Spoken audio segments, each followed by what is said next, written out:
Skin the Hardaway 17, back with another EP. And the game started at 6, so you know what that means. We here robbing the motherfucking bookie. Let's get the motherfucking bookie robbed. We here to stick up the motherfucking bookie. We got limited games today, but we still making it happen today. I didn't bet on goddamn uh, college games. There's not the NCAA tournament. About 3, 4 of them. I done bet on the 4 NBA games tonight. We finna make it do what it do. You feel me? I'm gonna give y'all my fight parlays tonight. MMA and boxing. They done added the fights that's gonna be for the weekend up there. I didn't looked over it. I'm gonna finish, the last finishing touches. Tonight. I looked over most of them. Was good. MP was good. My guy Crush. Appreciate y'all sliding through. Y'all do your boy a favor. Y'all hit that like button as y'all roll on in. Y'all know we locked in for the night. This the night show. If y'all ain't holler that BF, go holler that BF. You know what I mean? This the night show. Robbing the bookie special. Y'all know what's going on. I'm gonna have to make a store run soon and all that good shit. But we locked in for the night. Y'all know what's going on. And I got it. I'm gonna do it a little different today with the links for my anchors and shit. I'm gonna text y'all phones, drop the links in y'all phones, cause it be weirdos in here just playing in the back all motherfucking night. And I'm getting tired of seeing the weirdos in the back playing all night. So I'm sending y'all the links personally. I'm about to go and shoot it to my guy Crush now. For whenever he get going, whenever he get to come in, type shit. He can just hop right on. I'm gonna do the links a little different today. But I appreciate everybody coming through this jump. We robbing the boogie tonight. Been having a pretty good week, you know what I mean? My guy Ricky Williams got in on the fight cost this weekend, so I'm gonna get my guy Ricky Williams straight. We most definitely go get us some wins tonight. What's good, Court? What's up, Court? My guy, Court, CDW. Now, the one got me a win yesterday. G, you know what I mean? Got me a win yesterday. So we gonna make it do what it do tonight. Son of God was good. Appreciate you sliding through this, young son of God. Glad you could make it. Y'all do your boy a favor when y'all come on in, hit that like button for me. I'm about to go in the back real quick, get this link sent to my G Crush. But hell yeah.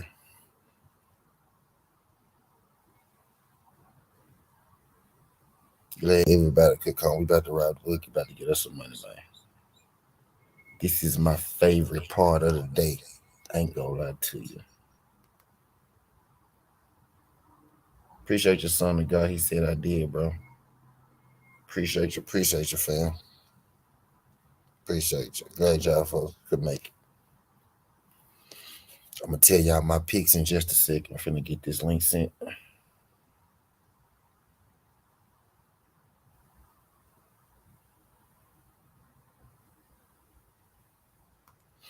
But hell yeah, how y'all doing today? How y'all doing today? Tell a friend that Rob the Bookie has started. The games pop off. My first game started at 6. The first NBA game started at 6:10.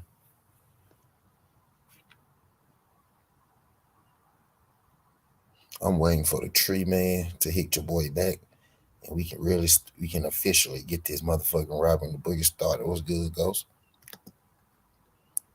Shout out my guy, Ghost. Appreciate you coming through this young Ghost. What's good? What's good? How do I rob the bookies? You rob the bookies by making your bets and winning them. That's how you rob the bookie. The bookie think they're smarter than you. Vegas is the bookie. Vegas think that Vegas is smarter than you. Well, I'm here every day, nightly, to show Vegas that they ain't smarter than me. He said, y'all have insight on something. We got insight on everything that we talk about here on Southern T. That's the thing. That's the trick. Do you watch my community posts, son of God? Do you see my community posts? Those pictures that I post in the community of my parlays? Those my robbing the bookie or wins. It's a lot more than that, but I just started posting them. I said, you know what, when I win, I'm gonna start posting them so y'all can see my plays. I got insight on all of this stuff, son of God. You feel me? I don't do this for fun. I do this for funds. Do you feel me? How about you do this tonight? I'm gonna. How about this? This is what I want. This is really what I be wanting y'all to do. You know what I mean? Hit that cash out. You know what I mean? Place you a bet, and you can let me place it for you. Which I recommend. Or you can place your own bet type deal.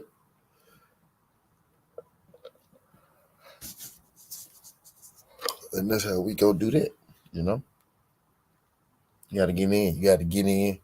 This is called getting in. Where you fit in. Like I said, I had a good week this week. There's ups and downs.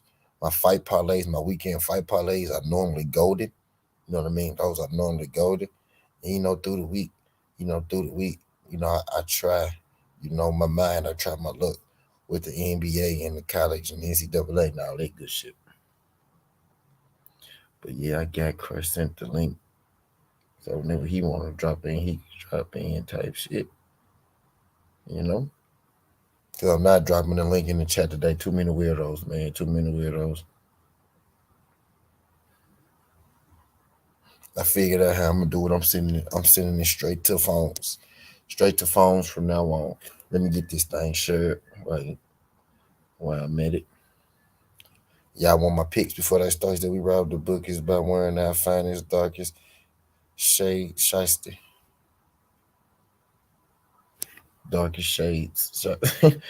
So roll with motherfucking goals, man. Finna get this thing shared. Glad y'all can make it up. Can y'all do your boy a favor when y'all roll in? Hit that like button for your boy. Let YouTube know that you mess with your boy. All that good stuff. Yeah, what's good, DF? What's going on? I'm doing it a little different today, man. I'm sending y'all the links directly. Okay. Weirdos after that. That's why I sent y'all the shit to y'all phone instead of dropping it in the chat. That's how I'm gonna do it from now on. I don't be feel like bothered with these weirdos and shit. But yeah. So whenever y'all feel free, whenever y'all want to, feel free, hop in, hop out type shit. But yeah, I'm stopping these weirdos from getting my link and shit. Damn it, man. What's good? He said I thought y'all was betting on certain events. That's all peeps. I didn't know y'all make this a living. Thought we betting on certain events. I didn't know y'all make this a living. Betting on certain, yeah, we do bet on certain events. Yo. Football, basketball, boxing, MMA, certain events. You feel me? What's up, DP? What's good, Craig? What's good, Craig? Appreciate you sliding through this, young fam. They said we hit licks, basically. Yeah, but that means I have to hit it on my phone. Oh shit. Oh. Nah, you don't have to hit it on your phone, cause you could punch the address in on your laptop. Yeah. What you gotta do? Oh shit. Shit, I'm almost finished this L. Shit. I can send it to your email, okay? What's your email, okay? If that make it easier, I send it to your email, buddy. Y'all do your boy a favor. Y'all hit that like button as y'all roll in. Greatly appreciate it. Greatly appreciate it. I can send it to your email, okay, if that make it easier. So you can go to your laptop and click it. I got you. If you want to do it that way, drop your email. Drop your email for me. And I can send it to your email. What's good, Just Do? What's good, Church Ryan Caswell? What's good, Salute? I know you in here some. What's good, Just Do? Just Do. If you want the link, let your boy know. I'm going to drop it for you. If you want it, let me know. I said, yeah, bet. Okay, bet. Just Do. If you want the link, let me know. I'm going to give you my number. Send it to your phone. Send it to your email, whatever. Work best for you. That's how we go do it. That's how I'm going to keep these weirdos out the back and shit. Peace. They going to be upset today because I ain't going to be able to let them in. I ain't going to be able to get in and aggravate me. Nobody got no time for that goofy stuff, man. Exactly. Y'all going to have to be in the chat today and get y'all that blowed off. Yeah, we ain't got no time for that, man. We trying to talk our sports and amongst other things, take care of the betting and all that. They got no time for that nonsense. I mean, these people got to find something else. better to do with themselves. I don't know. I had bad days, but I would never, ever act like that. I keep a consistency because if I don't, I'll be in jail or dead some fucking way. Got no time for What? that shit. Just do text my phone. Just do. I'm finna. There you go. You know I don't care about putting that number. Anybody go call that number. They see that 901. They get nervous anyway. Text my phone. Just do. Yep. I'm gonna shoot you that joint. Son of I, God, what's going on, bro? on my usuals. I know it happens on the God. Man, I'm smoking some shit I got from a young boy down the street. Yeah. This I'm side. waiting on. I'm waiting on. I'm waiting on my guy to call me back. He said 10 minutes, 20 minutes ago. So you know how that go. The old buddy said, "Oh my goodness." I said, "What's wrong?" She said, "I thought I would never see a person in front of me that smoke as much as you do." I said, "What?" She said, "I never seen a person in person smoke as much as you. You are equivalent to the motherfuckers Snoop Dogg and I never been around." Right. I said, "Well, it's a part of my culture. It Right. does a lot. Trust me. Just got to know what you smoking it for and smoking it about." Yeah. I said, "Yeah, so I got to have it like I have water. I got to have it." She was For like, "I real. don't see nobody." Yo, she would sit there. She don't smoke. She might take a little pour in there. But she be sitting there and I'm like, "Yo, what's wrong with you?" She was like, "Yo, you really?" She They said, just do. "You just, you rolling another one?" Oh, yeah. You know, "You want another puff?" She said, "No, I'm done. I just catch a contact." It's all right. You be happy at the end of the night or when you wake up in the morning, so you can thank a little bit of this. God damn it. The weed be letting you know. He said, who you got, T? Golden State or Max Day? What's good? My North Memphis brother. My Memphis brother, Brown on boxing. I got Golden State tonight over the Magic. Man, you know I'm not picking no goddamn Magic over the Golden State. Who I look like? Case Savoy? That's the Case Savoy team. That man took the Magic by the points. You know he loved them fucking. That's that underdog shit. The underdog shit been biting you on your ass. God damn it. You gotta know how to do it, man. Not the, I can't do it. I don't think the piece is going +7, man. They're not going +7. Warriors is they gonna mash Orlando, man. And that's what I'm thinking. See them beaten by 15 or more. That's what I'm thinking. They go kick their ass. I got Golden Mm-hmm. State though, Brown on boxing. Golden State tonight. You paying attention on the guy? We getting ready to rob the Bookie right now. He didn't Brown asked me a question first. He didn't get me started early. I'm getting this thing sure getting situated before I get to going. But he asked me, see, we already getting started. But yeah, my first pick, the Warriors is my first pick. Is a pick that I got in my own parlay. He said, I don't like no damn Magic. Yeah, it's the Pistons. My bad. You right. That's me. It's the Pistons. It's the Pistons. Now you do be betting on the Magic, okay? Now I'm thinking about it. You do be betting on the Magic like a motherfucker, okay? I just text you, T. Okay, bet. I'm finna go in there and get that. I'm finna go in there and get that jump for y'all. I'm finna go in there and get that thing for y'all. I got you, just do. When DP come in, DP still ain't never hit me up. When DP come in, I send it to him. He's Send it still to, at the graveyard. You over yeah. there. What's good, AB? My guy, AB the IT. Glad you can make it, man. Glad you can make it. Appreciate you sliding through this jump. My guy, AB the IT. The guru. Gotta call AB the guru, man. Salute, AB. Appreciate you sliding through this jump. We I'm about gonna to go. get you to hook something up for me, brother. I'll yell at you when I'm ready. Now about AB. When y'all roll on in, hit that like button for me. I know y'all ain't gonna be here long. You know what I mean? Y'all be in and out. When y'all come in, just make sure y'all wipe your feet at the door. Hit that like button for your brother. Greatly Wipe appreciate it. your Greatly feet appreciate at it. the door, please. You don't want no mud. no doo-doos, all that stuff, right? Right. Matter of fact, take your shoes off. Right? Bingo. Take your shoes off. Even if your feet stink, we ain't gonna smell it because we blowing the funk in the air. All right. As long as it ain't Bingo. on level 3. All right. Appreciate you. Email me the link. My bad, K. I got you. So Joe Goosen thinks Ryan is hitting to stardom. We should see. This is Man, what they go ahead.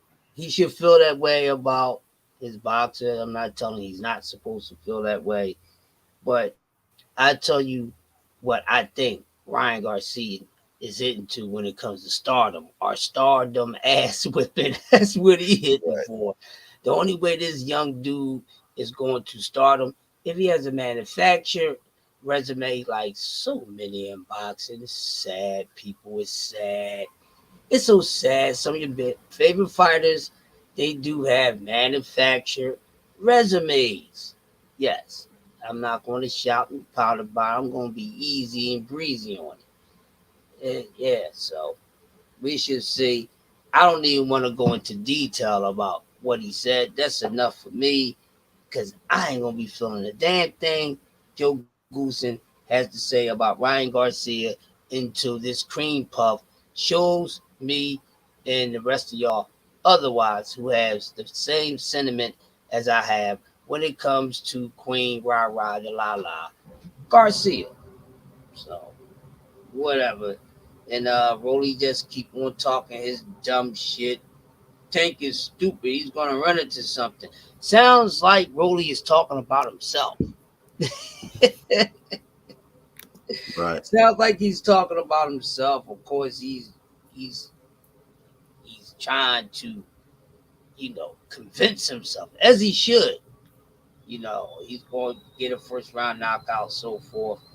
We should see get that fighting over with, and hopefully, well, we already know what's in for a Tank with this nonsense going on. Well, finally, hopefully, nothing else changes about what's supposed to be going on with the Nightmare Haney Went to the bathroom. and bitch ass Camboso. So hopefully that the energy and the information that's out so far stays the same. So I won't say too much about it unless something else comes about from reliable sources. But I want to see the fight just like everybody else. Um, I heard guys on other platforms talking today, and a lot of them live in a moment, sadly, because I don't know why people start riding for guys and acting like they've been knew about these guys, knowing good and damn well they didn't know about these fighters. And even some of the more diehard guys that's into watching fights didn't know much about this dude. I seen a motherfucker fight twice. That's about it. Before he fought Teofimo, see me fight twice. Really think too much of him. Why? Okay, but my mindset is always okay. Let one of the boys get their hands on him. It's gonna be a different ball game, and a few other fighters. But yeah, so let's just hopefully get this fight in play so Dev can whip this guy ass and it can rebuttal everything that these Cambosis fake fans are saying. So all that jumping in and out shit, trying to do that Manny Pacquiao shit if he want. He gonna be on the end of a fucking jab and everything else that you can come with off the jab when you set shit up and throw the jab right. 'Cause there's so much you can do behind the jab. And I can see Devin Haney doing that to this dumbass Kangaroo Jack. Send his ass back to Australia and don't bring your ass back over here, you whack ass motherfucker. This guy. So hopefully we do get that, people. And yeah, so that's what we got going on so far. That I'm intrigued to see happen. So we can just keep pushing forward. And of course, we can't forget Shakur Stevenson. We're getting close to that date for him to beat up on Oscar Valdez. I'm predicting a TKO OTB was stoppage. good. Early, I think my prediction will stay the same all the way up into fight night. I'm not going to change my mindset. I really think Shakur is going to technically stop Oscar Valdez. Right? Agreed. Never news. Edward Bellinger need to get his shit right. Period. We ain't even got to cook on this guy that goddamn long. He need to get his shit right. He got more fucking holes in him than a fucking filter screen. So he definitely This needs your laptop, to Devin, man? get shit up. Maybe a new trainer. I don't know. It looked like he has lack of confidence in himself. I seen it on fight night. It was all in his face and his body language. He was, kicking himself in the ass throughout the entire fight, saying, "Damn, I should have this guy out of here. I'm really not this shit.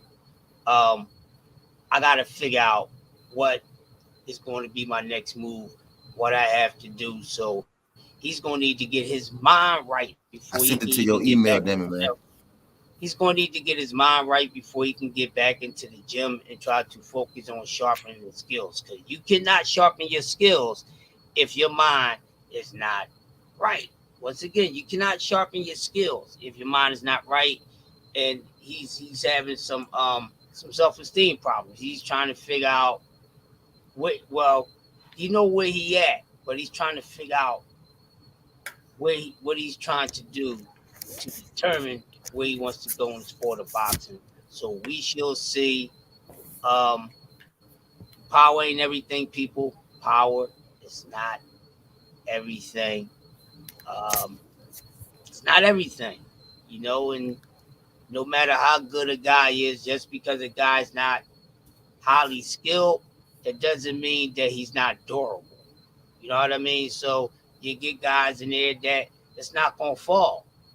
That could be because you lack of skill, or maybe you don't hit as hard as you think you do. So that could be a telling into because we was all caught up in a moment of his power. So is his power really what it is? I don't think so. It depends on what you have in front of you, and a lot of times they be having a lot of paper thin competition in front of them, so that shit displays at a high bright light. You see what I'm saying? But What are you talking about, Crush? Edward Bellinger and anybody else that Oh, okay. really find out where their power is at. So a lot of these guys really don't know their power. I What's think good, just do. what we What's all good, T? as boxing fans and researchers and people who do content, well, most of them do this anyway. You gotta sit back and you gotta wait at least about with some of these guys, not all of them, maybe about 10 to 15 fights in to really see where these guys power at, because it's easy to get at 5-0 and you got 5 tomato cans in front of you, and then when they put a motherfucking bottle of Ciroc in front of you, or some motherfucking not even that much, Some Henny. motherfucking Right. no reserve, you can't even handle that. So now Yeah. we got to see, hey, we got to think twice to see if this motherfucker really to go get something from the top shelf, and that's what we seeing with a lot of these guys. So Mm-hmm. a lot of them, they knockout rate would not be the same as they move up in competition, and Edward Bellinger needs way more than power because he has so many holes and lacking in all the Mm-hmm. other aspects of the toolbox in the sport of boxing. Anybody got anything to say? man. His failure to set up his power make him so limited, man. It's ridiculous. It's sad to see because he got so much potential, but it's like we paying attention to these last 3 fights, and it's not just because he's not getting the knockouts. It's the fact that we able to see his deficiencies and where he lacked as these rounds go on, because he not getting a knockout. He going the distance, and we seeing him put the rounds in the bank.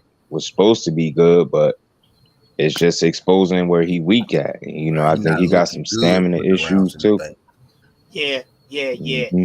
You can tell he has no stamina issues. Be gassing about midway through the fight, about 6, 7. You start to see it visibly. I seen it around round 5 with the guy, to be honest See? with you. I See? seen it around 5. Mm-hmm. That's normally the average round for guys who have that problem. They Yeah, kick in front runners. round 5. And I be seeing, I'm like, yo, 5 is a bad number for these dudes. They want to Mm-hmm. set the game up, and then they can get in front of somebody that's just awkward. You see what I'm saying? They got an Facts. awkward style. They don't even have to be that much skill. The only thing they have to do is be awkward and have some damn timing. And that's dangerous Mm-hmm. enough because if your timing is good, which is a part of your quickness, you know, that's gonna be nice. But yeah, I don't know what's gonna happen with this guy. I'm not sold on him. Wasn't never really sold on him. I mean, gave me some exciting knockouts, but once again, Mm-hmm. that's against low tier paper And, thin. and then you know what else is weird? Was crazy? If you just sitting there analyzing it, all these knockouts came in the first round. So it's like after the first round, you ain't even knock nobody out, Yeah. which is And then crazy it's when you not look at even it be like that. rounds after that. You see what I'm saying? Mm-hmm. Guy that he has in front of him is really faring with getting hit. So he's going to be Mm-hmm. productive because he's trying to stay out the way. You see what I'm saying? Exactly. He's not going to be offensive enough. So Mm-hmm. yeah, you can see that. I mean, some people even gave some of those rounds to Steve Rose. I heard a couple of people talking about it. On the Yeah. lower stage, and I was listening to. I mean, they made sense of what they were saying. And I couldn't even say, you know what? No, he won every round. I couldn't say that Berlanga won every round. But then, Mm-hmm. um, after the 4th round, I was like, this guy. If you don't knock this guy out, they're going to give it to him. Um, Steve Rose just needed a little more power. I mean, I don't Facts. think he was really lacking anything else because, as far as his level of skill, it don't take a high level skill boxer to beat Edward Berlanga. You see what I'm saying? And we starting to see it. So even if he get with a guy that's maybe 2 or 3 ranks higher than him, you see what I'm saying? Around the same, he might get his ass handed to him because there's a lot of guys out there that's tricky. They may not wind up being the biggest stars, but they will make a mark, and we will be talking about them for a moment. That's why people want to see the guy that tattooed Mikey Garcia. You know what I mean? So those guys do get some notoriety because they have some sort of something in their skill set, something about them that makes it complicated for guys that we favor to beat them, and sometimes they wind up losing to these guys. You know, so you don't necessarily have to be fucking great. You know what I mean? And then we don't know how good this guy is yet. So right now, it's on the downside for Edward Berlanga. So hopefully, he tighten his shit up, or he's gonna wind up getting tightened up. He in that quicksand spot right now. Like he keep moving, but it's like instead of moving up, he going down. Like he trying to it's like it's like the game moving forward, but he's staying in the same place. That the opponent's catching up to him. I said that before. It's like the opponent's catching up to him after a while.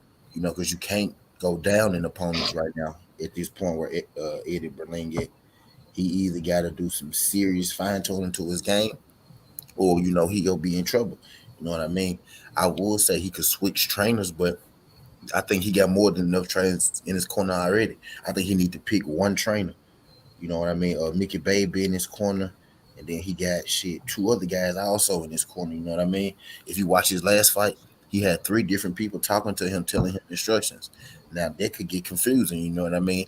And maybe that's the thing. He got 3 people in his ear, so he just revert to what he comfortable with.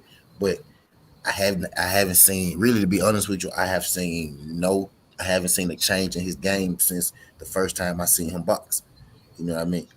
And Right, there's no exaggeration. He still fights like a prospect. You know what I mean? He still fights like a guy with 10 fights. You know what I mean? And he almost got 20 fights. You know what I mean? This would be the stuff he doing would be impressive. It'd be fixable at if he was 4 fights in. He's still fighting like a guy at 4 fights in. He 18 fights in. You You know what I mean? It ain't good for business, especially with the rate that they're pushing Edward Bellinger at. You know what I mean? This man on national TV every time he step in the ring. You know what I mean? That's you got to fix that, or we gonna end up seeing, or we gonna see live, you know, the destruction of I think he focused more, and I think it's him. You know what I mean? I saw him come in the last fight. You know, he got his woman on there. He got his woman on his hip. He got the chains on and everything, and that shit is all look all good when when you backing up. You know what come with it. The imagery that you put out there, there's good imagery. Like you're carrying yourself. You know, like a star right now, but you got to put out the star product. You know what I mean? You got to put out. Yes, sir. Star performances got to follow. Got the look and you got the support of the people. You know what? I got a question, y'all, for the fellas. Y'all think he got too much too fast? Yeah. That's a good way. Yeah, that's a good way. Get what I'm saying? Yeah, I think. Who we talking about? Bellinger. Talking about Edward Bellinger. Oh yeah, I already said that. Yeah. They gave too much too fast. They gave him a name and he hasn't done anything. He hasn't beat anybody, and they gave him a name. Right. Magic up 12-4, man. I just think it's real crazy that for him to be a knockout puncher, how they was selling it, he really don't have a knockout outside of the first round. That is mind blowing. Like that shit is crazy when you just sit there. He 19 fights in, them 16 was straight all first round, and we've been seeing just where he lacked these last 3 in particular because he been taking the rounds, and he approaching the fight the same way each time out. He looking the same. He don't know how to set up the power. He don't use a jab enough. He can't cut off the ring.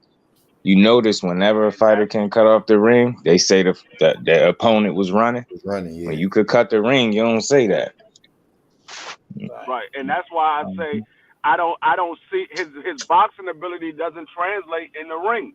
I hear he has boxing ability and all that, but if you can't set up a knockout punch, and we know you have the power to knock a person out, and you can't set it up, you have no boxing ability. You have no ring IQ, because your ring IQ and your boxing ability would cause you to set up a knockout punch. So if you can't set up a knockout punch, you don't have a ring IQ and you don't have boxing ability. Or it's just limited, extremely limited. You limited. You just don't have. It's not at a high level. Can't do it at a high level. I wouldn't even say it's limited because he hasn't fought nobody at a high level. So if he fights somebody at a high level, he's gonna get himself knocked out. That's a fact. That's a fact. Dwayne just said I wouldn't even say it's limited because he hadn't fought nobody at a high level for it to even show. And I never even thought about it in depth like that. He made a good point. Terrible sign, man. That's a terrible sign. We're getting exposed. We seeing major holes against people who shouldn't even be exposing your holes. Your major holes. Like these people should not be exposing this in you. See the game's on. I catch the game. I think he's strict right now. He's strict. At this point in his career. No, go ahead, T. Go ahead. I was saying right now he's strictly winning off athletic ability. He's strictly winning off youth and athleticism. 100%. At this point in his career, this is when he's supposed to be trying to display his boxing ability. So when he gets to the high level, it comes second. It comes second nature to him. It won't be something that he got to try to work on. Terry Connie said, "Paying my dues, y'all get me through 12 hours daily." Appreciate you, Terry. But like T said a minute ago, I'm gonna give you a perfect example. People say that Bellinger could box or whatever, but we haven't seen his boxing ability, and he's fighting lower class opponents. But they talk about Boots doing all this stuff with lower class opponents, and he can't do it to a high level. Boots is showing his boxing ability now to lower class opponents. So when he fights the higher level, it will be second nature to him. He won't have to try to force himself to do something that he's not used to doing. Great point. Hell of a point. Yeah, I like that. And it's how he's dominating. They don't belong in there with him. So he, like, all right, we knew he was gonna whoop the Lauren May ass, but who was calling that first round knockout? Like the fact that you don't belong in there, he gonna show you that. So when like you saying, when he do step it up, he gonna do just fine. He gonna be good, man. Yeah. He stays. He lives in the gym. He Facts. definitely lives in the gym. And I was listening, watching the interview that Blue Bud had when he was asking him about what Bradley had to say, and his upcoming bout against Clayton, and all that shit. And Mm-hmm. he was like, "Well, I'm always in the gym," so he's like, "It's just when it's fight time, it's just I get focused in on fighting." But even when I'm not fighting, I'm always in the gym, and he's Mm-hmm. always in the gym. So he was asked if he was going to go to the Ugas and Arrow fight. He said he won't go to the fight because he be focused in on his fight. I mean, but yeah, when you It makes sense. keeping your shit sharp, you have to take it. You have to live it. You have to live it. You have to breathe it, shit it, and everything else. And when you do that, along with the talent and the gift that you have, it's going to pay off for you. And we have seen it with a lot of fighters. And he on a mission, man. So I'm rocking with the Philly kid. Um, keep on doing what he's supposed to do, and I think all fighters should do that if they're not doing it. And that's what's wrong with some of these guys. They got one foot in, one foot out. They just really doing it they're not looking for anything big, but just a little more than what they have, because most of them don't have anything, so they might not be in it to go for the the biggest purse possible for them. That's going there and get something nice, saying something to set up some comfortability, you know what I mean. But for the ones who's really in it, and you know money come with the legacy, but a lot of them don't see it that way. So for the ones that do, they're the ones we're talking about today. And we got these fights coming up, and the ones who half-assing it, well, they're having a half-ass career. The ones who just blowing smoke, they're getting smoked the fuck out, and that's just how it is. So Hell of a point. The money come with legacy. So I hate when I hear fighters say, as long as it makes sense, as long as the money there. The opponent is worthy, the money is going to be there. They use it as an excuse to try to buy time, not to make the fight. Get your ass in that ring. Exactly. Like George Kambosos said. 100%. Yeah. Exactly. Like George Kambosos kept saying, it makes sense. Mm-hmm. Yep. And at this point in their career, I say Antoine is a better knockout artist than Berlanga, because Antoine's been in there with a top level opponent in his division, and he knocked him out. He went to the 10th round, but he still knocked him out. He got him out of there. He got him out of there. He was able to box all 12 rounds. I mean, we can clearly see that Antoine was dominating that fight. Not 12 rounds, 10 rounds. We could clearly see Antoine was dominating that fight all 10 rounds. And it took him to the 10th round to get him out of there. And he showed IQ doing it. Right. It comes with you being able to box and be able to set up your opponent. Yeah, it took a minute, but he still got him out of there. Berlanga, he can't set up his opponent. If they get past the 4th round, he's done. There's nothing he can do. Mm-hmm. He's at that point, he's in survival mode, because he's not used to going that distance. He really looking like a front runner, yo. Like he carry his power early, and that's that. He shoot his load with all them fastballs and power punches early, and like you said, by that first quarter of the fight done, he damn near done. And you can see it, breathing hard, slowed down, the punches, the technique start to lack. That dude, man, he need work, man, a lot, because his knockout, his loss gonna be bad if he don't change some shit soon. It's gonna be bad for him. And another thing that I seen from Belinga, he doesn't have a lot of head movement. His head usually stay Facts. right in place. And if he get in there with some people that can bang, he's going to get knocked out. He don't have no head movement. He gonna get None, knocked yo. out. None. No head movement. None, yo. He getting taken into deep waters. He getting taken into deep waters by shallow swimmers. You know what I Yo, mean? say that shit again, bro. Tell him. Yeah, Right. if he get in there, like I said, he get in there with a crafty veteran that's a gatekeeper at that point. They put him in there with a gatekeeper, but this man is a crafty veteran. He gonna realize if he study his craft like most veterans do, they study or whatever. He gonna say, hold up, this man don't do nothing after the 4th round. I just gotta take him into the deep waters, and I know he's gonna be right there for me to take him apart. Got enough patience and poise to weather that early storm that he gonna bring that early onslaught. Your chances go up dramatically to beat him, and that's crazy. That's crazy. If he get in there with somebody like a Danny Jacobs might end up getting him out of there. Yeah, Danny Jacobs, but we know how Danny Jacobs look good for now at older. He look good now for 6, and he'll phase out in the end.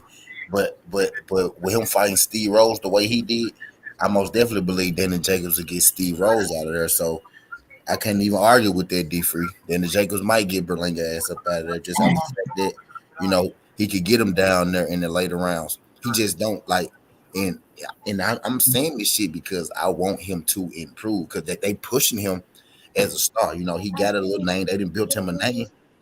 If you keep pushing the guy with a name, but he not putting in the work, eventually you go push him right into an ass whooping. You know what I mean? Facts. He's benefiting. I think he's benefiting greatly from being at 168 right now, and it's not that many guys at 168. If you put him in the ring with David Benavidez, Caleb Plant, Andre Durrell, David Morrell, who has less fights than him. But if you put him in the ring with guys like that, it ain't go in too pretty for him because he can't locate guys. He can't locate like Steve Rose. And we thought he was good, man. At 168, you can definitely buy him some time at 168 because, like you said, there's not a whole lot of top 168 pounders in it. Not no great 168 pounders. There's some 168 pounders, but it's not none that's great. That's going to be a big task for him. The ones that's going to be a big task for him are the ones that most people are scared to fight right now, like David Benavidez, Boo Boo Andrade now, and Caleb Plant, Caleb Plant, who's David Morrell. Those guys, they're not going to put him in there with those guys. No. Even from what I've seen from Joe Smith, I think Belinga will have problems with Joe Smith. 100% he would. 100%. Kill him. Joe Smith 175, but he'll kill him. That's right. Joe Smith at 135. Yeah, he at 135. Now Berlinga a big dude anyway, but Joe Smith will kill him though. Now he ain't ready for Joe Smith to advance. Danny Jacobs, he had problems with Danny Jacobs. He had problems with Danny Jacobs. Ryder. He had problems. I was just about to say he had problems with John Ryder. John Ryder. What's the other guy? You know what would be a good fight for? Oh, Jesse Hart. Jesse Hart was talking about. I was just gonna say it'd be a good fight for him. Jesse Hart. Jesse Hart came out and said the man can't box. He didn't. He said Pop locked up too. AB. He'll be out in August, September, something like that. No, ain't John Ryder fighting somebody coming up soon? Now John Ryder just Danny fought. Jacobs. He just fought Danny Jacobs. Oh, okay. He ain't fighting nobody. But like put him in the end. Who got a fight coming up with? Zach Parker. David Benavidez. Zach Parker. That's right. Boo Boo got a fight with Zach Parker, but even depending on how David Lemieux look in this fight with David Benavidez, David Lemieux might be a problem for Belinga. David Lemieux. Hell yeah. Yeah, that'll be a I was year. thinking that too, Dwayne. I was thinking that same shit. Yeah, Jesse, man, put him in there with Jesse Hart. Jesse Hart came out and said that he can't box, and I know what he meant when he said that he can't box. He didn't mean that he can't box like at all. He meant that he can't find his places in the ring. He can't find his targets. Is who was that? Ashley's corner. Ashley said it's like Berlinger can't hit a moving target. It's like I Mm-hmm. mean he can't hit a moving target. It's like he been hitting that fucking heavy bag so long he can't punch you unless you right in front of him. You know what I mean? And That's that's what it look like. That's what it look like. All he works on is the heavy bag. the heavy bag. Yeah, like he ain't Mm-hmm. he rudimentary. Like he can't find the target once the target get moving. You know what I mean? And that's a recipe for disaster because you're gonna be trying to, let's say, just like a guy like you had 20 fights. Caleb Plant fought Canelo when he had 20 fights, 21 fights, 22. You know what I mean? So let's say you fight a guy like Caleb Plant next. If you can't locate Steve Rose, you can't locate goddamn what's the boy Demond name? Nicholson. Like yeah, Demond Nicholson. You can't find those guys. You Caleb Plant go school you and it's go hurt. You Facts. you are the type of guy that Caleb Plant will stop because you can't get out of the way of his punches and you can't hit him. You get stopped against Caleb Plant. You know what I mean? Damn Fun right, boy. butts, fun butts, and you need to fight guys like that. Fun butts and the Subway guy. No, those the type of guys that you need to be fighting, bro. And it's not me jumping on you. It's me. Actually, I'm shocked. To be real, I'm shocked that this guy ain't made many improvements. Like Mm-hmm. you know what I mean? I can't. You know, I'm shocked. You went from knocking. I seen you knock 15 straight guys out in the first round to, and it's like I saw it happen. Nicholson, I saw it happen. I was like, he not knocking this guy out. He not gonna be able to knock this guy out, and then he didn't. And it's like since then, instead of him locking in and improving, being more in shape, walking around more at your fighting weight. You know what I mean? That could be something as small as that could help you be a little faster, be a little quicker. You know what I mean? Walk around more at your fighting weight, so you don't got to drop as much weight. You could tell Eddie Berlanga, one of those guys. You could look at certain fighters. You can look at a lot of these fighters' body and tell exactly how they work out. You know what I mean? Berlanga and David Benavidez, for example, those guys don't do much weightlifting. Those guys don't do much. You know what I mean? They don't do much strength and conditioning. Those guys walk around heavy and they probably cut weight before the fight, and that's probably it. You know what I mean? They probably cut weight and spar. You know what I mean? That's not go do it at the highest level. That's not go get you there once you step in the ring with a guy on your level, a B fighter, or A fighter. You know what I mean? That's not gonna work just cutting weight and sparring. You know what I mean? Yeah. That's elementary. That's rudimentary. You know what I mean? These dudes. And it's already catching up to him now, T. Right. Slowly but surely. You on national TV. Like we can see this. I know if we can see it, these boxers out here can see it. Jason Hart already said you can't box. You can't box properly. Cheating my team already, man. God damn it. You looking like food. Kind of looking like food right now. You know what I mean? But I ain't kind of looking like food right now. One dimensional. I know y'all had said y'all wasn't impressed with Jahad Tucker's win. You know what I mean? If Jahad Tucker is 19 years old, I was because of the circumstances. Yeah, me too. I was too. Tough. He had a tough fighter in front of him. Yep. He had a tough fighter in front of him. Like he had a guy that was game with a winning record. That dude was 6-1. Put it this way, you know what that fight reminded me of? When Vito got tested his first time. When he got tested and that guy that beat him, he kind of like, I don't want to call it folding, but he just didn't make the necessary adjustments and dude beat him. That was Tucker. That fight could have been like that. You know what I mean? If he didn't respond accordingly, and I just think he did. You know what I mean? To be 19 and I mean, keep your composure and just keep fighting when a nigga ain't giving up. He there to win too. I think that's what make the win impressive. Facts, bro. Like I'm not looking at Jahad and grading him like, he's a championship level fighter. Because he's not. The guy got 7 fights. 7 fights. Like you said, he could have gotten this. He could have gotten that fire, and he could have caved. He could have gave in. Facts. I've seen it so many times with prospects getting that first tough fight where the dude ain't going, and not only is he not going, he giving too. Yeah. You know what I mean? I've seen it so many times, motherfucker fool, and that be their first loss. And that's what I seen with Vito. It's just he got caught up in a moment and he couldn't adjust. He tried to fight his way back, but dude just was up on him. Yeah, he could have it's a time that's the time where a prospect either accepts the loss or he digs down deep. And that boy dug down. He took some shots. He was hurt. He was in that fight. We were sitting here watching. I was like, he hurt. He hurt. He got hurt like 2 or 3 times in that fight. And then he didn't. It was good, Trick Notes. Appreciate you sliding through this jump, Trick. What's good? Glad you can make it. He didn't falter. He didn't fall even when he got hurt. You know what I'm saying? He kept moving. Like he moved. You know, he didn't even hold the guy. He threw a punch back. He stepped away. You know what I mean? And he got himself together. He recovered quick. So I saw in that fight he got hit. He didn't fall, and I saw his recovery ability. You know what I mean? In that fight. We thought he was gonna go down for a second. Exactly. Show some mental toughness, man. Like just not folding. At 19, he showed a lot. So I said he cracked for him to be 19. That little dude, he fights like a throwback fighter. To be real with you, he gotta hone it more. He gotta control it more.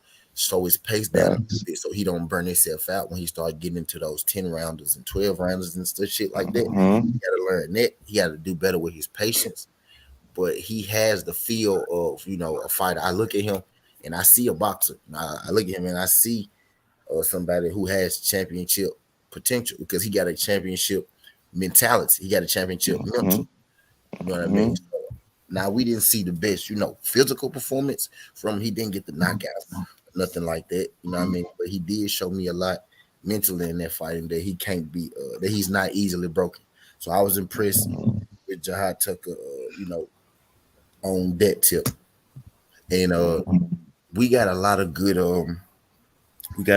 prospects. Shoo.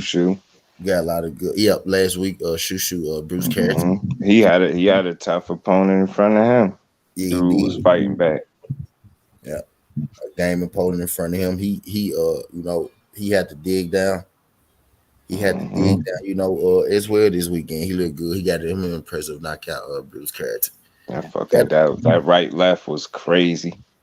Man, picture perfect. That's an early knockout of the year candidate, if you asking me. Yeah, I agree.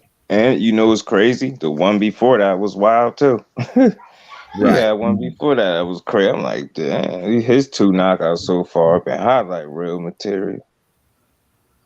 Oh, this weekend we got some prospects fighting too. Kelvin Davis. Yep, Kevin Davis. He fought. He fought. The crazy knockout too. Ain't all these dudes top ranked? Yep. Yep, Xander too. Yep, he did his thing. One of them. Wow, that's a nice little crop of talent they got. I just made a video on them niggas talking about their fights. Them 4. Xander, Carrington, top rank, Tucker. Top rank usually go get these guys out of the Olympics. They usually go get all these guys out of the Olympics and sign all these guys. PBC don't really sign no new fighters like that unless they come on like one of their fighters' promotional card, like Earl Spence promotion or Deontay Wilder's promotions or Floyd Mayweather promotion. That's when they usually get new fighters.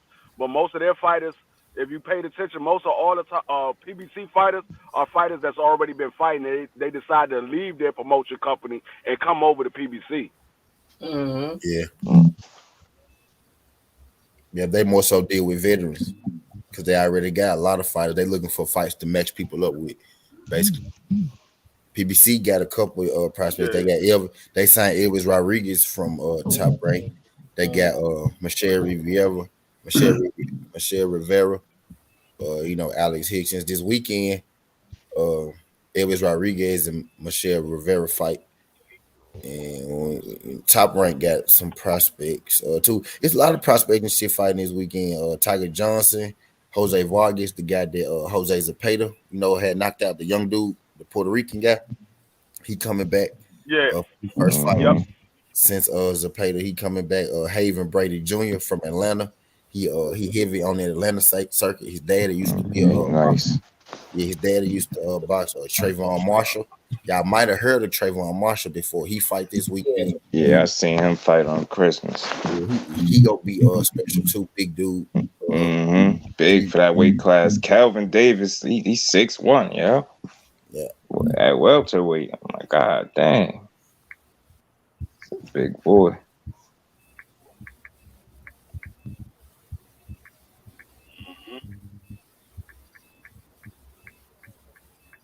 Be serious. They got a nice little crop of young talent. Yeah, we definitely do. And hopefully they treat all of them right, man. Mm-hmm. Treat all of them. It's Tiger Johnson over there too, ain't he? Yeah. Yeah, another one. He got some skill too. Yeah. He had a nice win. Here's somebody is tagging me on Instagram. Probably about to argue with me because I said Haney deserved to fight. Here they go with this shit.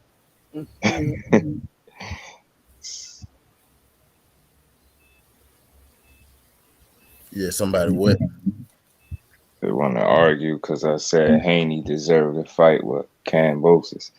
I didn't even read it. I just know they about to argue about that because I remember what I said. They don't like when you say black people deserve shit. Yeah, for real. And I just use the facts to make that argument over and over. Like, you want to go back and forth, I just use logic. And I know emotions, and not because you like them so much. Because that's somebody I rock with, but I ain't somebody I'm constantly talking about over and over. But I just respect what he do. He a gym rat, stay in the gym. He always locked in. He come to fight. He want to smoke. He ain't lose yet. He keep winning, even though niggas want him to lose. I keep calling them pillow hands, but y'all not getting in the ring. Some ain't adding up. Some ain't adding up, bro. Get in there and feel them pillows then. Exactly. It's a matchup nightmare style-wise, and I know what it is. Some of these dudes know they limited, and they gonna have to pin him down, and they ain't gonna be able to do it. It's gonna be like a motherfucking ghost in there. Imagine how bad it'd make a Rolly look if you fought him. Like it's stiff, robotic ass. I had seen something like that giving Alexander Usyk, but they letting him come back and fight Anthony Joshua. Yeah, I thought he said he was staying. I did too, but I saw something today saying that he didn't say he coming back. They said they approved him to come back. They said they approved him to come back. I don't know if they all know, but I kind of feel like yesterday they was trying to make it seem like that the reason he stayed, the reason Lomachenko, the reason Usyk stayed is because of Lomachenko. I think they trying to throw Usyk under the bus to boost up Lomachenko. So I think they just putting out a fake story because originally Usyk was the one that was never coming back, and Loma was trying to get out.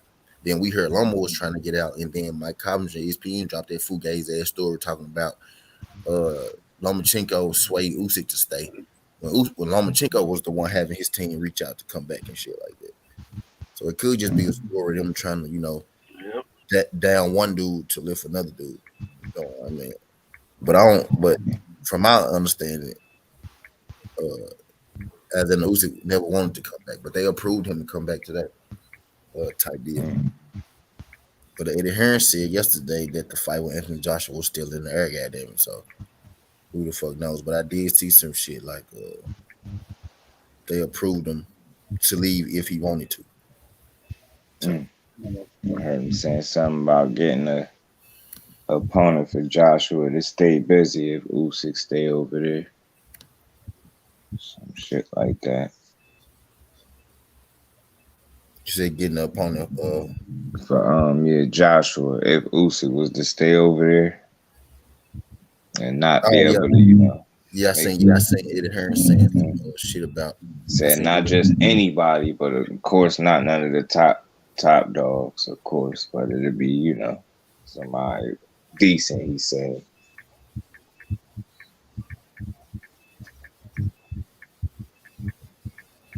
I have to be careful about that. You pick the wrong opponent, you fuck around, get upset again. Don't pick nobody that got no crazy power. I tell you that. You know they ain't gonna pick nobody with no crazy. You know they ain't gonna pick nobody that's gonna have a chance to beat him. I think Shishora was supposed to be fighting. I think Shishora was. They did say who was Andy Ruiz. Yeah, there you go. Yeah, I seen that somewhere too. So I'm looking out for that. I wonder. Shishora just running the gun. Shishora literally fought every single goddamn heavyweight available almost at this point. He ain't won none of them motherfuckers. He done fought damn near all of them. They just Shishora, that dude that they paid him. Shishora will eventually beat one of these dudes. Watch. I don't even keep giving his ass chances. He be getting close. He be giving these motherfuckers some good scrap. He damn near beat Joe Parker. I had a heart attack that day when I met Joe Parker. Yeah, that's the fight I was about to bring up. Him and Joe Parker.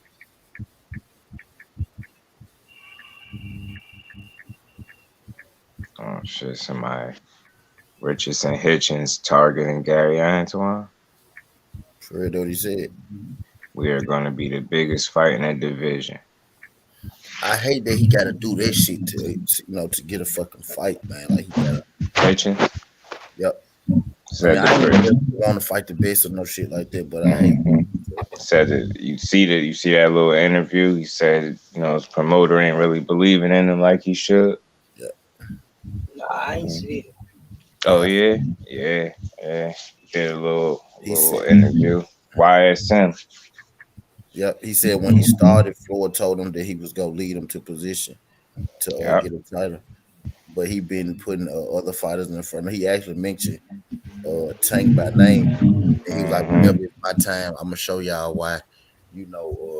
I'm one of the best fighters. I'm fighting with the phone right now, man. What? Motherfucker took a payment out. I canceled that shit already, and they took a payment out anyway. I'm raising hell with them right now. They need to refund my damn money, motherfuckers, man. Yeah, the zone bold playing around that price. They turned a lot of people off with the way they up their price like that. For the Canelo fight. Well, it's supposed to be $10 a month, when you're paying for it, when you pay for the year, and now they're raising it up to $20 a month. That too. Yeah, they doing that for their Canelo fight though. Well, yeah, they got to make that money to pay Canelo. Fuck. And it's crazy because we knowing that they're in a hole and look who they making pay for it. Yeah.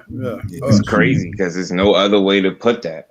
They bold. That's why I say that's a bold ass move for people to just know that they're in a hole as a company. Y'all in a hole, billions of dollars or whatever it is, and look who y'all making pay. The fucking people, yo. Yeah, the people. When it's y'all fault, y'all in the hole because y'all not putting on the best. Another one that's sinking. Golden Boy got it the worst right now. Yeah. Whoever responsible for the zone highlights after they fight. Talking about Cambosis over T20. Which one you talking about? He said might even take my Rob in the Bookie bet back KO. You mean Cambosis over David? Or you talking about which bet you talking about? T Bookie might even take my Rob the Bookie bet back KO. Which joint you talking about? Shout out T20 sliding through the joint. Appreciate you sliding through the joint. Y'all do your boy a favor when y'all come in, hit that like button for me when y'all roll on in. Greatly appreciate it. We talking this good boxing, watching the NBA games. Whoever responsible for putting the zone highlights together after they fights need to be fired. Yo, they got I never seen the highlights be bad like that. The highlights is supposed to make you look good. The highlights be looking bad. Them shits be so boring. And they be long as fuck. I'm fucking 15 minutes for highlights. Like what? Oh yeah, Zach Parker. Damn. Motherfuckers got the worst parts of the fight in the highlight. God damn.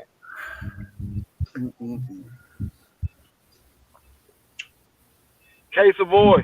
Yes, sir. Hey, I'm about to send you something. No, Don't be mad.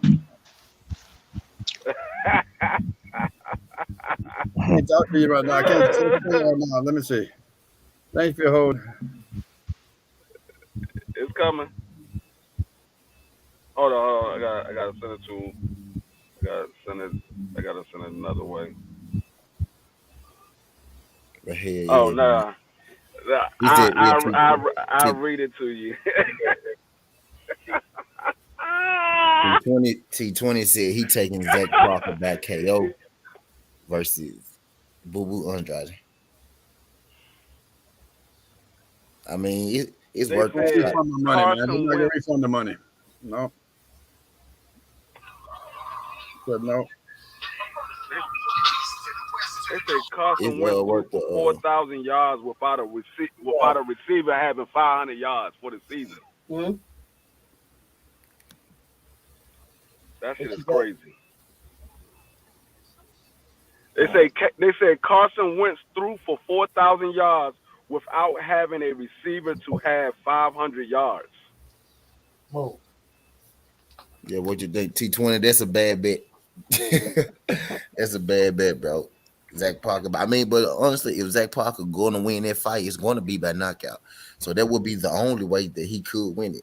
So if you think that Zach Parker is going to win it, actually, it would be your best bet to take him by knockout. If you think that he go win that fight, because he's not finna outbox Boo Boo Andrade. You know what I mean? So actually, that might be the best bet. He betting on Zach Parker over Boo Boo. Yeah, he betting on Zach Parker over Boo Boo. He said that's gonna be his Robin the Bookie bet. Yeah, you got to be betting on a knockout for Zach Parker because he's not going to beat him on the scorecards. Yeah, that'd be Zach Parker do not box well enough to beat Boo Boo on the scorecard. And that's a Hail Mary toss up if you think Zach Parker going to knock Boo Boo out. That's just him catching him at the right time, in the right spot by luck. Yeah, I don't see that. That might be. I mean, but if there's your fighter, you know what I'm saying, your best bet will be by knockout. So that's gonna be the only. Is Zach Parker a big knockout puncher? He got power, but he ain't. He not skilled enough to knock out Boo Boo Andrade. Let me look up. Let me look up Zach Parker real quick. You know, he's Corey said he said Boo Boo defense is horrible though. Nah, bro. I mean, go ahead. Nah, it's not horrible at all, bro. If Boo Boo defense was horrible, bro, he'd be getting knocked out already. Because he's not the strongest puncher. I'm about to say Boo Boo defense ain't horrible at all. Right. His defense is actually one of his better tools. It's just see what people fail to realize is they see the fight and he got 16 knockouts with 22 wins, but I don't think he's going against Boo Boo Andrade, who's 31-0 with 19 knockouts. Neither one of them are real big knockout artists. I mean, you could say you might would think Zach Parker's a big knockout artist, but then you got to look at who Zach Parker fought. You got his box record in front of you right now. Who's Zach Parker? Yeah. Yeah, Zach Parker 22-0 with 16 knockouts. I think who he fight though. Who he knock out. But he got a TKO over his last fighter, which was Marcus Morrison. That was a TKO in the 4th round. Then he got a knockout over Shazard. I don't know who the fuck this is. It was the first round knockout. Then he got a knockout, a TKO over Von Alexander in the second round. Then he got a TKO over Murdoch in the 11th round. He got a TKO over Steven Crambert in the 4th round. What about bitches? Then he So went split decision, pretty much unanimous nobody. decision, did a TKO over Pretty much Rodriguez. nobody worth. Yeah, all Pretty much all his nobody worth knockouts. knocking out. Yeah, all his knockouts been a bunch of nobody. There's no big name knockouts that he got. None of his fights are big name people. No. He said who Boo Boo fight. None of his fights are big name No people. shit, y'all. Boo Boo fought a lot of guys like Zach Parker, T20. He fought a bunch of Zach Parker. Yeah, he did. What I'm saying. Fight a lot about guys like That's what I'm saying, T20. Like it ain't that Boo Boo so good. He just got a TKO over Jason Quilley. He just got a TKO over Jason Quilley, and Jason Quilley was about equivalent to Zach Parker. Yeah. Then he got a unanimous decision over Leland Williams. He got a TKO over Luke Keeler. Leon Williams, that's about the biggest name right there. Luke Keeler is the guy that Andre Ward beat for a a title, I decision. think. Title shot, something like that. Title defense. Andre Ward beat him for a title, something like that. Luke Keeler. Yeah, you know who Luke Keeler is, T20. But Andrade's best win is the Morrison dude. The Morrison dude, ain't he like a C- level fighter. You know what I mean? Willie Nelson. But Boo Boo fought a lot of Zach Parkers. This Zach Parker just in a different weight class. Yeah, most of the people he fought was like Zach Parker. There was a bunch of nobody because Zach Parker is a bunch of strong, pretty much a nobody. A bunch of strong. Nobody guys, knew who Zach Parker was before guys they said he was gonna fight him. Yeah. Shit, I still don't know who he is. You know what I'm saying? Still don't know who he is. God damn, man. Y'all fucking on Orlando Magic. I seen his face before. But he ain't nobody spectacular. I seen him fight on somebody's undercard last This night. nigga said And that if you look at his fights, most of his knockouts is before the 5th round. Most of his knockouts is before the 5th round. He had one that was in the 11th round. Hold on, I'm gonna go back. I'm gonna tell you all his fights. Zach Parker, he had a TKO in the 4th round. He had a knockout in the 1st round, a TKO in the 2nd round, a TKO in the 11th round. He had a TKO in the 4th round. He had a TKO in the 2nd round. He had a TKO in the 1st round, a TKO in the 8th round, a TKO in the 5th round, a TKO in the 4th round, a knockout in the 1st round, a TKO in the 4th round. Shit. So a TKO in the 1st round. Most of his stoppages is before the 5th round. Yeah, Boo Boo gonna have a tough fight, Most man. of them before the 5th Knock out round. everybody. He ain't fought. I was just skipping through. He only got 22 fights, but he got 16 knockouts. He got 16 knockouts. T20. You realize Boo Boo is the least known middleweight. Oh, like he don't even have a name. Like that's what we saying. Like he hasn't got a big fight yet. We not saying Boo Boo got his name because he's skilled. You can look at him and say he's good. He ain't had that fight. Boo Boo causes a scene and calls out everybody, man. Zach Parker is along the same line of what Boo Boo has been doing. Hey, Just Do, you got a lot of feedback on your mic. Yep. I think because I went out whenever I went to respond to that comment, came back in. Yeah, yeah, Boo Boo got his hands full. full. When it stopped, yo. Sounds right. What'd you say? Like I said, Zach Parker, he got 16 knockouts in 22 fights. But like I said, if you take him the distance, majority of those fights that went past 5 rounds, he didn't knock him out. He got a couple, but most of them that went past 5 rounds, they wasn't knockouts. Damn, he didn't have it He 6 got more. he got two that went 8 rounds and one that went 11 rounds. Everything else went to the decision after 5th round. What's his record? Boo Andrade, He's 31. 22-0 with 16 knockouts. 22-0, Jack Parker. Damn. Yeah, that's 7. So that's 7. That's Zach 7. Parker's 22-0 with 16 knockouts. Wow. Yeah, don't be fooled by that record. Yeah, King. I know that's right. He just named you the That's people. Boo Boo's record. He 31-0, something like that. 31-0. 19 knockouts. 19 knockouts. Okay. It'd be a good fight then, man. It's not though, okay? You don't think so? Nah. Sarah Berlanga been looking. I think it's gonna be a pretty good fight. As of late. I don't think Boo Boo gonna take him out that quick. Now Boo Boo don't take people out quick. Like that ain't his MO. He go win easily though. He should win easily, yeah. Now he is. I'm saying like don't let them knock out. Like, everybody Boo Boo beat look like that. Yeah, I know. Everybody he beat look like that. Oh yeah. Boo Boo had one.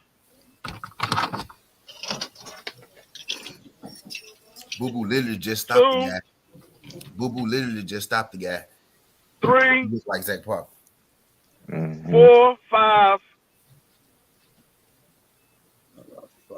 6, 7, 8, 9, 10, 11, 12, 13, 14.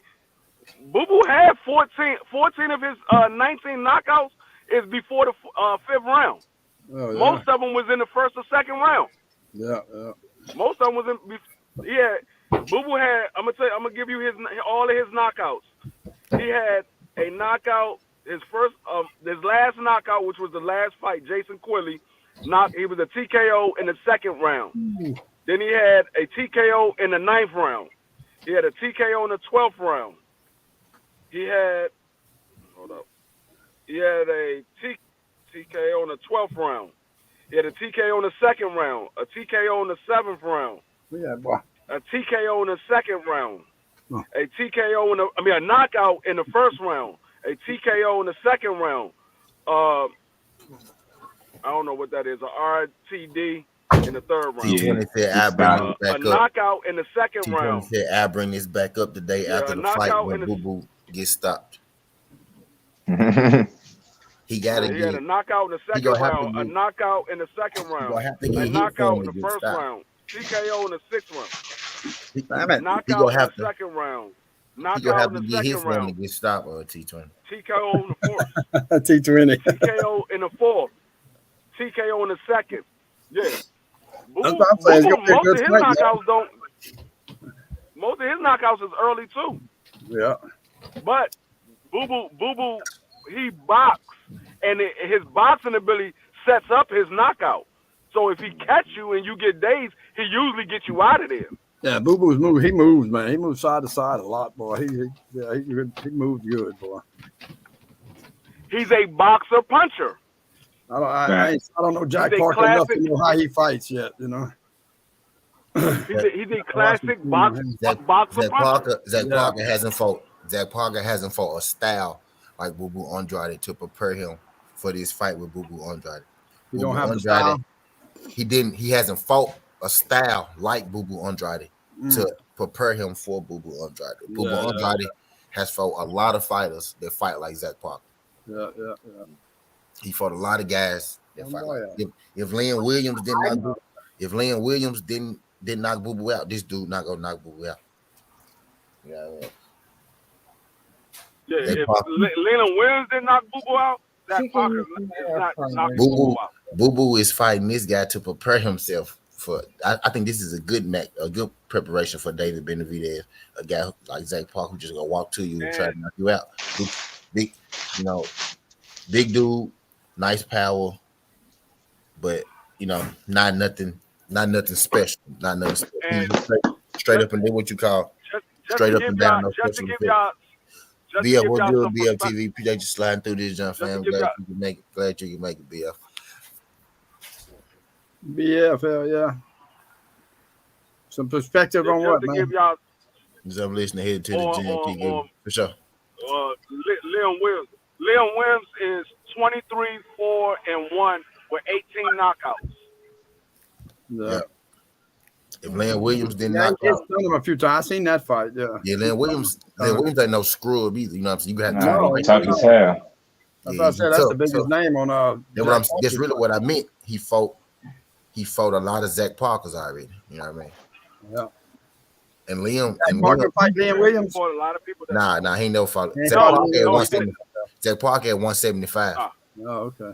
He at 175. Leon Williams at 168. Zach Parker 175. God damn. Yeah. I mean, I lied. He at 168. I'm sorry. Is that Boo-Boo's fighting him? Or he coming down? Yeah. No, he's 168. 168. Zach Yeah, Parker right. fights at 168. Yeah. Boo-Boo just taking this fight because Leon Williams fight at 160. man. He just wants to stay busy. Now, Boo Boo moved up. Boo Boo took this fight after Boo-Boo- Canelo. Boo Boo took this fight after Canelo won undisputed. He moved up trying to put himself into position because he the WBO mandatory. He's supposed But to he be will if he win mandatory. this. He'll be in position for Yeah. sure. No. But he's supposed to be the mandatory even before this fight. He moved up trying to get the Canelo fight, and they made this his mandatory. So after he beat this fight, he'll be the mandatory for the WBO belt at 168, which will be a fight with Canelo if Canelo decides to stay there. Because he fighting Bivol. He not even fighting Bivol for his belt. He making Bivol. Fucked up, man. Fucked up. Holding up the division, man. I mean, I've been fighting with that shit over 2 days now. I've been fighting It's with like everywhere he go, they want to get him a franchise. Canelo fucking ass. Everywhere he go, he lead a division. They said Zach Parker. They were saying Zach Parker had signed his mandatory contract to fight Canelo. Well, Boo Boo moved up to be the mandatory, so they said Boo Boo had to fight Zach Parker in order to be the mandatory because Zach Parker already signed. But did you Yeah, you know remember that Canelo threw that name out already? But did you notice nobody knew nothing about him signing to be no mandatory until after Boo Boo moved up. They didn't announce that. They didn't announce that. They never announced Zach Parker being Canelo mandatory. But when Boo Boo moved up, then they said, "Oh well, he Boo Boo," but they never announced it at first. They weren't gonna do that at first. Mm-hmm. Right. That's what I'm saying. That's what I'm saying. They say Zach Parker signed it, but we never heard nothing about it until Boo Boo moved up. Yeah. You notice that's what one of the names that was the Canelo case. called out. That he said he might fight. If that was the case, why would Canelo be fighting Bivol? Canelo would be dropping his WBO belt because Zach Parker is the mandatory. That fight with Bivol would have never been in talk. Mm-hmm. He would have had to drop the WBO belt to go fight Bivol. Canelo signed for that. The same thing that Bud supposedly had did when he was undisputed and the IBF mandatory came up and Bud decided to leave 140. He dropped the IBF belt, but he dropped all the belts and moved up to 147. Yeah. Every time because Canelo, the IBF had called his Canelo mandatory. gonna do the same thing. Canelo gonna do the same shit, not to fight him. Watch and see. every time this fight, and he gonna drop them belts. Watch. I was just gonna say, every time Canelo get a fight that he don't want, he ain't got to drop the belt because they gonna make some type of status for him, a franchise status, a super status. Hopefully, hoping that he stay in the division and keep his name attached to them belts. Yeah. You know what I mean? It's like it's always something extra when it comes. But well, at this point, I really just want dude to leave once. If he ain't gonna fight nobody, just leave. You can't hold the belt forever, man. If you're not gonna fight nobody for them belts, then you drop them and get the fuck out. Answer this question for me, T. Let them guys have a chance. T, answer this question for me. Do we know if Canelo's fighting Triple G at a catchweight or is he fighting him at 160? They ain't said whatsoever, but I'm guessing it's gonna be at 168 because that's the division that Canelo's supposed to be at. So I'm guessing he gonna fight him at 168. Yeah, I heard 168. But who knows? Who fucking knows? Yeah, they said that means Triple G is gonna move up to 168. Yeah, right. Say he ain't signed his portion of the deal or some shit like that. He holding up 168 because he got these guys fighting for intern belts and whatever belt. Yeah. Because you title eliminators and because you anything know else.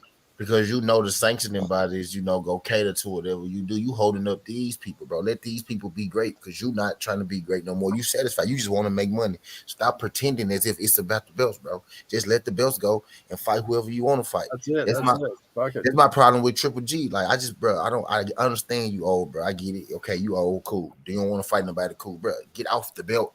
That was my problem. That was my problem with Manny Pacquiao. Before Manny Pacquiao signed to fight Errol Spence, I was like, bro, you been sitting here 2 years just chilling on this motherfucking belt. You got your Daniel Ugas looking crazy, confused. You know what I mean? Just get off might lose that belt this coming next few weeks, man, when he fights that dude in Japan. Well, Manny Pacquiao, he had an excuse. Manny Pacquiao had an excuse up until he decided he wanted to fight Conor. Up until then, he had an excuse why he wasn't fighting because he was in the Philippines and he couldn't travel because of the pandemic. So he had an excuse. But once that door opened, he was able to travel, and he decided he wanted to fight Conor or that Ryan Garcia was never a fight, but he decided he wanted to fight Conor. That's when they said, okay, you got an opportunity to fight. Now you wanna sit here and go elsewhere, so we're gonna put you in recess. Yeah, stripped him of his belt. Yeah. He got everybody. He got everybody in limbo. Like he got them creating fake belts and shit. I just want shit to make sense. I want shit to go back to how it was when it made sense. If you go fight it at a division, bro, just fight it at a division. And if you not, tell them folks, bro, I'm getting off these belts. These not my straps no more. Just let these folks do what they gotta do. If you defend your titles, man. He never defended his title yet. Either defend them or let them go is what I'm getting. He ain't defended not one time, yo. Facts. He ain't defended shit. Because he holding them up. He's not going to defend them because anybody he will have to defend against is somebody he don't want to fight. He will have to defend it against David Benavidez, who he don't want to fight, or Boo Boo, who he don't want to fight. Yeah. Yeah. So that motherfucker needs to go. He needs to drop the belt. Nigga gonna say to me, if Jamal move up, he will have to defend against Jamal, who he don't want to fight. Nope. Damn sure don't. I mean, we don't know who's the number one contender the number one spot for the IBF or the WBA, but we know who is for the WBC and the WBO. Yeah. Yeah. We got Boo Boo and we got David Benavidez or Jamal. If Jamal move up and force his mandatory. Hello. David Benavidez don't have no belt. He don't have nothing right now. But he's the number one. No, but he's the number one. He's the number one spot in the WBC. Yeah, Boo Boo has a belt. David Benavidez about to fight David. No, Boo Boo don't have no belt. He had a belt. He had a belt at 160. David Benavidez about to fight.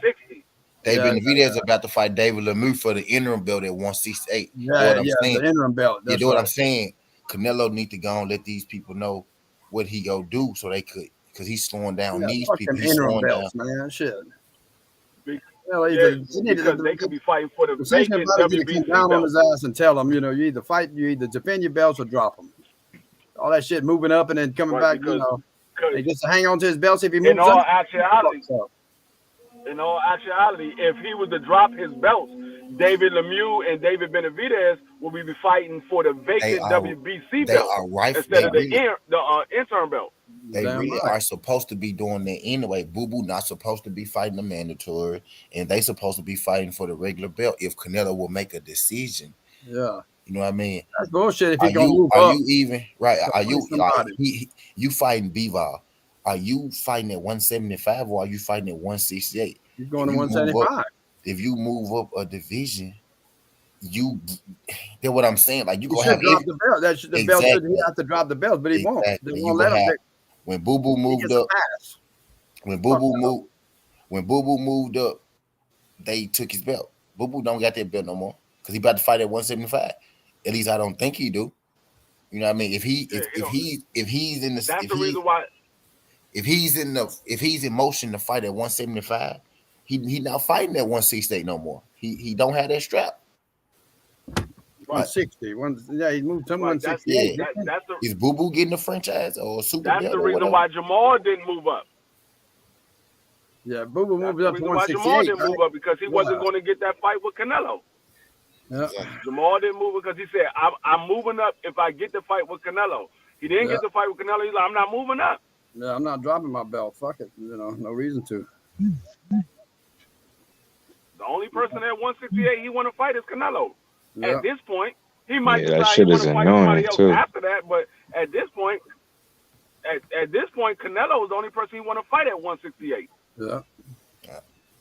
I think the sanctioned bodies ought to make Canelo fucking either. If you're gonna move to 175 and take that fight with Bivol, then you need to drop your fucking belts, man. Exactly. I don't They're understand. not gonna do it. They're not gonna do it. He's gonna let him keep his belts, go up there and fight, come back down. Actually, they're not gonna make him drop his belt. I They're not know. gonna make him drop his belt. said that. Fucked up. That's the same thing. That's the same thing that happened with Leo Santa Cruz. Leo Santa Cruz went up and fought Tank Davis. He was a champion at 126. He moved up and fought Tank Davis, got knocked out, moved back down to 126. He still got his belt. Still had his belt, yeah. That's why he's trying to fight Mark Maceo for a unification. Fucked up. He never lost his belt at 126, even though he went up to 130 and got knocked out. Yeah, everybody else, you gotta lose your belts I when think you he only had one fight though. I think he only had one fight. I'm saying, but my thing is, if Canelo fighting at 75 and then he coming back down to fight at 68, PFC why head to not? the gym. Why not just stay in your division, bro, and fight the fights in your fucking division? No shit. That's my thing, bro. Like this shit I think bugging me, bro. He needs to fucking defend his title, man. You already know what the play is, though. You know what the play is. Yeah, we all know what the play is. He's moving up to fight Bivol, to get that belt off of Bivol, hoping that Arthur Beterbiev lose his next fight, and then he can fight for those belts. Right. That's what he's hoping on. Yeah. Because he don't want to fight Arthur Beterbiev. He don't want to fight him. We've been talking about this fight for almost 2 years also. He don't want to fight him. He going to fight Bivol. You get that belt from him and hoping that Arthur Beterbiev either lose his straps or retire because Arthur Beterbiev Beterbiev is on the line for Bivol right now. There's no belt on the line right now for Bivol. At this point, there's going to be a belt on the line. Maybe There's going to be a belt on the line. Yeah, the sanctioned bodies will probably reinstate it right before the fight. I'm sure. But Canelo's ass, they're fighting in May. They fighting in May. We are in March. There will be a belt on the line. Watch what I say. 2 months if the war ain't over, they're not supposed to be a belt though. Y'all see what he doing? He playing limbo. Appreciate that, A1. Y'all see what he doing? He playing limbo. Like he got 2 good fights in front of him. Actually, well, I'm gonna say 2 because Boo Boo at 168 right now. So we go talk as if Boo Boo at 168. He got 2 good fights in front of him at 68.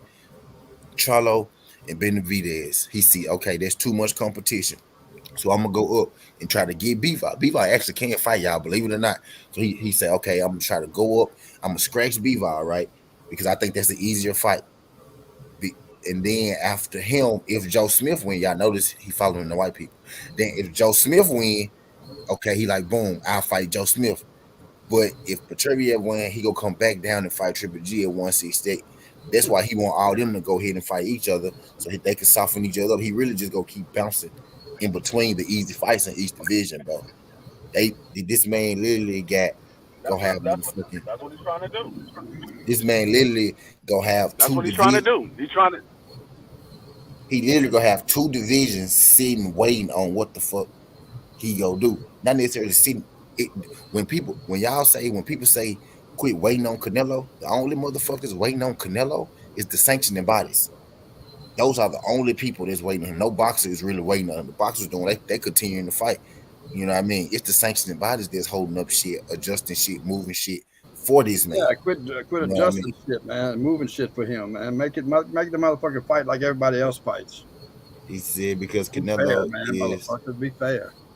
them chasing greatness by moving around, fighting in all these weight divisions. It's greatness if you moving around in weight divisions, fighting the best in every weight division. I understand it. Yeah, that's greatness. Yeah, That's king shit. That's boss shit right there.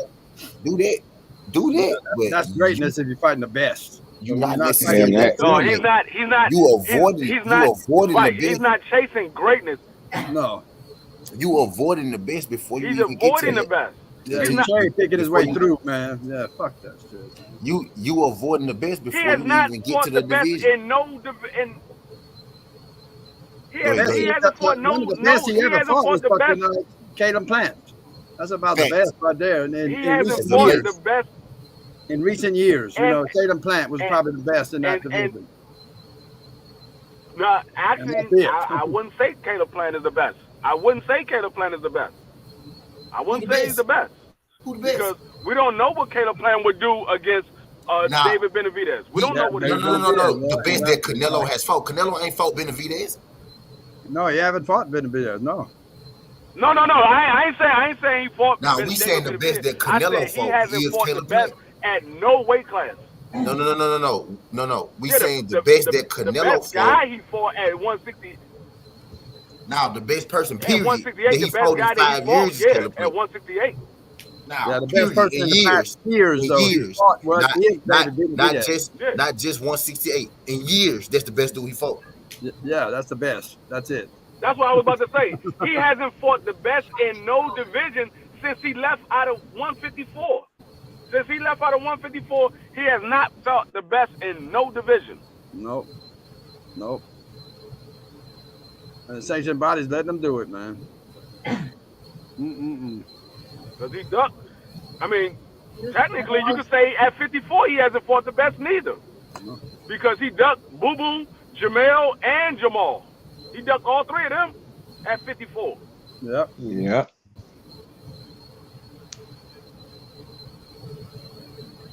Then he ducked Jamel and Boo Boo again at 60.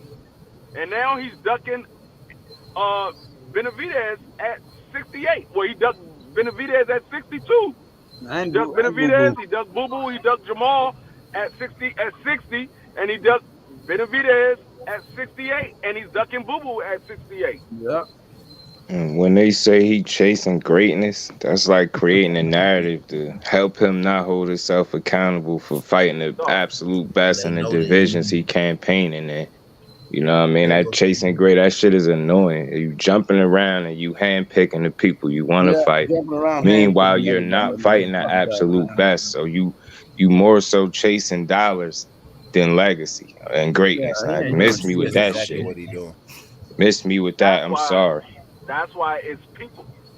That's why it's people like us to keep this shit going to let people know when he retires years later after he retired, and they be like, "Oh shit, Canelo was the best." No, the fuck he wasn't. No, he wasn't. We gonna let Sorry. him know exactly what the fuck it was. I say all don't them got- wins are tainted anyway because he's a drug cheat, man. So You I can don't look give in a the fuck what they say. look in the record book and say, "Oh, he won all these belts or whatever." But we can also show you, look, this nigga ducked that guy, he ducked that guy, he ducked that guy, He's he a ducked drug that cheat. guy. He Now, handpicked this guy. It's He one thing if you handpicked him. duck. Right. It's one thing if you duck one person. It's another thing when you duck multiple Yeah, DP people. chasing fakeness. That's exactly right. Fakeness. He ducked Man. multiple people. It's not just one person. He ducked multiple people. And even his wins are tainted because of the drug cheat. You know. And they try to say he taking a page out of Floyd's book. He's 31. Floyd wasn't doing that shit at 31. People got to put that in perspective. He's 31 years old doing this shit. This is Man, why people Floyd- are frustrated with him. He's 31. Floyd called out everybody. You know what I'm saying? What was he doing at 31? Everybody. Wasn't handpicking, bro. Nope. Word, Prince this dude. Hakeem didn't want to fight him. Nope. Costa Zoo didn't want to fight him. He said he'd stomp The Zoo only person straight up. the only person that stepped up and fought him, even Shane Mosley at that time didn't want to fight him. The only person that stepped up and fought Floyd Mayweather out of all the guys that he called out was Diego Corrales. Diego He was Corrales. the only one that stepped up. I knew And it. actually, Diego Facts. called out Floyd. All the rest Facts. of them motherfuckers was scared to death. Facts. Diego called out Floyd because nobody would fight He ain't Floyd. thinking. Right. And Diego got the fight after. Fuck it, I go fight him. Yeah, he got the fight because he beat Robert Garcia. It was like the winner out of them was supposed to get Floyd, and Corrales ended up knocking out Robert Garcia and got the fight with Floyd next. Floyd was calling out everybody. He couldn't get nobody in his division because they didn't want to fight him, so he started calling out people in the higher division, and they still didn't want to fight him. Yeah. He was calling out everybody. Fight with the motherfucking Canelo lovers, man. I love them over there and fight with, man. T20, the thing Just is, like I said, don't say Mayweather did not want to fight. The thing is, don't say Mayweather Mayweather did not was want to calling fight out. Floyd. Don't say Mayweather was calling out them people from higher divisions. You guys say their names. Get in context of it. Who is Canelo calling out? He not calling out the best at a higher. He not calling out the best at the higher division. You can't say Floyd did call out people at higher divisions, but he was calling out the best people at the higher division. Who did he call out, and who did Canelo call out? You know what I mean? And like I said, the only reason why Floyd was calling out the best in the higher division because he couldn't get the best at his division. Right. It's context behind. It's context. Bulls should be playing. Let me see who's playing. The Bulls are playing right now. It's the game that I'm watching. It's context behind us. The people like want to manufacture. Like that's the whole thing. They want to manufacture Canelo instead of letting the shit just happen. It's almost like he fought Floyd, and they was like, okay, you fought Floyd. We not go. We not gonna risk you losing again. Basically, you know what I mean. You fought Floyd. You got the money stamp. Now you the money name, and that's just how we go keep it. You know what I mean? Instead of letting shit happen naturally, you want to. And then Canelo is damn good. He's a damn good boxer. Don't get it wrong. That's a fact. Damn good. He's good if he just fucking fight the best and then show that he's that good. We actually only talk about him and get on him like this because we can see that he good, and when we know that he took steroids and he's still fighting Rudy Pools. If you go take steroids and shit, bro.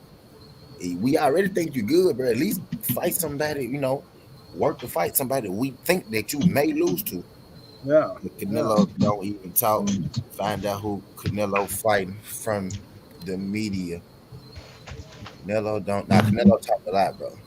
You just gotta know where to go look for him. You do interviews all the time, bro. Yeah. You talk to the media. You talk to the media to let you know what you want to do. At this point, I'm ready to retire, man. I wish you'd fucking just go ahead and retire, man. Get the fuck out. Or just move hearing this fucking name, man. I'm tired of hearing this fucking name. I hate that. I just hate that he waited. I hate that he waited for and they allowed him to. I hate that he waited for Benavidez to lose his belt before he decided to go to 68. Yeah. That's what I was saying the other day. I'm mad at Benavidez a little bit. I hate that he chose 168 to unify because you forget he was at 75 fighting Kovalev before he came back down. Yeah. To fight at 168 after Benavidez lost his belt, on the scale. I think that was real. He wasn't gonna stay at 75. He wasn't gonna. He wasn't gonna stay at 175. We knew that he wasn't going to stay at 175 because he did not want to fight that beast up there. There was no way he was going to stay at 75. I don't know why. That beast been up there scaring everybody. Down there. He said who he called out. He said who he called out when he talked. He way down there. Don't call out nobody when he talked. He called out Makabu. Makabu, how about that? Yeah, Makabu, yeah. T20 Makabu. And that's a fucking that's the only person. That's a cruiserweight. That's the only person he called out. He didn't even call out B-Ball. We put B-Ball on him. He never called out B-Ball. No, B-Ball actually said he wanted to fight him, yeah. The man was about to move up. Fight him, but Canelo ain't called him out. No, Canelo didn't call him out. Benavidez actually called him out. I'm waiting for you to get back, Crush, because I need to run to the store myself. Now, for real, T20, you know I ain't lying. That's why you tripping, bro. You know I ain't lying. I don't hate Canelo, bro. Y'all be trying to make me. But I don't got no. Bro, dude cold. He number 6 in my pound for pound. He will be number 1, but he take fucking steroids.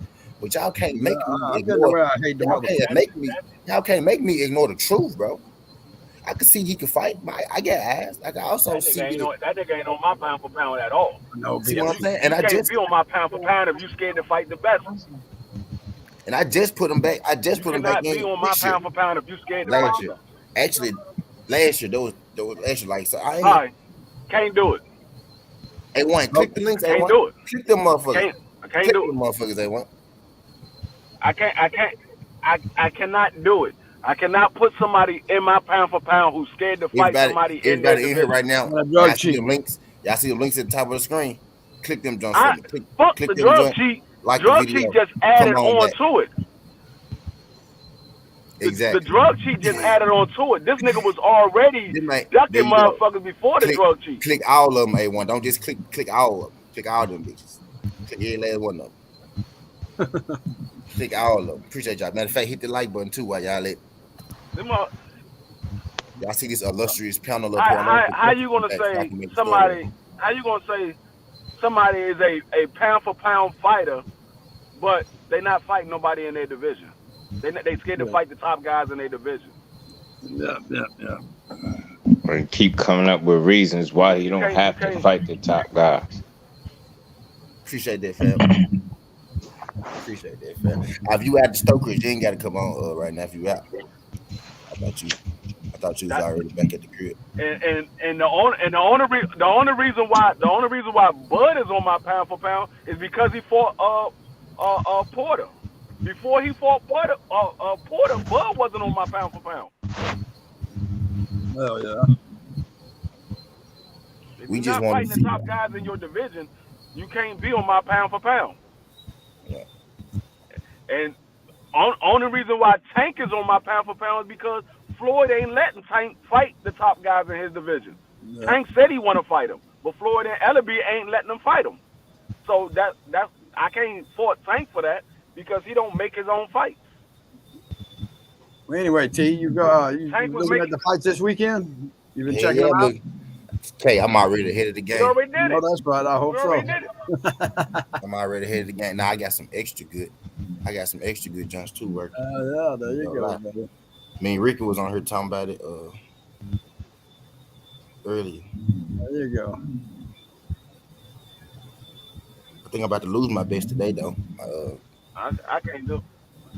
I'm about to lose mine. Looks like, well, not really. I got points with my shit, with all my shit. Shit, I got. And that's the reason why. I took the Bulls +7. That's the reason why Gary Russell will always be on my pound for pound because he refused to fight bums. I'm not fighting no bums. I want to fight the top niggas in my division. I'm trying to unify. These niggas were not unified with him. Yeah. That's why he will always be on my pound for pound. Now, he might not be ranked higher than some people, but he will always be in my pound for pound. Oh, yeah. Yeah, man, we just want to see these folks fight people. Like y'all tell us, especially when we gotta listen to everybody tell us how good Canelo is, and we act well. I want to see him fight this dude. Then y'all tell us he don't gotta fight that dude. You know what I mean? But then he go fight somebody worse than the dude that we asking him to fight, bro. Exactly, yeah. And you can't justify that, but yet still they keep trying to justify it. Like I'm at the point now. I'm like, why the fuck are you even fighting? Just say you fighting for money. Drop the belt and say you only fighting for money because that's what you're doing. And that's my. You're not fighting to be great. You fighting to get a paycheck. You fighting to get a paycheck. You're not fighting to be great. Because if you're fighting to be great, you will go out here and fight all these top motherfuckers and say, I told y'all I'm the best. Exactly. That's why I can't rock with these motherfuckers like that because I'm not used to that shit. I'm used to motherfuckers fighting. Whether you win or lose, you fought the motherfucker. So what? You lost. You're not gonna beat every fucking body. There's nobody out here that can tell me very low still. Fine as hell, boy. A day in their life. And if you have, You ain't never fought There's nobody for nobody real. out here gonna tell me that they never lost a fight a day in their life. Yeah, that's what I feel. If you Yeah, did win every fight, trust and believe, you was not a motherfucker that was out here fighting on you a ain't. regular basis. Bingo. You was I'll fighting be only free. because I'll you be had to free. fight. Be free. You I ain't was had just finna enough say of that, them. bro. I was just finna say that, bro. You ain't, bro. You ain't. If you ain't never lost a fight, that mean you ain't. You ain't been in too many of them. You might have been in one or two in your life. You want that like Mm-hmm. people who like this. My thing. People who lose fights are people who get into fights. You That's know damn right. what I mean? You got to get into them Facts. motherfuckers to lose. Yeah. Yeah, I mean, ain't nobody out here undefeated. Ain't nobody out here. Even Floyd got lost. Floyd lost in the amateurs, motherfucker. Ain't nobody undefeated, man. Mm-hmm. Right. That's what I'm saying. You're not gonna beat everybody. The Nope. whole point of it is who you got in the ring with. I mean, you Yeah. beat him, you beat him. If you lost, you lost. At least you got in the ring. At least you got in the Damn ring right. with the motherfucker. I don't expect Mm-hmm. you to win every motherfucking fight. I don't expect Gary to win every fucking fight. I just want to see him in the ring with motherfuckers. Mm-hmm. It is what it is. I can care less if you win or lose. That BS said I you want never to see got a jumped. great fight. For real. Yeah, that's it. He You said never you never fought a lost fight. a You fight. never been jumped. That's for damn But, sure. Mm-hmm. Right. Oh, shit. and then the thing is that people want to like I'm like, people rather manufacture. I done been in plenty of fights. Force feed them. Right. Mm-hmm. You want to manufacture. You want to manufacture your champ. You want to manufacture your greatness instead of just letting shit happen. Good job Y'all right know here. Huh? Good how much job. easier the world will be That's if we 96 just good. let shit happen. Who knows? Maybe Canelo would already beat up fucking Jamal Charlo if he had a No, fought him already. I'm You know what I Yeah. mean? We just well, asking, bro. We want Right. to see these. We just Who want to see knows? these. Maybe the only loss on Canelo record would be Floyd Mayweather, but we don't know that. Yeah. Show us He's that. You too know what I'm scared to get in the saying? ring Like, with these motherfuckers. yeah. Don't just tell like they want to tell you top five Bam. shittiest fighters of all time. If you never lost a fight and all you ever fought was fair fight with no Bryce T. man, that crazy man. We gotta sit here. We gotta sit here and ask for. We gotta sit here and ask for Canelo and ask for people to fight people in their own division. Blyce T. Hmm. Shit crazy, man. He I don't said, know, man. I don't if know you if Blyce never T lost can a work, fight, then man. that all you ever fought was fair ones with no feet. I mean, no kicks. Yeah, because if you fighting, you gonna be kicking. Bryce T was bad, man, but fucking Purple Power Ranger was pretty bad too. Yeah, Yo, yeah, Purple yo, Power yo, Rangers ran away from Flash the ring, Cat bro. become That He ran motherfucker alive. away from. quit mid fight. He quit, man. Damn, that was Yeah. He bad. mentally checked out. Rolling. Yeah, he gave up. He conceded. He started We got a boxing. contest, man. Who's the worst one of this year? Damn, boy.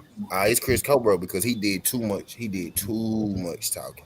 Yeah, Oh he yeah, been Chris talking. Colbert. Yeah, He been he fucking ran, man. and he been talking for years. He been talking for years at a time. You know what I mean? Talking for years at a time, and then he get in there. He literally said the day before that one of his contemporaries didn't have heart. Well, he know that when one of his contemporaries get touched, that they're going to fold. And I've never folded. I've never been knocked down. I've never been broken. And then what happened in your next fight? You see how that shit work? And then what happened in your next fight? You got knocked down, you got broken, and you folded, bro. And got hurt. Hold All it. the shit you said Bro, never yeah, happened to you you got happened. broken, bro. Everything you said that has never happened to you happened. As Hold it and quick ran, man. Ran. as quickly as that shit come, it could be taken away. And then I said this already, and I mean it. I haven't seen Chris Colbert say too much, after that. You know what I mean? But I ain't heard him say shit. I ain't heard nothing from him since then. exactly when you talk like that, man, you I ain't got seen the to motherfucker since then. Caught him in the when you comments saying Rolly the worst fighter he ever saw. Yeah, he's slipping a little shit in there, but I know what you mean. Yeah, he quiet, yeah, post like he here, really post there, but it ain't the same. That Yeah. energy ain't the same. when you put stuff like that out in the atmosphere, man, is you got to stand on it. Like it would have been one thing if you had to win there. If you had to now you said all the right things after the fight. But if you had to win there and fought like you were speaking after the fight, you know what I mean? If you had to win there and went out on your shield, you get more respect for the you. Basically, what you Yeah, you did. got to give him a little bit of respect for what he said after the fight, a little bit. But from the fight itself, no respect. Now he ran like he took Yeah. ownership of it. He took ownership of it, but you literally ran around the ring away from this guy. You was down on the card at 6 points. You know what I mean? You down on the card 6 points, fighting like you upset. Yeah. Like this Like he already won the fight, man. Yeah. right. That's not acceptable. That's not acceptable at all. And I had said before when Chris Colbert the first time he said He ran his ass off, man. the first time he said that shit about Deontay Wilder and everybody threw him away, I said, you know what, I'm gonna throw your ass away too. But when you lose, you go see who your real fans is. You know what I'm saying? You go see who really support you when you lose. You go see who really was your fan base. Now you ain't even got no real fans because you alienated us and the people. I don't know who ran the most out of him and fucking Vice T. He did because Lurkad was still there. That motherfucker was backing up running too, boy, a lot. Lurkad was still throwing punches. Chris Cobra wasn't he was throwing throwing a few punches, but he was running, man. God damn, that motherfucker was running. Chris Cobra wasn't even throwing punches. He wasn't even throwing punches. He was just. Cobra was, man. That motherfucker wasn't throwing shit. Blair Cobb tried to the end at least. Colbert checked out and just said, "Fuck it, I lost. I just can't get knocked out now." Exactly.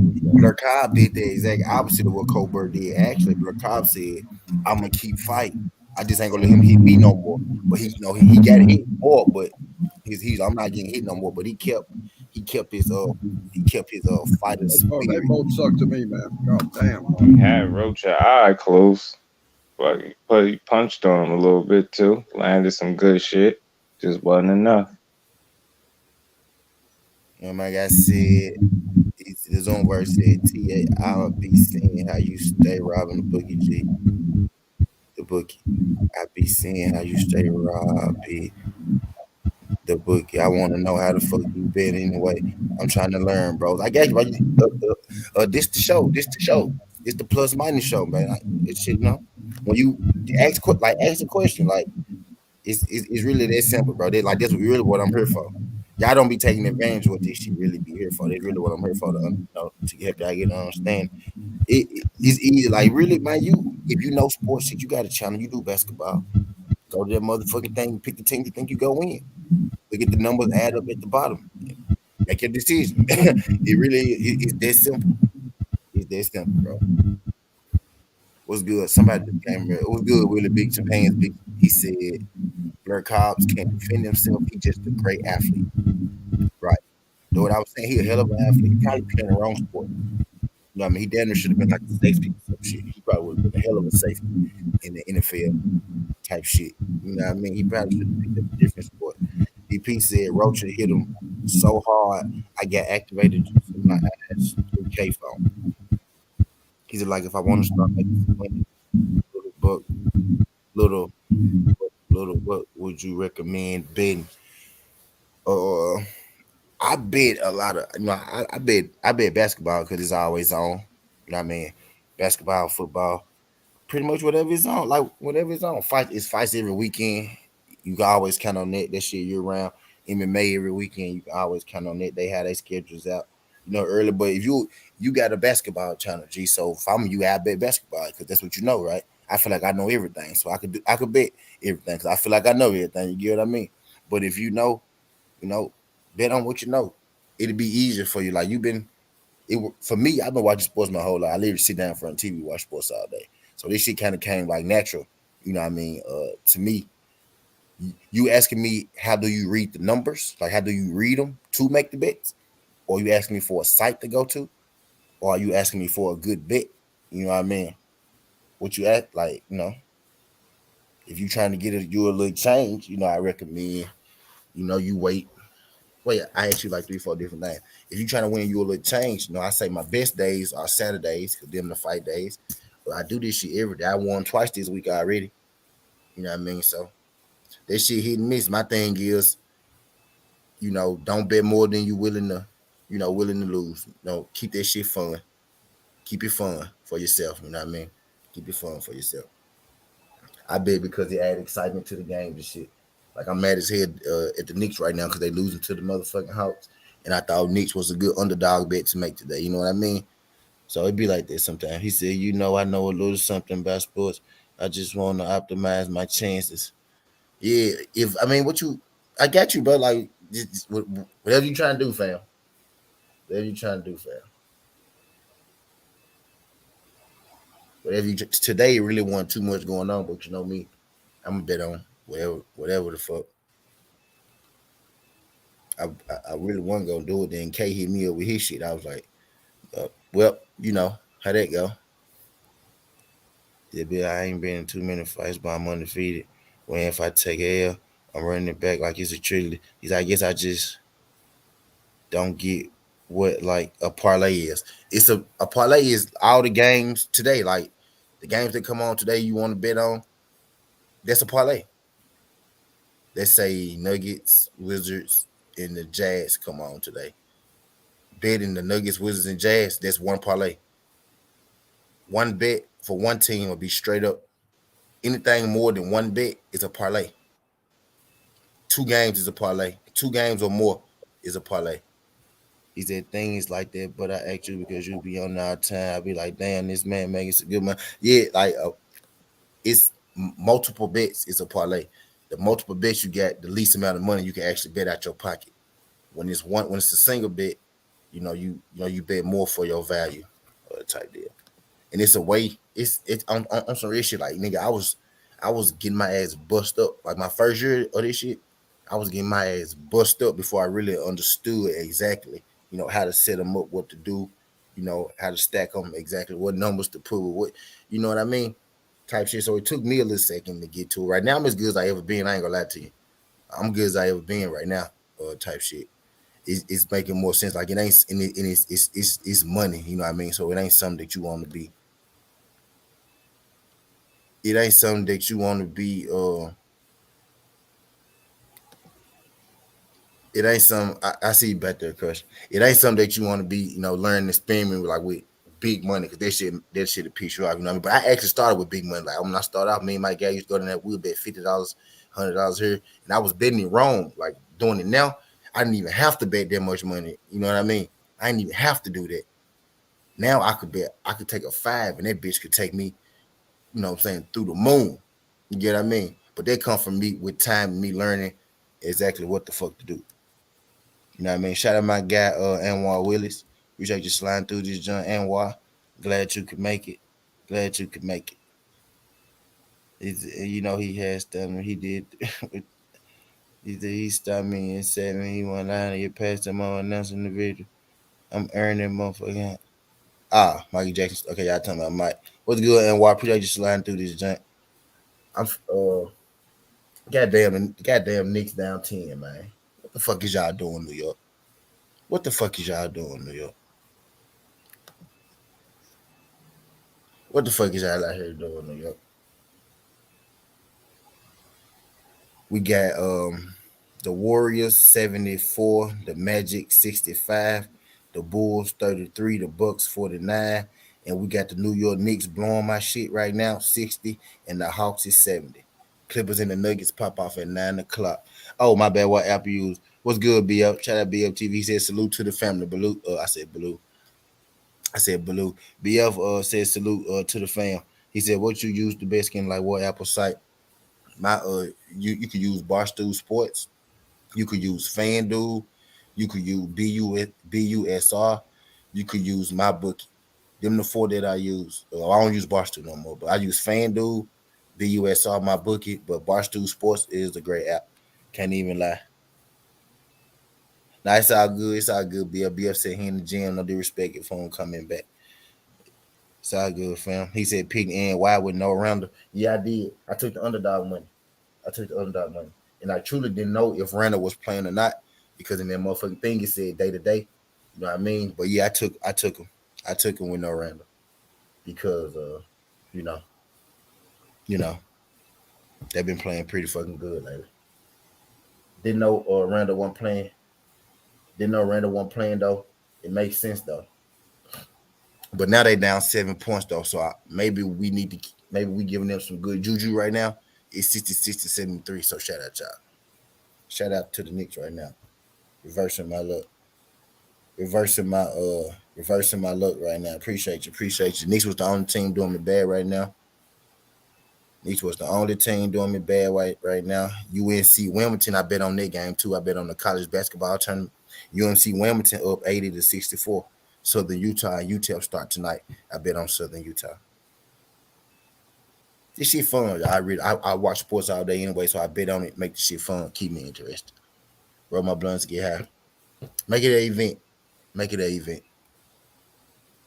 He's the best, bro. Thank you for that knowledge. It's all good, Zone Verse. This shit, this really what I'm here for. He says it's hella good fights popping off next month. Bro, it's hella good fights popping off this weekend, Willie. Like, I feel like we sleep on the fights going on this weekend, y'all, for real. Like, as a whole. I mean, like, the Zone card some shit. Throw that shit away. Warrington and Kiko Martinez the best fight on that card. And that's borderline some shit. You get what I mean? So, not the Zone card. And there's no handling the Zone. Y'all know I watch everybody. I ain't with the network shit or nothing like that. I watch everybody. But the Zone got an ass card this weekend. Kiko Martinez and Josh Warrington, the only fight that I'll be watching on that Zone card. Y'all know I'm gonna have it on because it come on in the morning and it's just a beautiful thing. So I'm gonna talk this shit about it, but y'all know I'm still gonna be there bright and early watching that motherfucking card. But that fucking card is horrible, y'all. But Showtime and Top Rank, boy, nigga. Boy, they got some motherfucking bangers going on this weekend. That Tim Tszyu Geisha, people sleep on that shit, bro. Tim Tszyu and Geisha, that shit gonna be a banger. Geisha ain't no hoe, bro. I know Tim Tszyu, the name everybody know, and I picked Tim Tszyu, but I hope I'm wrong. I hope I'm wrong in this pick because, bro, Geisha ain't no hoe, bro. Dude been in there with dude only got 25 fights, but he been in there with some of the top guys in his division. Matter of fact, he been in there with the top guys in his division. Been in there with some of the best guys all time. He been there with Israel and Lara. You know what I mean? Lara motherfucking beat Canelo when you finish. That's Canelo best win overall. Overall in his life, their best win is Lara, and he fucking lost. You get what I mean?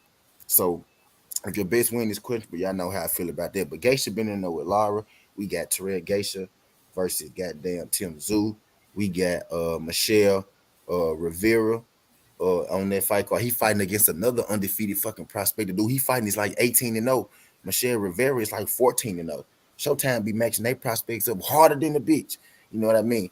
We got it's another one. We got Elvis Rodriguez, coming back off his one loss. You know what I mean? He came back and he knocked the nigga the fuck out. His first fight on Showtime this weekend fights take us into the April fights. Yeah, facts, Crush. My guy Crush just said this weekend fight take us into the April fights. Yep, facts, bro.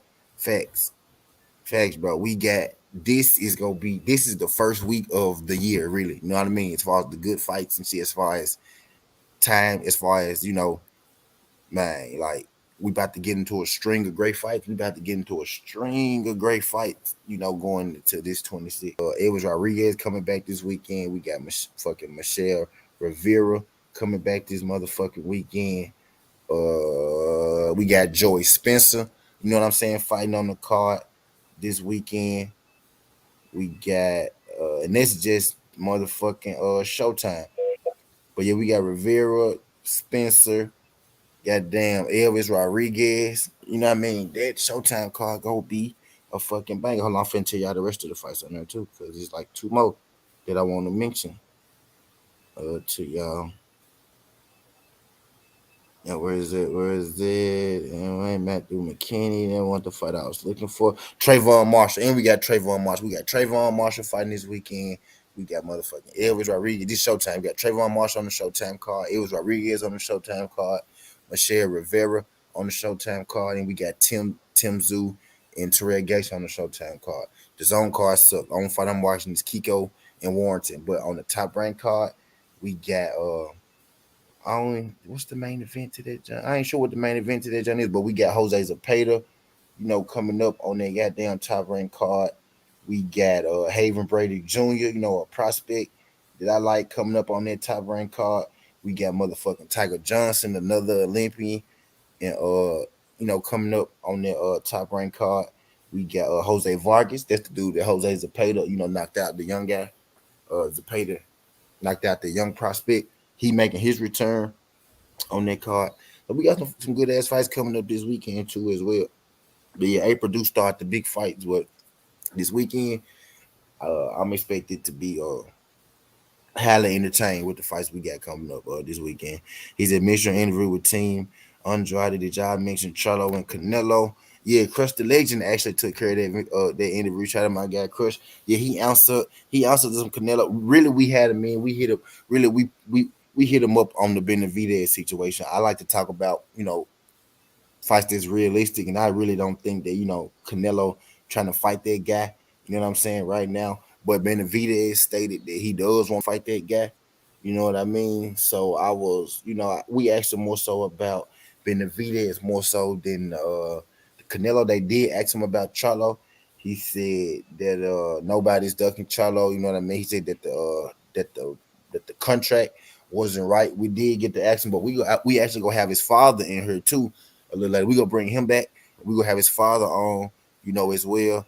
And then we go get Boo Boo, the man himself in here. But yeah, we did ask him about it. He basically said he opened the fight Charlo type deal, and it was something wrong with the contract with the money back then.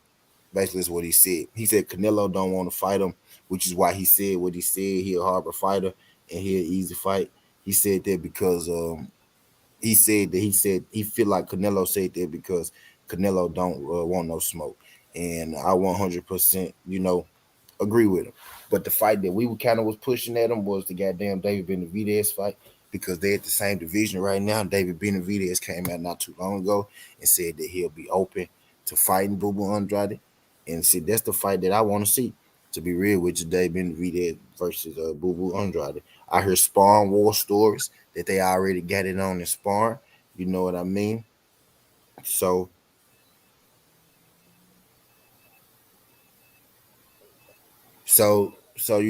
why not? Why not get it going? We got two guys who interested in fighting, so let's make that shit happen.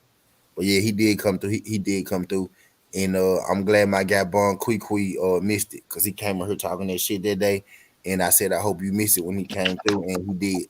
So I'm happy that Bon Kui missed the interview. So yeah, I'm excited about that. Let me see. Yeah,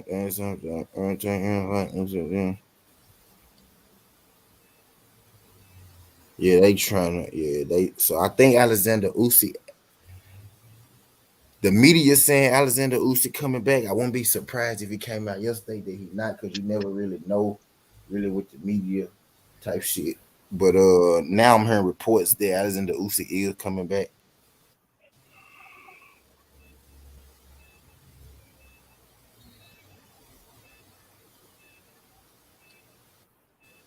So I think he is leaving to come back.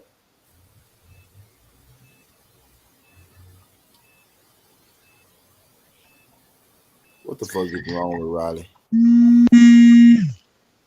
Oh yeah, they call Janabek.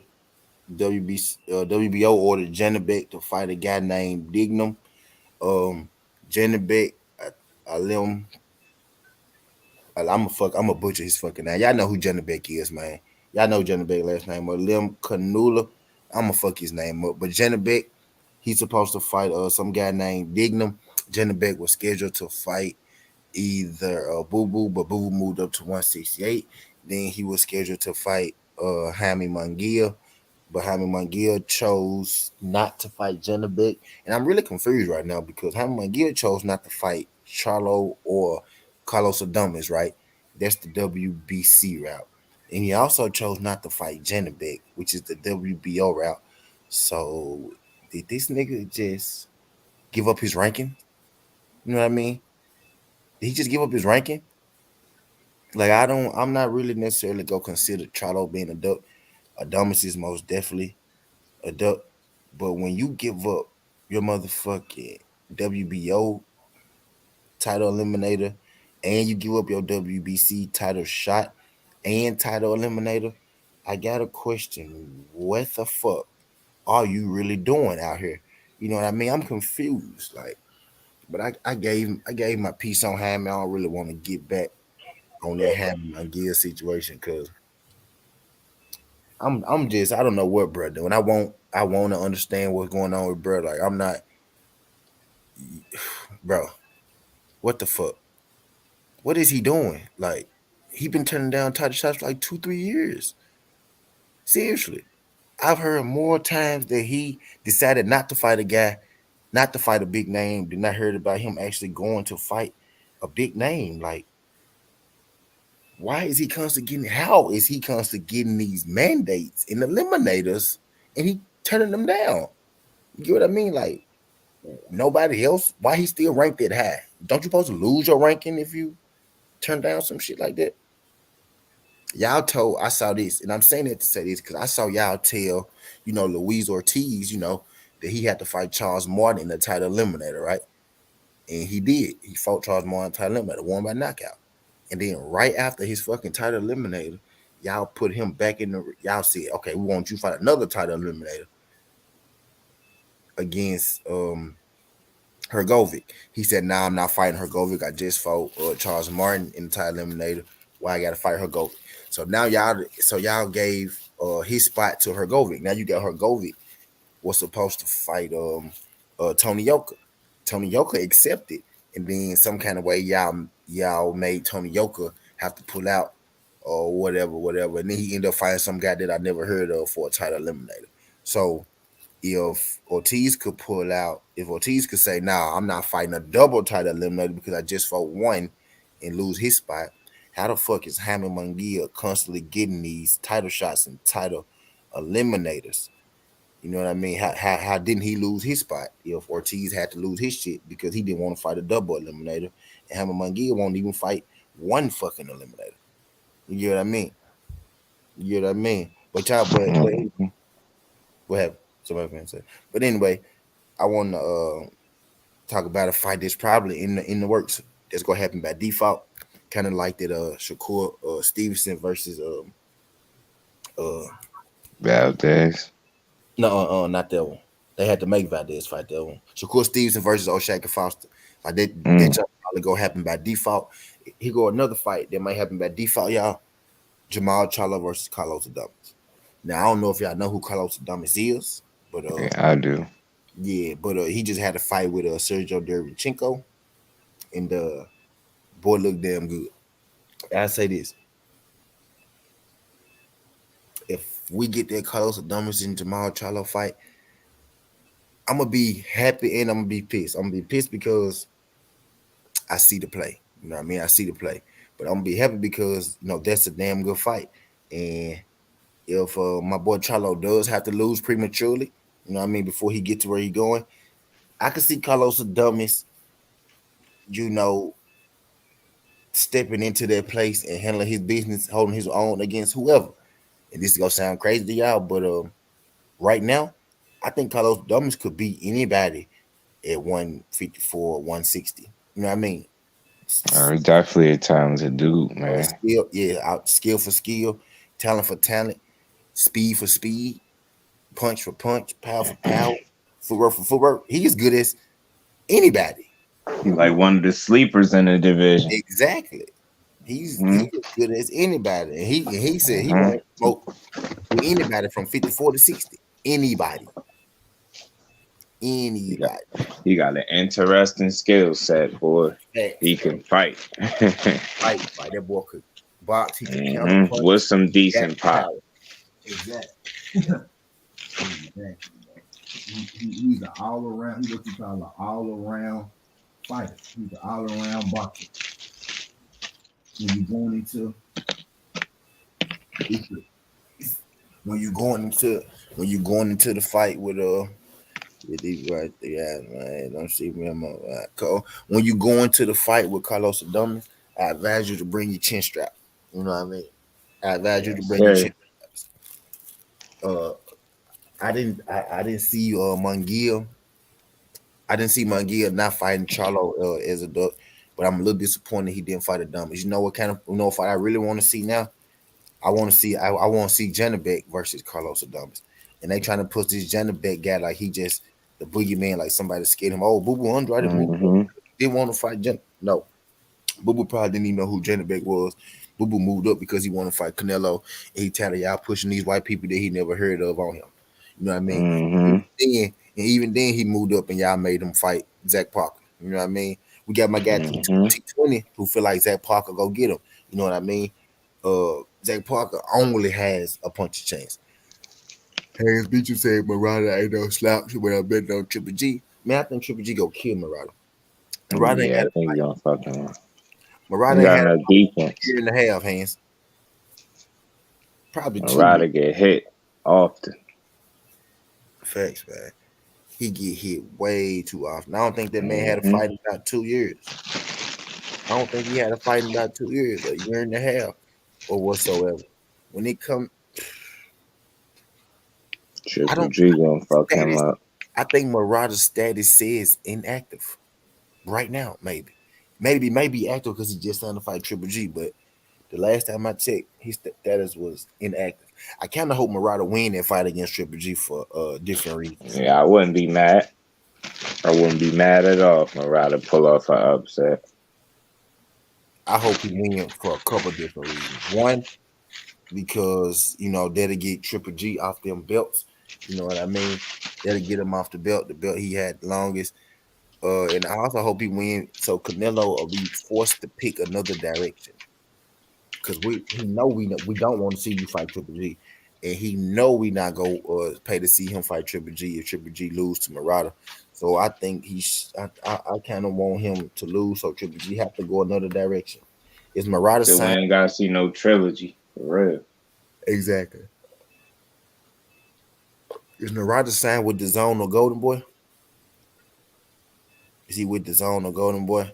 I don't know, but if Murata win, that'll fuck up this whatever the fuck that Canelo got going, and maybe that might get us a fight that we want to see. I'm not sure who Murata with type deal. But if he, I don't know who he with either. but I don't know who he with. But hopefully he can win this fight against Triple G, and then not Triple G have to run it, and we can get Boo Boo Andrade to slide in there because I know Boo Boo Andrade is with the Zone. You know what I mean? I feel like he should have been a part of that contract anyway. You know what I mean? So I kind of hope Murata get on Triple G ass, so I could see boxing shaking up. You know what I mean? A little bit, just to be real with you. See 160-pound division shaking up just a little bit. You know what I mean? I'm pretty sure if Murata could beat Triple G, they could Showtime PBC could offer Murata enough money to fight Charlo that he'll take. We might get some movement down there. And who knows? Who knows? Who knows what the fuck? Oh, the Knicks is down 3. Let's go, New York. Who knows what the fuck, go happen down there at 160. Triple G not even Triple G is about to fight Murata in anticipation for Canelo. I'm be real with you. I understand why them belts ain't getting unified. Huh? Some belts need to be unified at 160. Right, 6 minutes to go, man. On the Warriors game and Magic down by 1. Well, they're down by 3 now. Okay. You took the points on that one, didn't you? I took the Warriors. That's good. I took the Magic with the points. Yeah. So I'm winning looking good now. right now. Looking good right now. Yeah. You took the Knicks with the points too. You looking good. I picked them to win. Now I'm over here stressing. The Bulls got me fucked right now, though. Yeah, I picked the Bucks to win. I took the Bulls with the points. I did all 4 underdogs. There were 4 games. I did all 4 underdogs just for the hell of it with the points. Figure, fuck it, man. Try it out. I took the Knicks and I took some college underdogs too, and they hit me. Like everything. I fucked up last night. I took all them underdogs without no points. And if I'd have took the points, I'd have won. Yeah. Yep. Tie game, New York 83, Atlanta Hawks 83. Fuck it, hey boy. Yep, Magic down by 1 on the Warriors. 5 minutes to go in the game. Come on, stick it in there, baby. Stick it in there. Bulls and Bucks halftime right now, 43-59. God damn it. Bulls need to come back, man. Damn Good it. shot, boy. Good shot, boy. You play college games tonight too? Yep, 19. 4 MTSU, Southern Utah. NIT games. Yeah, NIT and the college basketball tournament. It's a couple of my plate. Y'all do your boy a favor. Y'all hit that like button when y'all roll on in. Hit that like button for your boy. Smash that like button when you roll on in. Greatly appreciate it. Greatly appreciate Southern it. Utah. Damn it. Yep. The underdog tonight. Man, that motherfucker. Yeah, Oh, man, didn't underdog. even hit the fucking rim, didn't hit the net, didn't hit nothing. Damn, boy. The professional players, man, and they missed that bad. Fucked up. Atlanta 84, Knicks 85. They just checked out my rider highlights. If Triple G is still the same, he gonna win by KO. Yeah, he should win this fight. Murata ain't nothing special, and he been out. For a minute. Like, What's Murata's record? I'm not sure. I don't know. I have never looked for or checked for Murata fight him a day in my life, y'all. I ain't gonna lie to you. I Me never neither. heard of the dude. I didn't Seen even know. him fight. I didn't Matter even. of fact, I didn't even know he had a belt. didn't he beat up Rob Brant? I didn't know he had a belt until they told me Triple G was fighting him last year. Oh, goddamn, man. Mm-hmm. I think he was given that belt. I don't think he beat nobody for that belt. I've been calling that. I've been saying that him and Triple G's been sitting there for idle for so long with belts and in the division, and they're not fighting. That's what I'm saying. I don't understand why they ain't unifying at 160. Yeah, Boo Boo, Charlo, and Triple G and fucking him sitting there with all 4 belts. They all got each a belt, and they're not fighting each other or nothing. Nobody's moving nothing around on that division. Mm-hmm. I was like, what the fuck, man? He's been like that for a couple years. Yeah, like for a couple years. He's been sitting like that, man. Like, damn.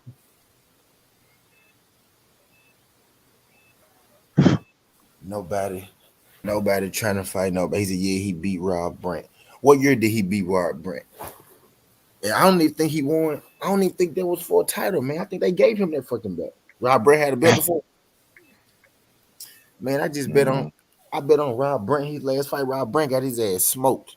He looked like he wasn't even supposed to be in the ring with, bro. Yeah, he got his ass whooped. I got his ass smoked, man. By Zanabek. By the nigga. There was Zanabek. Aleem Connolly. I don't know what the fuck his name. I didn't know that was him though. I bet on Rob. I ain't know Zanabek beat his ass though.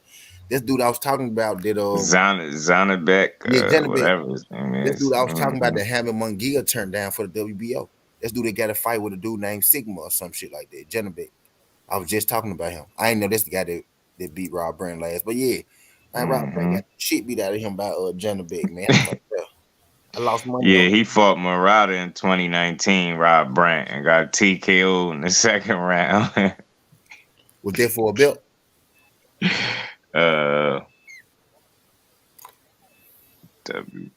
Yeah. What belt? WBA. So those for the ship in 19. Those his last fight.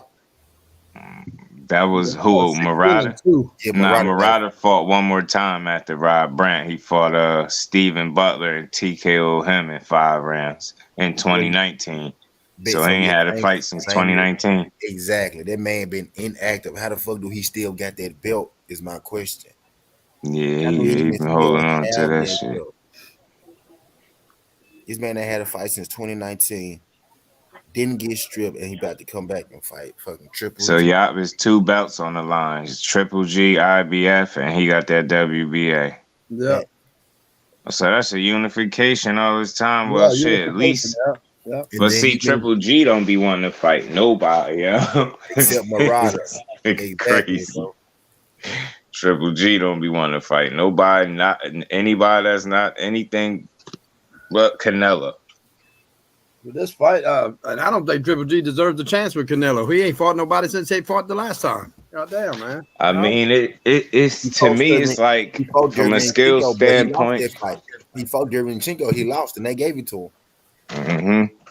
From a skill standpoint, he always is deserving from that aspect. But it's like the better question is who really wants to see it a third time.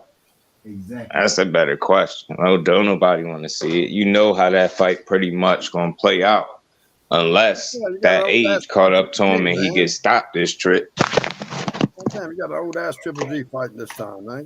Come on, man. Just not going. He can't beat Canelo. Like it's over. You got your best. You did your best in that first one. I always felt like he edged him in the first fight, but after that, the second one for sure, Canelo. By the time they face each other, him and Canelo, you're gonna be 40 years old, man. That's what I'm saying. That's what I'm saying. But hey, here's the thing: Canelo a bitch for wanting to fight him a third time too. Yeah, no shit. I mean, why Canelo wants to fight him though? Isn't Canelo resume made off for fighting old ass men? Yeah, exactly. Yeah, the people that's on their way out. Yeah, every one of them. Every one of them. So the last time in the Triple G 40 was Triple G was 36. So now it's 4 years later, and he wants to entertain a third fight with Canelo when he's 40. I have no respect. Canelo's in his prime, and Triple G's 40. What the fuck, Mm-hmm. We just don't want to see at all. I remember that man said he said he'll never fight Triple G again. Now all of a sudden in 2022, and you got Baturia in front of you. It's personal. Now all of a sudden, personal now. Because he old and you can beat him up. Now all of a sudden, when it's 2022, you got Benavidez in front of you. You got Charlo in front of you. You got Baturia in front of you. Now all of a sudden, you want to go back and triple down on a goddamn Triple G fight because it's personal. What was it at first when he was calling you out all them other years? I know what really happened. It was too close. You thought he might have had a chance still. You weren't trying to get your ass back in that fire. But now you know 40-year-old Triple G can't fuck with you because you didn't see them damn near struggle against the guys. He know he's no threat. To what I said, if these fights that people like to call easy, if they was really easy fights, Canelo would have made them. Easy fights get made. You know what I mean? These guys. No, they just took it back and came back in the ring. These guys don't step in the ring.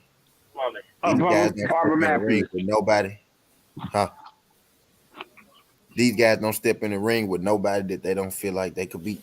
You know what I mean? That's why I got respect for boxers stepping in the ring with good fighters because they feel like they could beat them. I'm gonna say that again. These guys don't step in the ring with nobody they don't think they could beat. That's why I got respect for fighters who step in the ring with good fighters because they think they could beat them. Now, when you lose, that's a different story. But it's about just getting in there. We want to see exciting fights. I don't think now, okay, with Bivol, with Caleb Plant, yeah, maybe it's a chance they beat you, bro. Maybe it's a 20% chance, 30% chance that they beat you. You know what I mean? And some people might feel like it's a 20 and 30% chance with Jamal Charlo.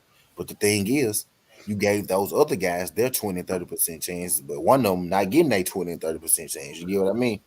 So that's where the situation gets sticky at. My guy Hans Beecham said Murata offense is his defense, so it's gonna be a good fight while it lasts. If Murata offense is his defense, I think it'll be a good fight. But Murata's only 16-2, dude. 16-2 with 13 KOs, man. He ain't Triple G gonna beat him up. Triple G gonna fuck him up, man. Triple G is gonna beat him up. Fuck this dude up, man. Man. Yeah, that's what I'm all the time at the age of 40 in boxing, man. Y'all gotta remember that. Yeah, that's true. I just know he got them Siberian Russian sledgehammer hooks, and I could see him turning one of them bitches over. But then again, you know, if Murata was to get up in his shit, I wouldn't be surprised. Cause like you say, he's getting older. It was the main reason why I don't want to see him fight Canelo again. I'm gonna see what Murata's age is real quick. Is he gonna beat the dog out of Canelo gonna dog him if they fight again. Yeah, I know he is. And Canelo know he is, which is why he getting slower. Oh man, it's gonna be bad, yo. Mm-hmm. And I feel like I'm even saying his age, man. I feel like that's the only reason that he that he fighting Triple G again because he didn't let him get a little older. That's right up his alley though, man. Just pay attention. Sugar Shane, Miguel Cotto, What motherfucking age, bitch? Motherfucking Triple G, man. This right up his alley. Like this ain't He got this worse ain't though. nothing. The What coloration, yeah, because it wasn't like that before. this ain't nothing. This Right. ain't nothing outside. This ain't nothing outside of the normal. This is status quo. You know what I mean? For Canelo. So Facts. Right. I'm not surprised. This is shit. This is Yeah. norm. All I'm asking is because I could say that he fight a scrub. I Yeah, can I say that he know. fight a scrub, and you can say that How's the pay? I can say that he fights scrubs now. I can say that he fights scrubs now, and you can say that the guy that I want to see him fight is a scrub. But at the end of the day, is one of these guys getting their fights, and the other set of guys not. And it's that simple. Right. And they call me, I get called racist on this motherfucker for saying, "Oh, I want to see Canelo fight Jamal." You know what I mean? I want to see Canelo fight Jamal. I get called racist on this bitch because I want to see I him don't even fight. know the dude's age, man. Or I want to see. The thing is, it's not so much whether y'all think that these guys can beat Canelo or not. I think it's more so that y'all don't want to see these guys get an opportunity. You know what I mean? I heard people say you want Canelo to make Jamal relevant, so it's okay for him to make Bivol Jamal's relevant. already relevant. God damn it! Not just eat. Hold on for a second. All I'm saying, like, so it's okay for him to make Bivol relevant. You don't got no problem with it. And that tell me what Bivol is a champion. So is Charlo. So is Charlo. How many people do you see in your country talking about Dimitri Bivol? Now, how many people do you see in your country talking about Jamal Charlo? So who's really is it really a relevant thing? I mean, because if you don't want him to make nobody relevant, then you damn sure won't be wanting him to fight Bivol because don't nobody know who the fuck Bivol is. The thing is, you don't want to see him fight Charlo because he may have a chance to win. What they say? They say Bivol the champ, or so is fucking Charlo. Exactly. It was cool for him to fight Abney Yildirim and Callum Smith. That was cool. And one none of those guys. Callum Smith wasn't shit, man. He won that fucking Muhammad Ali fucking tournament. Yeah, they keep talking about that tournament, man. Yeah. The hell with that tournament? What has he done since that tournament? He beat fucking that dude. What was that dude named George? What the fuck that dude name was? He didn't even beat. He beat him the last fight. He lost to John Ryder before that. He didn't even beat John Ryder. They gave him that fight against John Ryder. He hadn't even beat John Ryder. I watched that tournament, man. Shit. That wasn't shit, man. Good Lord. They gave him this. I thought he was cool when he won the title. I thought he was cool because when he won that tournament, I thought he was cool because he did a lot of jab. He had the white gloves on. The first time I seen white gloves, and he jabbed a shitload, man, and was popping the motherfucker. George Groves, that's who he beat. George Groves, a little short motherfucker, George Groves. But he was popping him with that jab. But when he come out with Canelo, he never fucking threw the jab. I don't understand what the fuck happened. I was expecting him to jab the fuck out of Canelo. Froze up and turned into a standing punching bag and got his arm punched out of commission. Yeah, man. He wasn't throwing no jabs, man. And that's how he beat Groves, with jabs. He was tall, long, and he could put that jab out there, boy. That man got his arm punched. Yeah, punched into deformity. Hell yeah, that motherfucker Canelo fucked his arm up, man. It's almost like he forgot. It's almost like he forgot how to fight. When he went in there. Hype, man. Too much hype. He just couldn't handle it. He was in there with Canelo, man. He couldn't handle that shit. The crowd and shit, that was the biggest stage he ever been on, man. I guess some people can handle it, some people can't, man, I guess. You know what, though? To me, it's just like he conceded early. You know what I'm saying? He got he lost a couple rounds early and just said, you know what? I can't beat this dude. Let me not try to get knocked out. He just tried to survive. He ain't try to win. Yeah. He ain't fought nobody, huh? Since then. He fight at 170. He fight at 175 now. Yeah, he went up to 175, yeah. I ain't seen him fight yet. Nobody yet. I think he had a fight up there so far. Yeah, he knocked out somebody at 175. Nobody we No know. shit. But he knocked out somebody. Damn.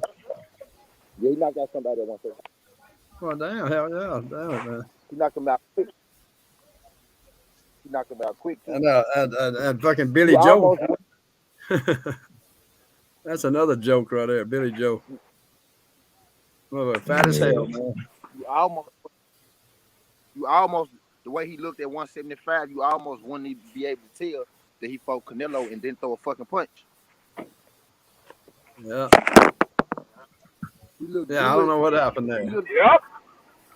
That was fucked up though, man. Yeah, he fought that dude Lennon Castillo at 175 last year, and TKO'd him in 2 rounds. Was George Groves any good? He knocked Lenny Kravitz out. Yeah, he did him bad too. Was George Groves any good? He was. Man, in his time, he was all right. Yeah, he was on his way out then when he fought him in that tournament. Yeah. I think he was old. Yeah. Yeah, he was older than when he fought him. He was a champion. Yeah, he was a champion, but yeah, he was old. He was expected to win. That shit was prime for him to win. Like, well, he ain't had no real killers. Like, he ain't fighting no real killers.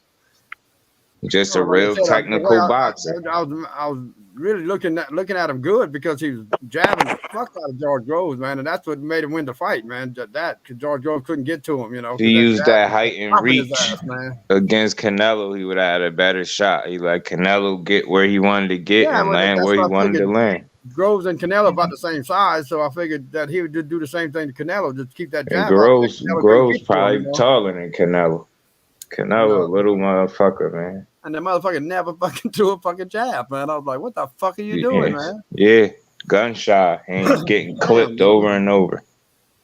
That's what I liked about him. He was big and he had that fucking white glove that was popping that motherfucker in the face, boy. The whole night, man. I was like, God damn, this dude's good. I thought he was good until he fought Canelo. George Groves in that Muhammad Ali tournament. He won the tournament and got the belt. Before that fight with Callum Smith, I was giving Callum Smith a chance against Canelo. Not because Me too. Me too. Me too. Not because he was just, a great fighter or something, but because he showed the ability to use the tools that you need to beat a Canelo. That's what I thought, man. I thought that jab would keep Canelo off of him. Thought he was going to use that height and reach. Mm-hmm. And nope, he said, I'm going to put this high guard up and I'm going to just put this high guard up and chill out. It's like he put an earmuffs on and just say, yeah. As long as he don't knock me out, I'm cool. After that fight, too. The next day or something when he rewatched that fight, I bet he was kicking himself in the ass, man. What the fuck was I doing out there? Told you, letting his arm get punched into a deformity. I know, man. Standing punching bag, a tall one too. Yeah, a tall punching bag, exactly. Orlando, 7 seconds left in the game. Orlando up by 2. I always say this. I ain't no boxer, but I do know this much. If you're gonna fight Canelo and you're not even coming in there to try to hurt him, 9 times out of 10 you're gonna lose. Yeah, you can't just be cool with what's going on when you getting your ass beat. I want to see you, a willingness to try to make an adjustment. But too often, once somebody start losing, it's just like that. That's it. They pack it in. You gotta be a dog to beat him, to beat Canelo. Yeah, he a tough motherfucker. I'll give him that. He tough as shit. Same play.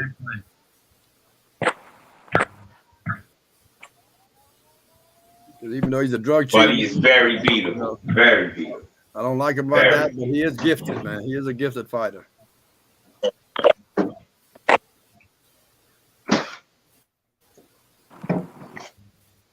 And we know that much, which is why we want to see him fight somebody on his level. I know, yeah, that's what he needs to do. Goddamn, man. We know he's gifted. Fucking fight somebody, dude. On your level. Goddamn, you man. already got. You already got the advantage over them. Yeah. You already got the advantage over them with the scorecard You already got the advantage over them, you know, with the fucking drugs. Yeah. So can you at least fight somebody? You at least fight somebody that works at the fight. Yeah, the best in the division. Fight the best in the division. Goddamn, man. Just one time, motherfucker. Fight somebody the best in the division. That's all we asking, man. Goddamn.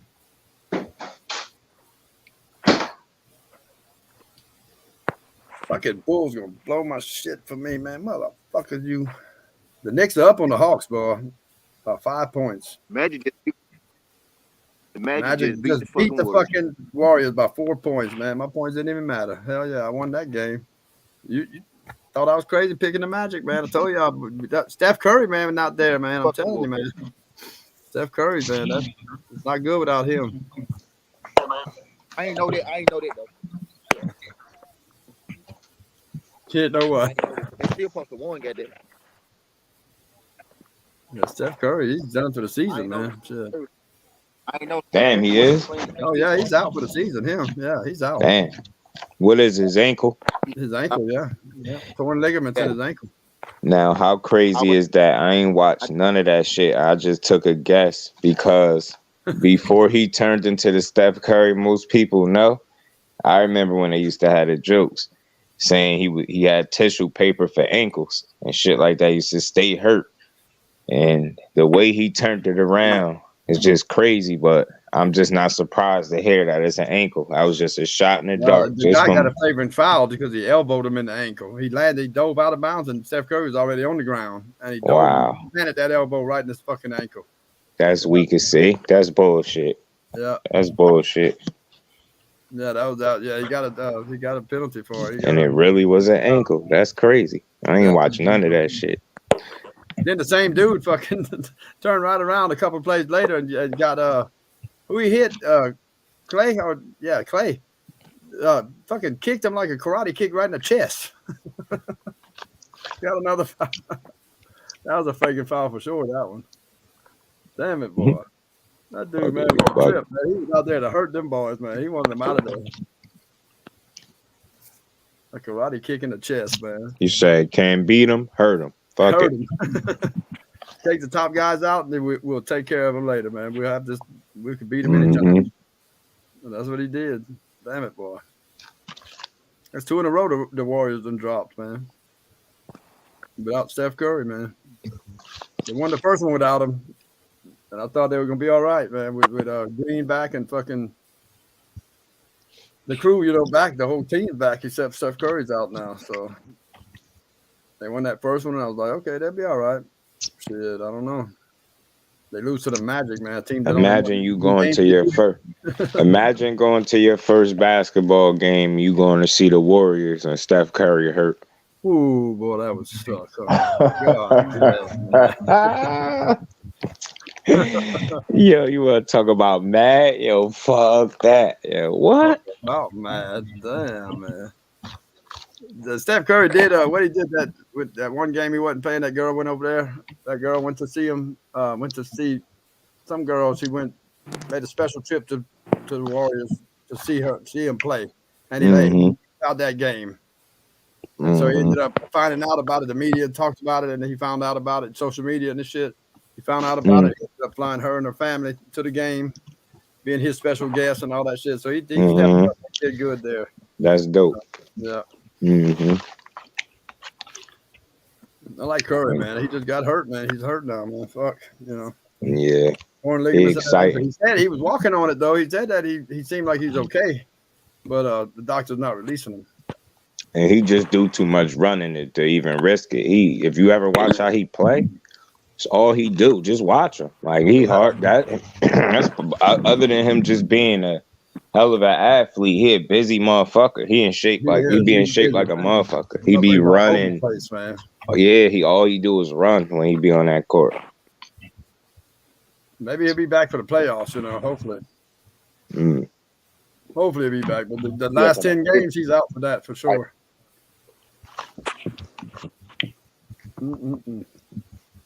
But I know Steph Curry, man, if it's coming down to where they make it to the playoffs or not, well, they got 47 wins still, so they still going to make it. They're third in the NBA right now. So they still going to make it in the playoffs. but their shit's dwindling, man. Yeah, shit start getting rough. They Best were right player there with the doing Suns, man. They were right there with the Suns, dude. And then Green and fucking what's his name? The other dude, God damn it. I just said his fucking name. The other two stars on the team, man. Steph Curry had to carry the team, man. The whole Klay time. Thompson. Wow. Yeah, Klay Thompson. When them two got out, man, shit. It was rough, man. They dropped like 5 in a row. And I was like, oh, shit. They dropped 5 in a row. Count for so many points, man. Them dudes could both go off. They go off in the same game. They usually win. And then Thompson got back. He come back first, and then they started winning again, man. Yeah. Then Green come back, man. Green ain't been back but a few games, man. And then all of a sudden, Steph Curry gets hurt. That's just the best team for a person like Draymond Green. Hell yeah. The Warrior. Yeah. He just fit perfect for that system. Yeah. What else we got, man? Like the Hawks. The Bulls still in the third quarter though, so I still got a chance on them, man. They got 2:55 left. They down by 9. They down by 21. Ooh, I ain't got much of a chance. Shit. God damn. Those 6 points ain't gonna cut it, man. that I got. Son of a bitch, man. Yeah, I took the fucking Warriors the house. The goddamn Magic. Now I need the Bulls to cover the 7-point spread. Well, you're gonna win that Bucks. You took the Bucks, so you're gonna win that motherfucker there. The Knicks are beating the Hawks, man. 4 minutes left in the game, they up by 5. And I ain't got much points to play with there. Who won last year? The Bucks. Let me get a 2. The Bulls and the Bucks. Who won last year? The Bucks. Yeah, the Bucks won. They beat the Suns. They got 44 wins, so they're behind fucking as far as the best in the NBA. They're behind the Grizzlies. Giannis non-shooting ass. Grizzlies in second place, Warriors third place, and the Bucks are fourth place.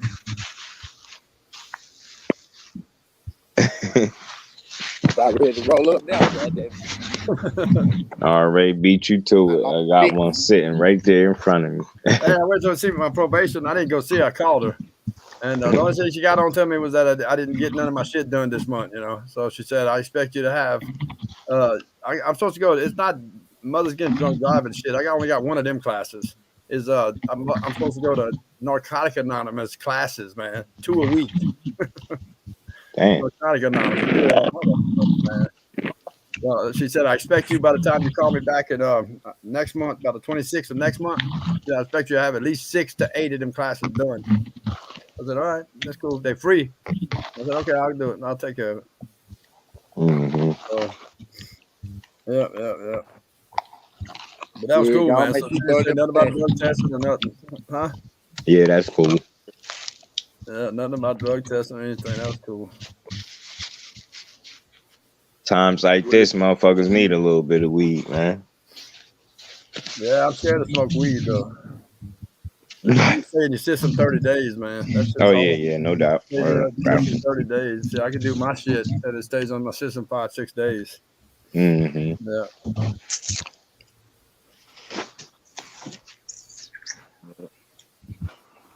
It's hard to get out your system, man. It's hard to cover that shit up. I watch motherfuckers drink all that bullshit stuff I drink to get past my test. Them motherfuckers, when I was taking 3 years ago when I got busted with that shit in Atlanta, man, shit. I watched them boys fucking try to pass the test drinking the same shit, man. They fail every time for weed. Every time. Yeah, weed stay in your system.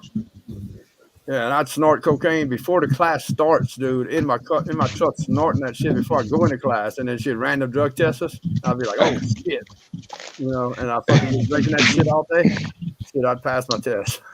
Oh shit. Fucking A. Hell yeah, man.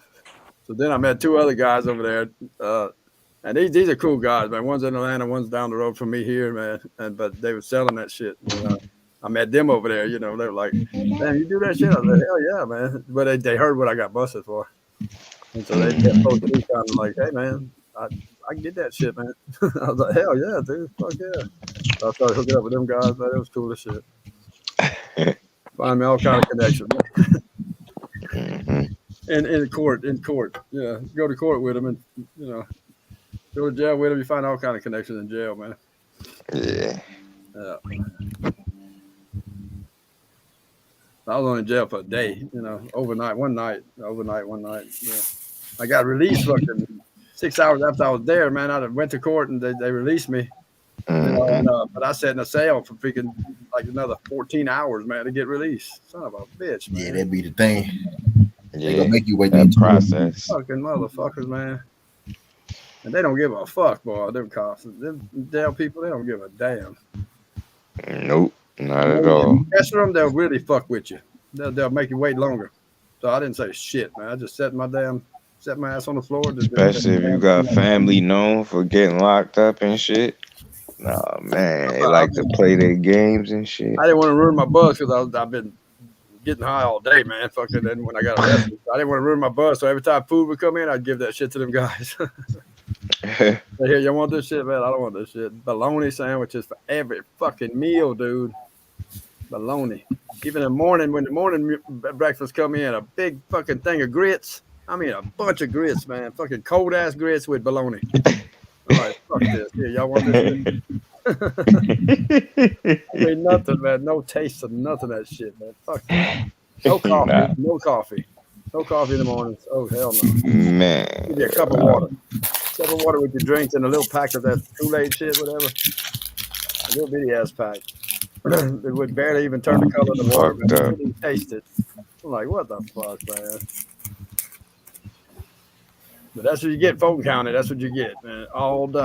Every meal is bologna. Every fucking meal, man. They don't change. Never change.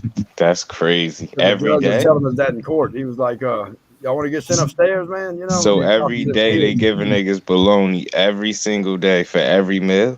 Every meal. Every That's fucking wild, meal. yeah. You get two sandwiches at lunchtime. You get two sandwiches at night for dinner, and in the morning you get the fucking cold grits with the bologna. That's it. That's The judge, I didn't know that, but the judge was telling the kids that was in court with me. They were telling them young guys, you know, that would get caught busted with a gun and shit. You know, they were telling them, it was like, you want to get sent upstairs? Because that's all you're gonna get from here on out. Bologna sandwich. Bologna sandwiches every meal. That's fucking crazy. Yeah. Oh my god. You know, y'all got money, motherfuckers, man. Y'all can feed these people better than that shit, man. That's ridiculous. I hate bologna. I lose my mind. I can't stand it either, man. Well, I like it sometimes if I fry it or something. You guys see, but I'm about to say that the only exception is if you fry it. That's it.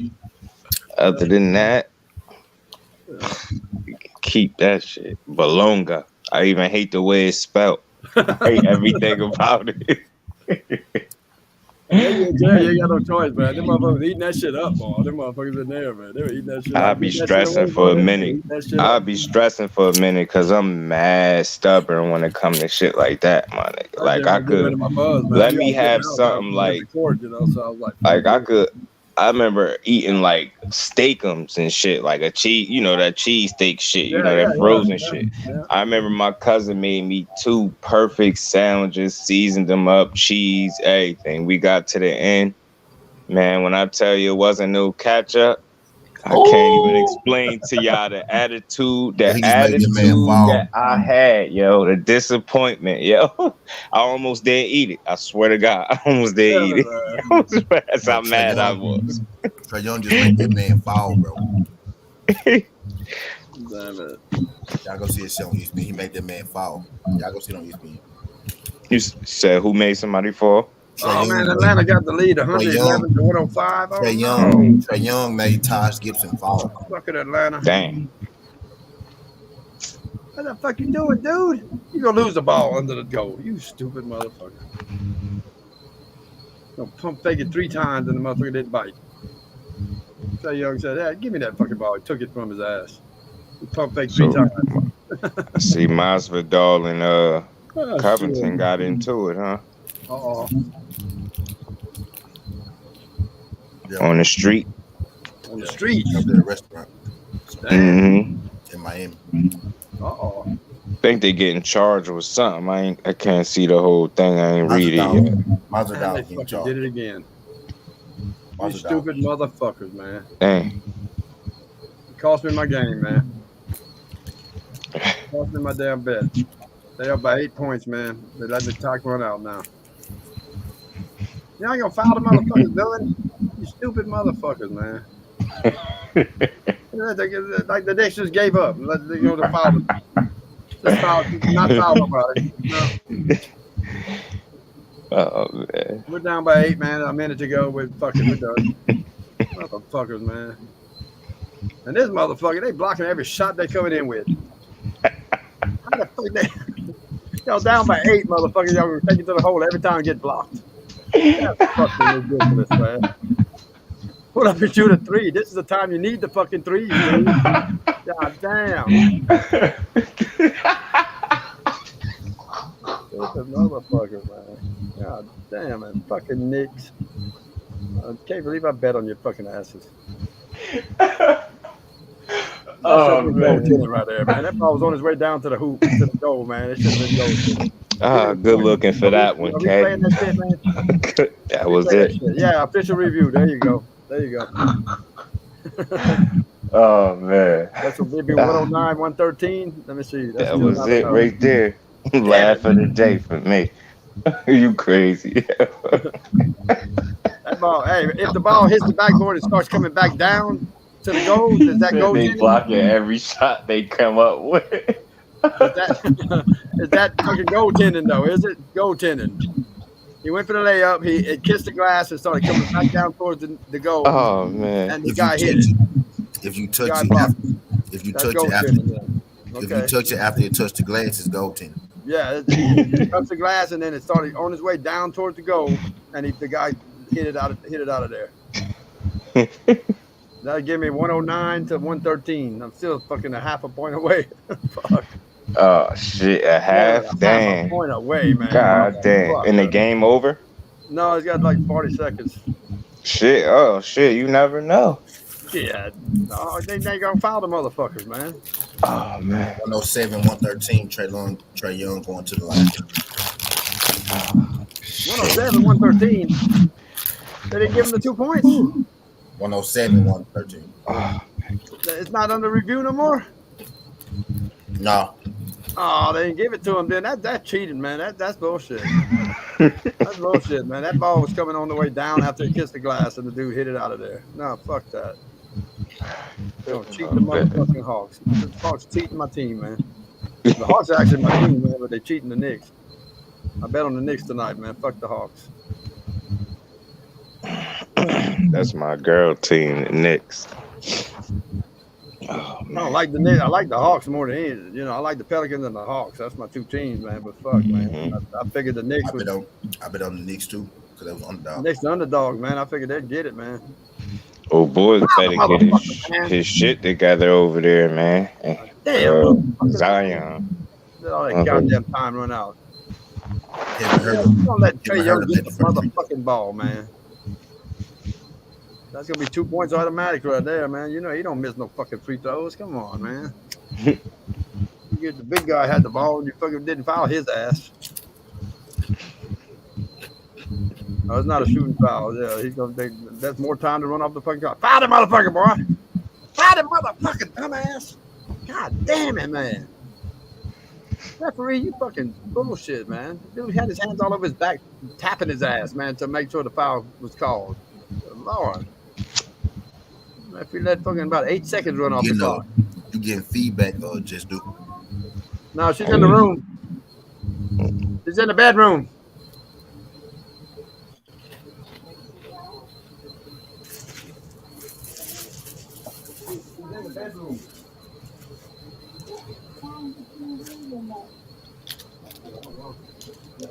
What happened to Juice Randle? It stopped. Yeah. I be noticing when I be going out and typing or respond to text messages and pop back in, I should be doing that. Yeah, Zion most definitely 300 plus right now. Yeah, he tripping. Shit right now. You know why it's just disrespectful because of the amount, the position that he in, the amount of money you made, and maybe that's it. The hunger just don't be there because these dudes be What making was the so spread, much K? money before they make their first free throw that this shit just be crazy. That man don't hire a nutritionist, man, and stop playing around. What was the spread, K? K. I think K covered the spread. I think he covered it. I think he got mad for no reason. Let me see. He just had me crying a minute ago. I think he covered it Funny, though. he funny as hell. Can't be getting mad fast as shit. Oh no, he didn't. The Stupid spread was motherfucker. the spread was 3. Mm-hmm. They lost by 6. Said they blocking everything they put up. Thank God, damn. Nigga, go goddamn can't make a goddamn layup. They blocking all the shit. That shit Foul just the had me motherfucker, you stupid crying. Hell, he motherfucker. crazy. Yeah, he funny as hell. Yeah,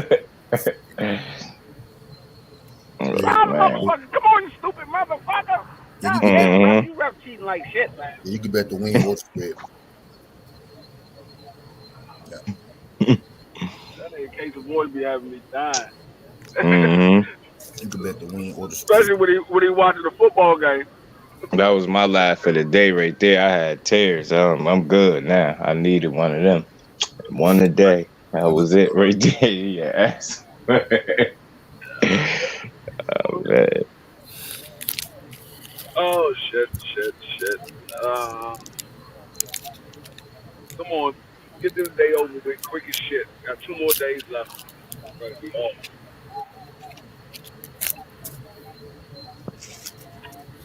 Nigga, less than 4 weeks away. Yes, Mm-hmm. sir. Yeah, zone. Yeah. You could bet straight up or you could bet the spread. See this motherfucker Spread right just get you more money though, don't it? Now it depends. It depends on how you bet it. Mm-hmm. It can get you less money or it can get you more money. If your team is the underdog and you take the spread, you will get less money as if you pick the underdog. But Mm-hmm. the odds will be better on the total bet because you want if your team the favorite, then you want to take the spread on the other team, then you get more. It depends on what you want to bet originally. Mm-hmm. Otherwise, it really depends on how you bet it. Like once you learn the little nuances, you can make, you know what I mean, your shit go. You know what I mean? Yeah. Mm-hmm. That's how motherfuckers be That's why I making didn't even them bet today. I would have lost. small I ain't chick. mad no Four more. games. I was mad at first because goddamn who lost for me? Somebody lost for me. Oh yeah, the Warriors lost to the motherfucking Magic, but goddamn goddamn the Warriors lost to the Magic, but the goddamn Nick the Knicks just lost. So I ain't doing that. Chris, what the hell you doing, Chris? Yeah, but the Oh goddamn shit. Knicks lost two, so I lost two instead of one. It don't even matter. Mm.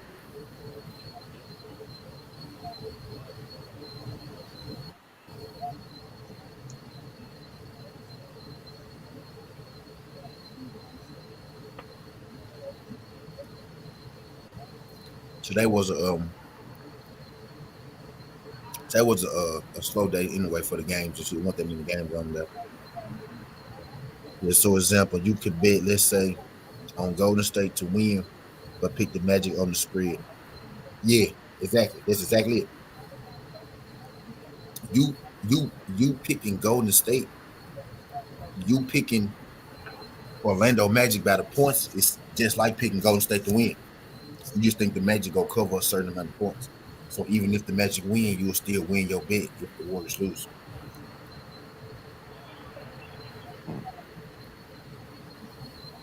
Like Case of War won his bet because he picked Magic plus 7. I lost my bet because I picked the Warriors to win. And the Magic won by 4. So he really won his game by 11. You know what I mean? Mm-hmm.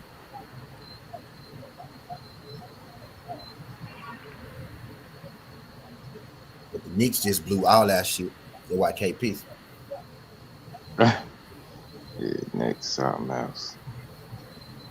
That's my girl team. Silly ass Knicks.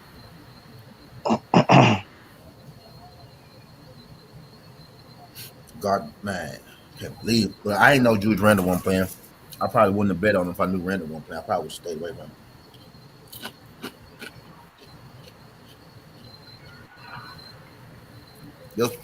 They're supposed to win though, regardless. Mm-hmm.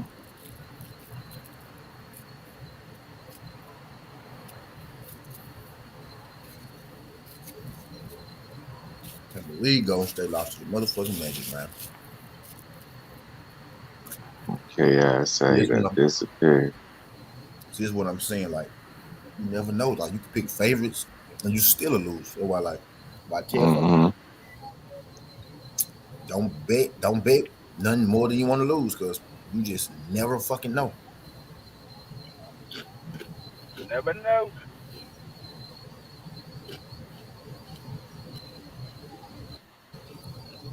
I was mad about that shit, but this just lost for me too. So now I don't give a fuck. Mm-hmm. Up, here they come. Here they come. Time to switch shifts.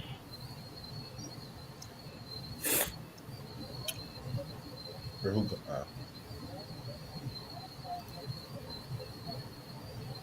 Yeah, well, I just don't see. Win some, you lose some. But, you know, I feel good about You live to bet another day. that. I think the big day is Thursday for the bets. Mm-hmm. I ain't checked the NBA yet. I really been looking at this one. I'm finna do. I'm finna roll up.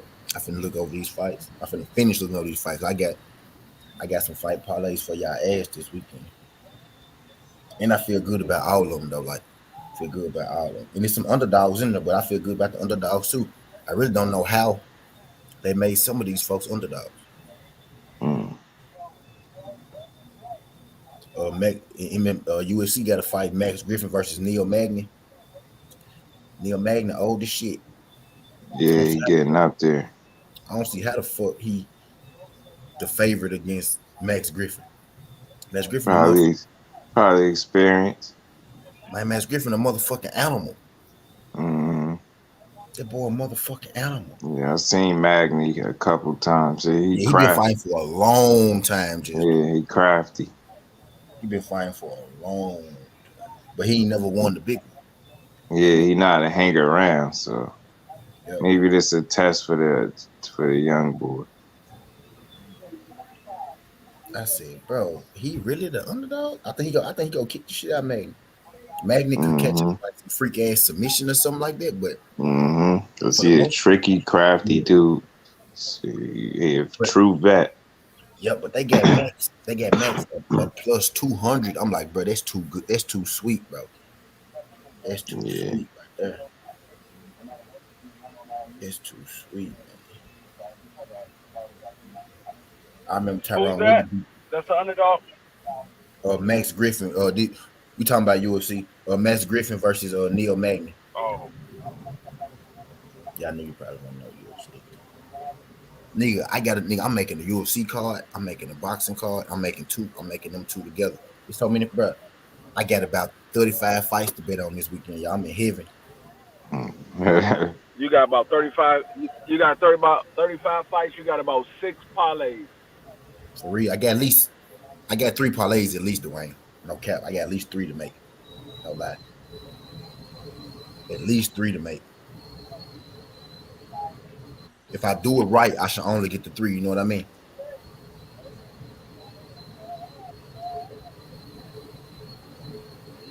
I ain't gonna lie. I'm excited about this week. I hope them motherfuckers come to fight. Right. One thing about them MMA guys, they ain't laying down. Them folks ain't laying down. Them folks ain't laying down, bro. Them MMA dudes, they fight. They fight to the end because they got A lot of to. them motherfuckers do fight hard. They fight hard, bro. They got to. Mm-hmm. They ain't laying down. I done seen, be real with you, boxers are more skilled as far as their fighting, what they do. But I think MMA fighters got more heart. Be real with you. I think they got Yeah. Boxers tend to be more cautious and safe, yeah. more calculated. And MMA dudes be eating punches with their faces. You know what I Yeah, mean? I think the fact that they more reckless, you know. They're more reckless. That's the word. They're more reckless with their shit. Mm-hmm. Man, I'm slipping, man. I'm slipping. What happened? Yesterday I went 3 for 3. I mean 3 out of 6. I got right. Yeah. Usually I lose the one game. Today I've already lost 2 because I know the Bulls ain't coming back. So 2 out of 4. That's sad. Man. I'm slipping, man. I'm fucking around the goddamn underdogs, man. I usually don't do that shit, but today I just said fuck it. Only 4 games, fuck it. The one that I thought you wouldn't hit, you hit though. I know, yeah. Orlando. One day I bet on 18 games. I took a bet of 18 fucking games, man. Paid $1,100, man. I hit 17 of them in a row. Then they offered me the last game was it was just started. It was almost halftime, and I was down by 10, and they offered me a deal to settle for 400. You know, Vegas did. So NT was talking about was like, hell yeah, take the deal, man. Because if you lose, you fucked. You know, you don't get nothing. Hell yeah, take that. I took the deal, cashed out for 400, and fucking the motherfucker come back and won. I was like, God damn, could have won 11. Oh, they did? Yeah, they won the game, motherfuckers. But 400 better than nothing. You bet $5 and win 400. That's a good night. Yeah. Mm-hmm. But damn, I was a half of a game away from 1,100, man. Okay, so you won about. So you don't want about $1,000 total here, Kay? Probably, huh? Who, me? Yeah. Oh, I won a good bit since I started. Shit, won 500 the first night I met you. Then that 400. Then fucking I won 100 last week. 100. Then fucking I won 30, 60, 35, 45. Yeah, I won quite a bit of times. Yeah, quite a few times. Yeah. I'm still way ahead of the game. I know that. Way ahead. That's the best part, man. Yeah. Best part. I know I won over $1,000 easy. So fucking. Yeah, that's good money. $1,000 in bets, not making $5 bets, man. Shit. Now some days I go crazy, man. Make $5 bets, but I've got so many games on, man. I end up betting $30 that by the time night's over with, $35. A day. Bet again. Throw another bet in real quick. A day, the most we bet may be $20. On average, 25 at the most. On average, it might be $10. Yeah, average $10. Yeah, average. For a week, it might be $80 to $100. Yeah, in a week. Yeah. Yeah, $80 to $100. I don't even think we'd bet that much though. Not in a week. I don't think we go to 100. Probably not. Yeah. I don't think we do. Because some nights we just bet $10. Like tonight, $5. That's it. $5 bet. Fuck it. I lost. Fuck it. It don't matter. Yep. And that's why I always look at it, man. $5 bets, man. I could afford to lose. You can't never bet what you can't afford. That's the main thing. That's the main fucking thing. Never bet what you can't afford, man. Yep. Exactly. If you lose it, don't bet it. You take the fun out of it. Damn does, man. Then you get too intense. Then you can't enjoy it. You fucking sweating bullets, panicking, and shit, nervous. I said in the beginning, I said I could afford to lose $20 a night if I had to. If I had to lose $20, I could afford it. But I'd rather not lose $20 a night. So I bet like 10. Most of the time we bet $5, $10. Yeah. Now tomorrow night is gonna be a bunch of NBA games tomorrow night. That might go to a $10, $15 night, man. Mm-hmm. You bet the early ones first. The 7 o'clock games, the 7 and 7:30 games, you bet them first. And if you lose one of them real quick, then you fucking hit another bet real quick. That way you can bet some more games. Oh yeah, then before the night's over with, you bet them fucking 10 o'clock games, 8, 9, and 10 o'clock games. If you lose, yeah. Yes, you like all day. Like tonight, they want that many to bet on. So when I lost tonight, I just had to accept. I'm mad as hell. I can't bet on nothing else. But yeah, I ain't got nothing. Yeah, there ain't nothing else to bet on, man. Fuck it. I don't know nothing about the NIT, so where I didn't want to fuck with that anyway. I figured 4 games, man. I looked at them today while I was at work. I was like, fuck it, it's a long shot, but I'll go with the underdogs on all 4 of them and take the points, man. Fuck it. I figured the Magic, no way the Magic would beat the Warriors. I just figured, fuck it, take the bet anyway. $5. I mean, I could have won 60 if I'd hit it. $60. So that ain't bad, if it had hit. Man, how the fuck I stay in Vegas? I ain't gambled number one time. Right, it's crazy. Because I profited $83 on a $3 bet. I did that like, yep, just to win. It is. Yep, three for 83.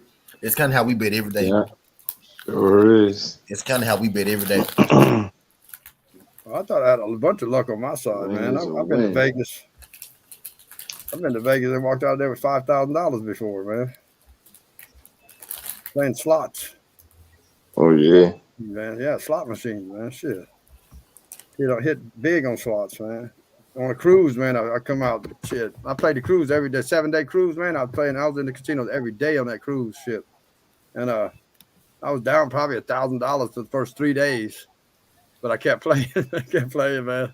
And I ended up walking out of there probably $800 at the end of the cruise. $800 to the good at the end of the cruise. Yeah. Just can't quit, man. Can't stop when I'm down, man. I got to keep on trying to get my money back.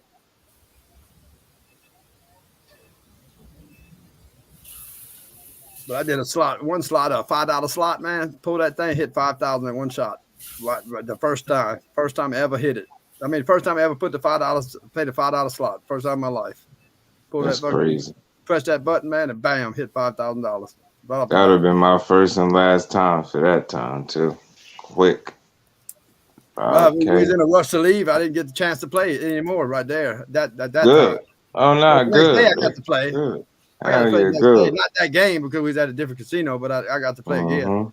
But every time I go to the casino, I stay until about 4, maybe 5 o'clock in the morning. Wait for them to refresh all the slot machines, and then I go and play like $5 on each slot machine, and that's when I will hit, because when you refresh it, when they refresh it, it's a better chance for you to hit when they refresh them. Yeah, I didn't know that. I will wait. I will go to the casino and I play like the tables. My wife will play the slot machines. I play the tables, and we'll normally leave out like around 4 o'clock, maybe 5 o'clock in the morning, because we'll go in like 9 o'clock at night, and we'll stay all night just playing. Yeah. And we'll go get something to eat, then we'll go back to playing again. Yeah. And then when we leave out, before we leave, I take like $20, maybe $30, and I would just sit down and play each slot machine that I saw them refresh, and I would normally leave out of the casino winning like $600-700 just off the slot machine. Yeah, well, yeah, dude, shit. Damn it, man. Yeah, I just kept my eyes on people playing the slots. They played a long time and not hit. Then they'd give up after a few hours. Then I'd be like, hell yeah, they get up. I'm gonna agree on that machine, man. I get lucky and hit it. We saw a nigga get thrown out of the casino off of that shit. This nigga sat at this motherfucking slot machine for like 3 hours, just playing nonstop. Nigga got up. He was like, man, fuck it. He got up to leave. An old lady sat down. Her first roll, she hit the jackpot.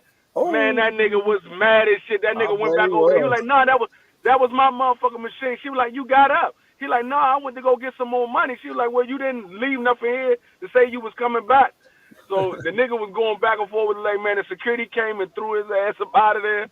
Man, I was laughing. She hit for like, I think it was like $9,000 or something like that.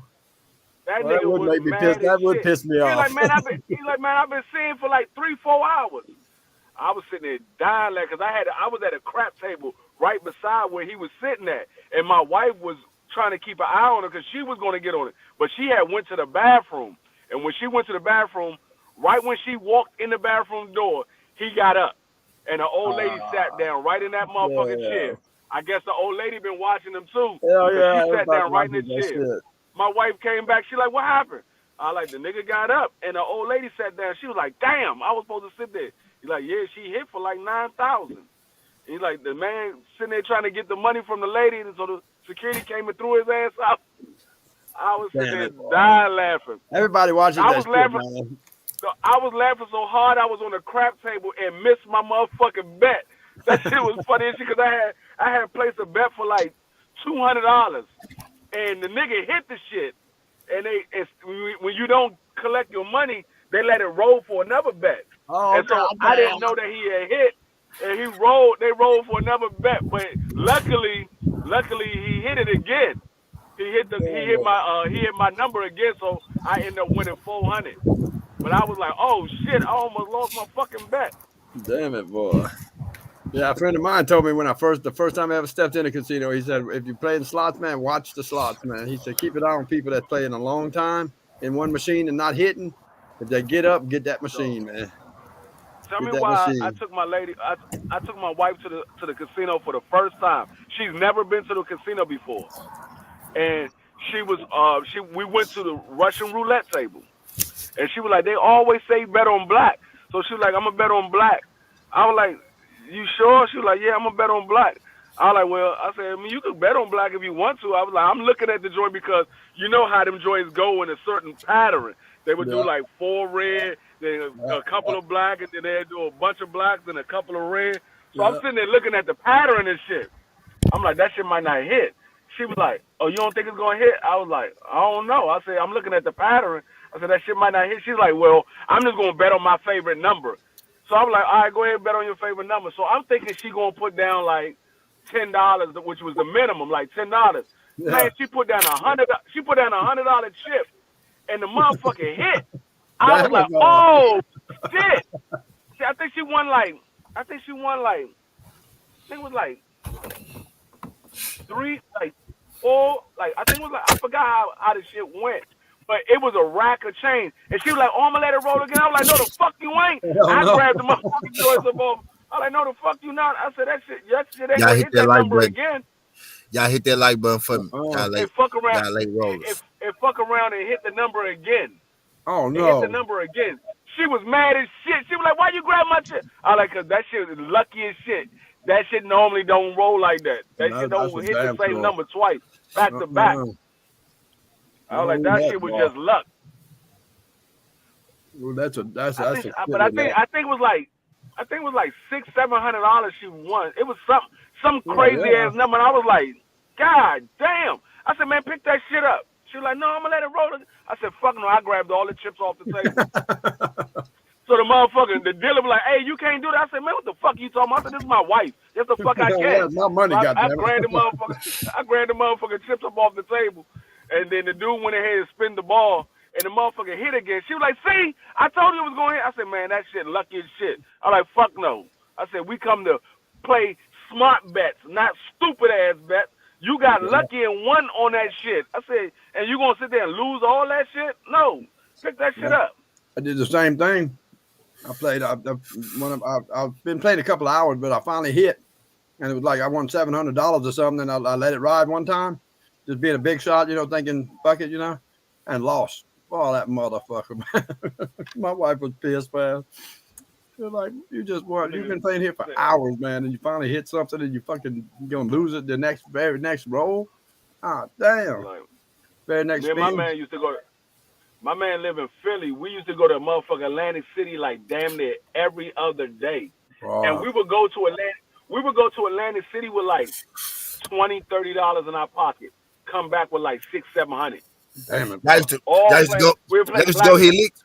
That's go he leaked. No, I'm just playing. No, we'll play blackjack. Like I go in, we're going in with like say we're going in with like $20.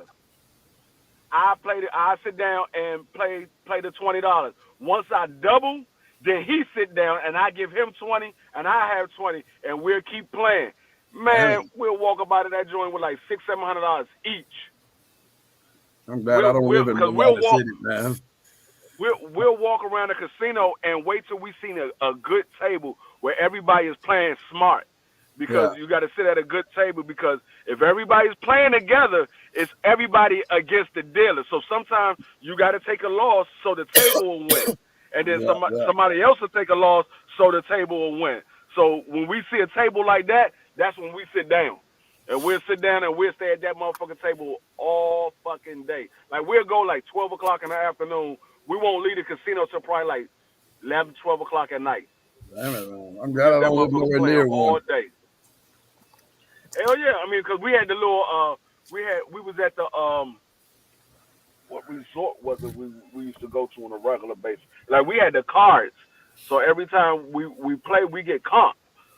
What fucking joint that we used to go to? I think it's Bally's. It's either Bally's or Sands. One of the two. We used to go to, and we had a card, and we would go there, and we'd sit there all day. We would get like free meals.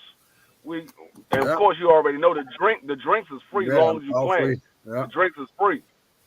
So we would be sitting up that motherfucker all day.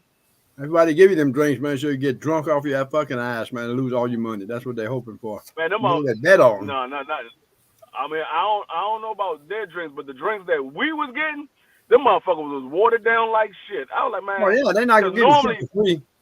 Hell no, man. Normally, like, I get a Long Island iced and I feel a little tipsy off the first one.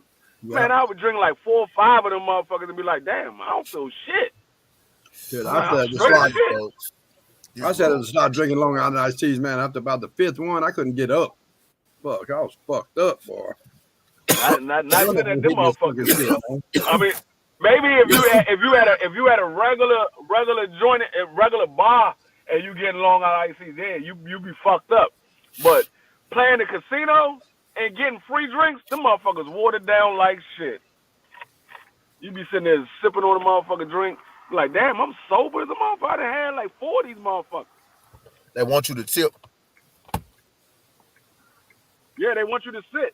They want you to keep spending that money. It was one dude in there.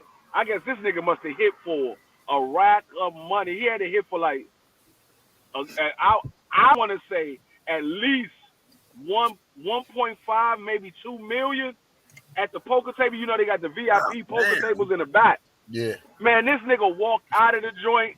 They had the motherfucker briefcase and had like 4 security guards walking with him to the motherfucker. He didn't go to the window. He went around the back with the motherfucker with the security guard. That nigga had to hit for some serious money. They gave the nigga a free room and everything. Oh man, I was like, this nigga had to hit for some serious money. Because when I saw them because I could see where I was sitting at, I could see the VIP table, and I could see them putting the chips in the briefcase. And I'm sitting there looking at it, I'm like, okay, I know those green chips. I'm looking at my green chips. I'm looking at their green. I'm like, my green chips say $100. And then I saw some other chips that I ain't see at our table. I said, them motherfuckers got to be some thousands. Because I don't even see these motherfuckers. Right. I'm like, I don't even see these motherfucking chips. I was like, oh, this motherfucker hit for some serious, and it was a lot of chips. It wasn't like it was like a couple of thousand. I mean, it filled up that whole briefcase that they had. It was a rack of chips. I was like, God, I said, this nigga had to hit for something serious. Because when he said, all right, I'm ready to go, they called the motherfucker security to him, and they brought the briefcase down, and the motherfucker started putting the shit in the briefcase, and then they walked out with him and went around the back to go cash his chips in. I was like, damn, that nigga hit for something serious. I only seen that like once. I see people hit for like a lot of money playing the poker table, but I never seen nobody hit like he did. Because when I say that nigga walked up out of there with 4 security guards and a big ass briefcase, me and my man sitting there looking at him like, oh, we should go catch this nigga in the garage. I said, shit, they not letting that nigga walk out here by himself. I'm like, you see that motherfucker walk with 4 security guards there, not letting him walk out here by himself. my man was trying to plot on his ass like a motherfucker. Bro, I know some like, niggas. No, I know some dudes who went to the casino just to plot on motherfuckers. You know what I mean? I remember one time, bro, I was with my gal. My godbrother did that shit. I was with my gal one time, and it was two dudes, a short black dude and the taller dude with some dreads. They were sitting there plotting on the motherfucker. We started leaving, right?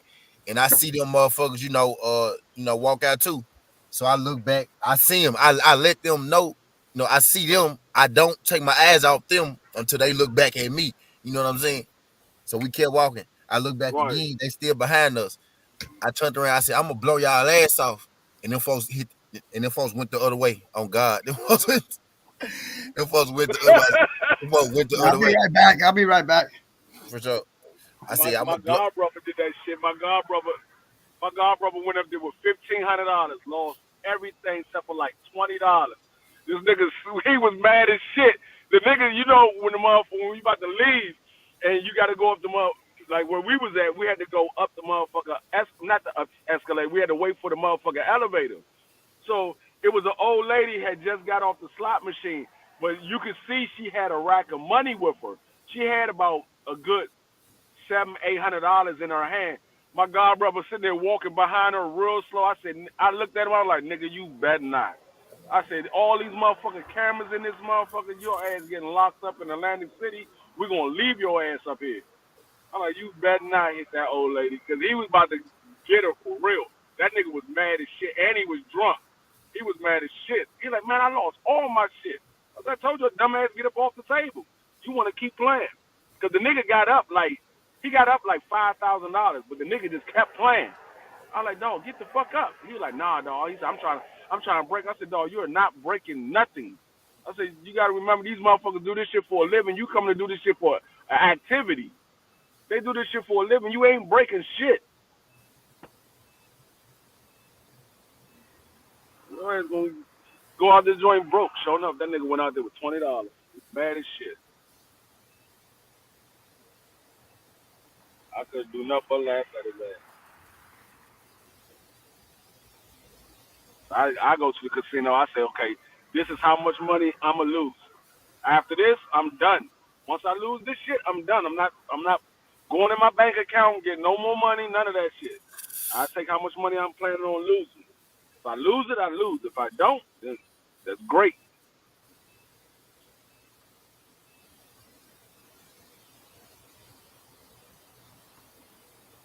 Taser boy, you won. Nah. Taser boy won tonight. Now the Nuggets lost for him. Oh, the Nuggets lost. Yeah. I was Not the looking at Nuggets, all the not the games. I was Nuggets, going to bet. the Knicks, I mean. The Nuggets still playing now. Oh, the Knicks lost. Yeah, the Knicks, yeah. The Knicks. I was looking at all the games. I was like, I should bet, because I was going to bet on who played today. I lost when the I was Warriors looking lost at to the all the fucking motherfuckers. Magic. I wasn't betting on the Warriors. I knew they was going to lose. I wasn't betting on their ass. Not to the fucking Magic. I knew they was going to lose. I'm trying to tell you, I knew they was going to lose. I was looking at I was I was going to bet on the Bucks.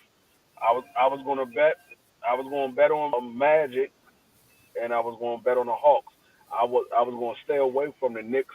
I mean the Clippers and the Nuggets. They had the Magic. What was the percentage for Magic to win? Magic had a decent percentage. That's the reason why I was going to bet on the Magic, because they wasn't that big of an underdog. Yeah, it was 7.5.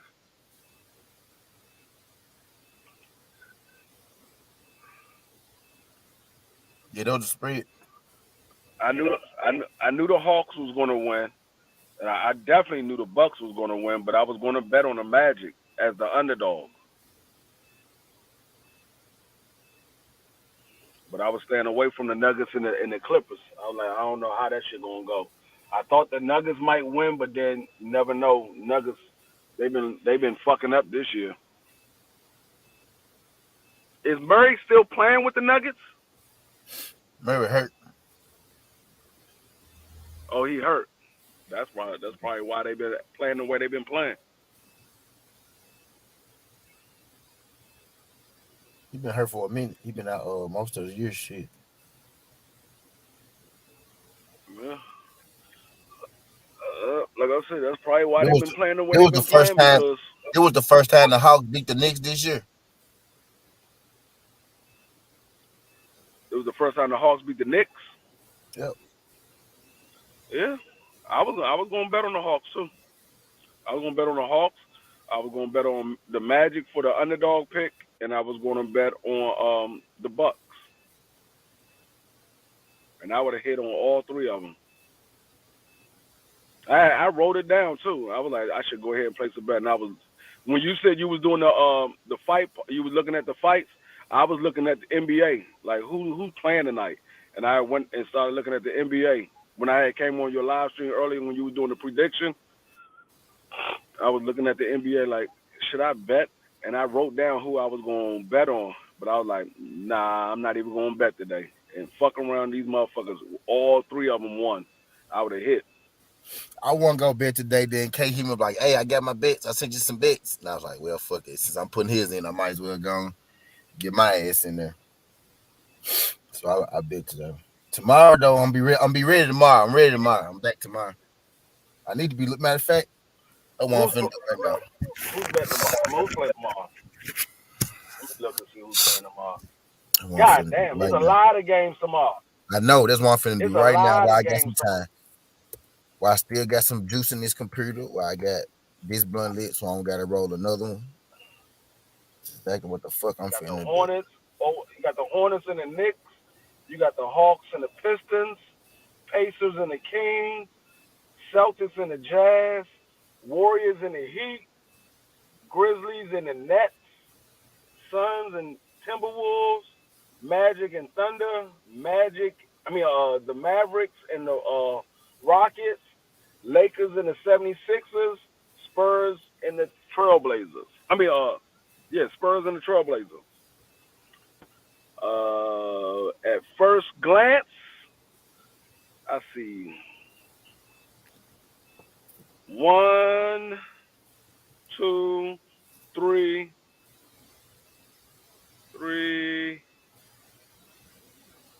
4,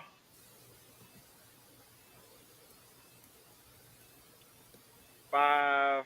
I see 5 games that I would like to place a bet on.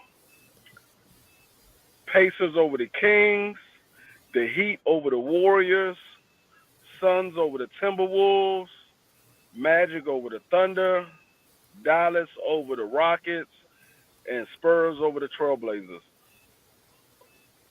I'm finna go to it now. I just made that look fight jump.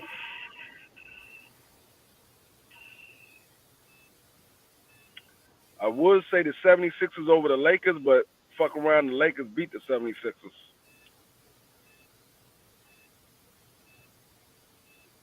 You The see. Jazz in Boston, I don't know how to call that one. They got Boston favorite by 5.5, but I don't know. I think the Jazz might end up pulling that off. The Grizzlies and the Nets, I want to say Grizzlies, but they got Brooklyn favorite. I might take the Grizzlies as the underdog just because they got Brooklyn favorite. Mm. Let's see. I won with the Pacers the, the other day, but I'm gonna stay away from them today. Brooklyn got a lot of people out too. Oh shit, y'all got y'all point guard out. Fuck. Yeah, John is sitting out Wednesday. I did see that. Yeah, he not playing. Yep, I saw I'm that gonna stay today. away for that just because the fact he not playing. Just because the fact he not playing, I'm gonna stay away Kyrie from playing? Is it Brooklyn But, away game? Yeah, this is a away game. They playing in Memphis. Oh yeah, Kyrie gonna play. Yeah, Brooklyn gonna win it. I'm gonna bet on Brooklyn. Yeah, Brooklyn probably will win. They got a lot of people out though, but they probably still will win.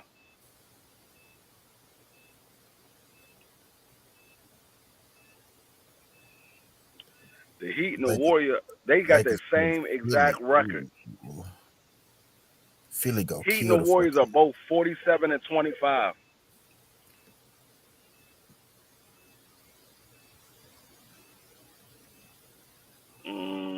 The I don't Knicks see. and the Hornets, I don't know how to call that.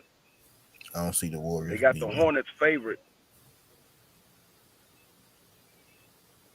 The Pistons and the Hawks, I don't know. I got the Hornets and So them. the I got the Hornets winning, but I don't know.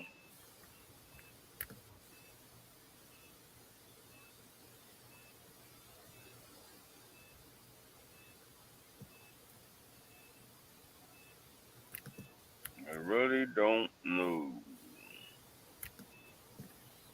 The Utah Boston game ugly.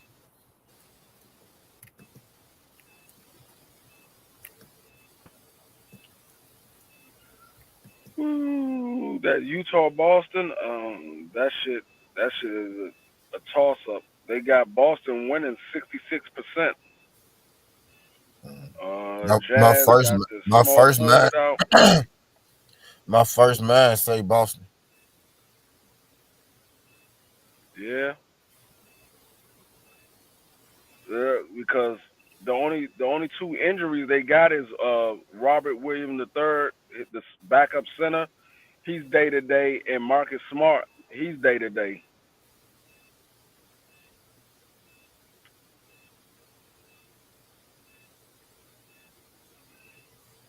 I'm thinking, I'm thinking Boston, but you never know. I'm definitely gonna go. Damn, they got.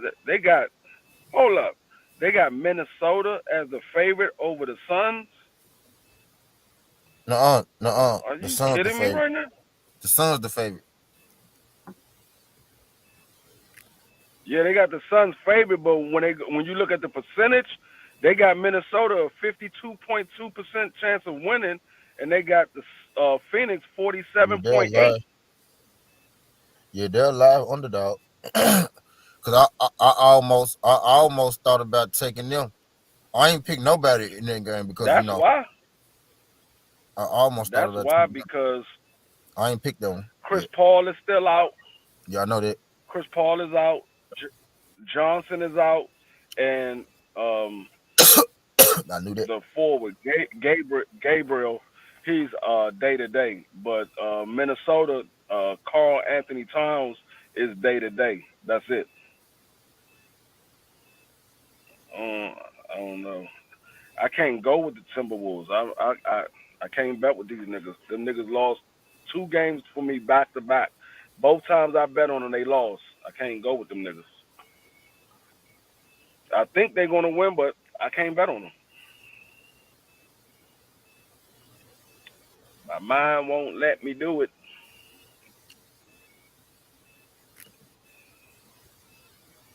Yeah, I got the Magic beating the Thunder. I don't see the Thunder winning that game. I don't see the Rockets beating Dallas.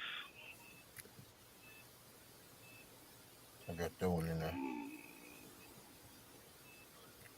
Oh no, I think the Lakers might beat the 76ers. I don't know. Hell no. I don't know neither. Hell no. 76ers don't have no players. 76ers don't have no players hurt, and the Lakers got James day to day 76, and got Tucker day to day. 76 has been rolling, man. Matter of fact, let me look at the 76ers last 5 games. I don't even know if they last Nah, five good. I don't even know they if they just last lost to five good. Denver. I just know I've been seeing them folks beat ass like the last 3 games. I know for sure. Actually, no, they lost to Denver on the 14th, and they lost to Toronto on the 20th. They beat Miami on the 21st. They beat the good teams. That's what it is. Yeah, They beat the good teams. 2 teams they lost to. They lost to Denver and they lost to Toronto. They beat Cleveland, they beat Dallas, and they beat Miami. They ain't played shit but good teams. Damn. Well, yeah, Yeah. they meant, yeah, I don't. I like what I've been seeing from them. I think I'm I still away don't from. know. Let me see the Lakers. They be losing early to Dang, all the them Lakers. teams. They've been coming back. The Lakers is motherfucking 2-3 in the last 5 games. They lost to Washington. They lost to Minnesota. They lost to Toronto. But they beat Toronto in overtime. And they beat Cleveland. I ain't fucking with them. They lost to Minnesota.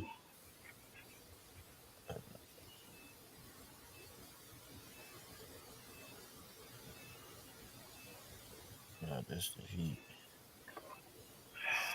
Philly lost to Denver. I'm not gonna. Toronto beat Miami, Cleveland. Let me see. Yeah, I'm not going. I'm not even going to fuck with them. I'm not even going to do it. Yeah, that's what it was. Nigga, Philly beat Chicago. They beat Detroit. They beat Chicago again. They beat Portland. They beat Atlanta. They beat Detroit. Lost to the Knicks. Beat OKC. Lost to Brooklyn. Beat New Orleans.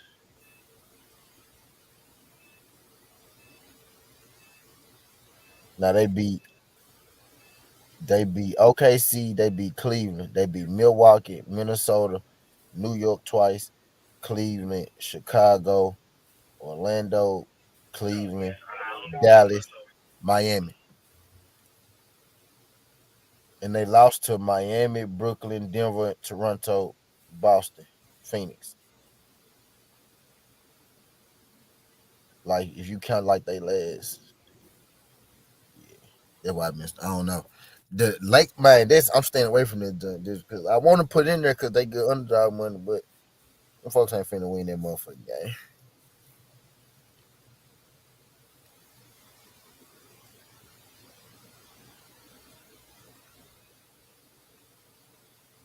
I'm scared of that jump.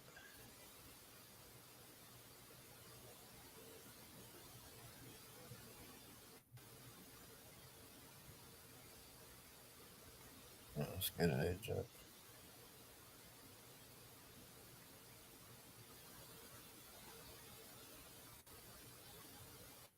Scared of that jump, man. Right now, I got 4 in there. I got 4 games in there. I got Dallas over Houston, Brooklyn over the Grizzlies, Miami over Golden State, Charlotte over the Knicks. I want to put the Hawks in there, but you never know with the Hawks. Hawks finna lose tonight to the fourth quarter, goddamn it.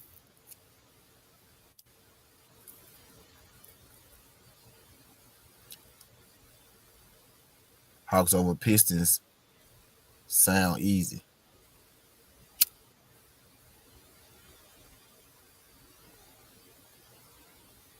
You never fucking know with Atlanta, man.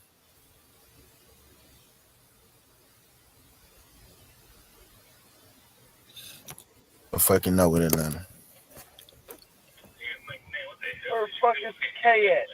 That nigga's quiet as shit. I think he left. He pulled out somewhere else. He probably. Who live right now? A1. Yep, that's where he at.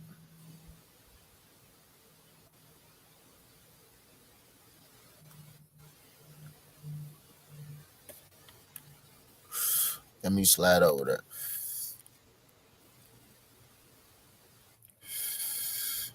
See what he talking about. I'm over here on my other phone looking at him.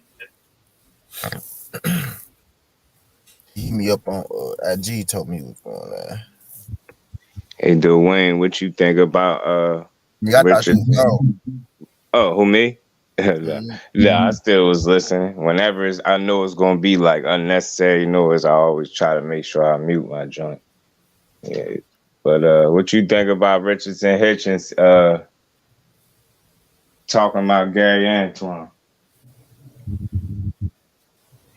You said Hitchison? Yeah, Richardson Hitchens.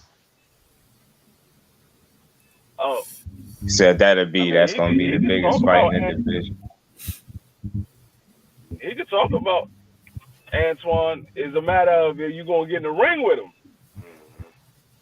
He said, I think he Talk a said good something like game, it'll but be you one getting of the biggest fights in the division or some shit like that. Mm-hmm. I don't know if Hitchens want to get in there with Antoine. Hitchens is Hitchens is the guy that just came out of the amateurs, right? Mm-hmm. Yeah, I don't know if you want to get in there with Antoine. Hitchens pretty good though. I know that'll be a good ass fight because that dude's smart. Yeah, no, he got an IQ. That's one thing I noticed about Hitchens. He could fight, but so could Antoine. That's why he said it'd be the biggest fight in the division. I get where he's going with that. Not so much, like that's one of those. Not. I don't think he was calling him out. It's just so much him talking about it because he knows it's a possibility down the road. Or so I like conversations like that because I think that'd be a hell of a fight. Antoine gonna be hell for anybody. And if you are, I'm gonna say this now. If you are not in shape when you fight that man, you are going to lose. I'm telling you now, that's something that I just fuck your skill and all that. You better be in shape too, because he fight a certain way and at a certain pace, and everybody can't deal with that. You might think it's simple, or somebody might not like how he fight. That pace he be setting, man, I'll be watching close. That's why I say Montana Love. That's why I say Montana Love don't have nothing coming when it comes to Antoine, because Montana Love is always he's always overweight when it comes to him in weigh-in time. So that tells me that you ain't in shape. You keep coming in overweight, you're not in shape. That's what I'm saying. You're not going to be able to right nigga. You're not going to be able to put up with that work. You're not going to be able to put up with that workload that Antoine is going to give you, because Antoine is going to be right in your chest the whole fight. Buzzsaw to me, he's going to put that pressure on you. And it's accurate. You know what I'm saying? Like smart pressure. Like he's going to put that pressure on you the whole fight. Mm-hmm. Like, that's why I knew it was a matter of time before he broke Victor Postal. I just knew it was a matter of time. Yeah, Antoine is one of those guys.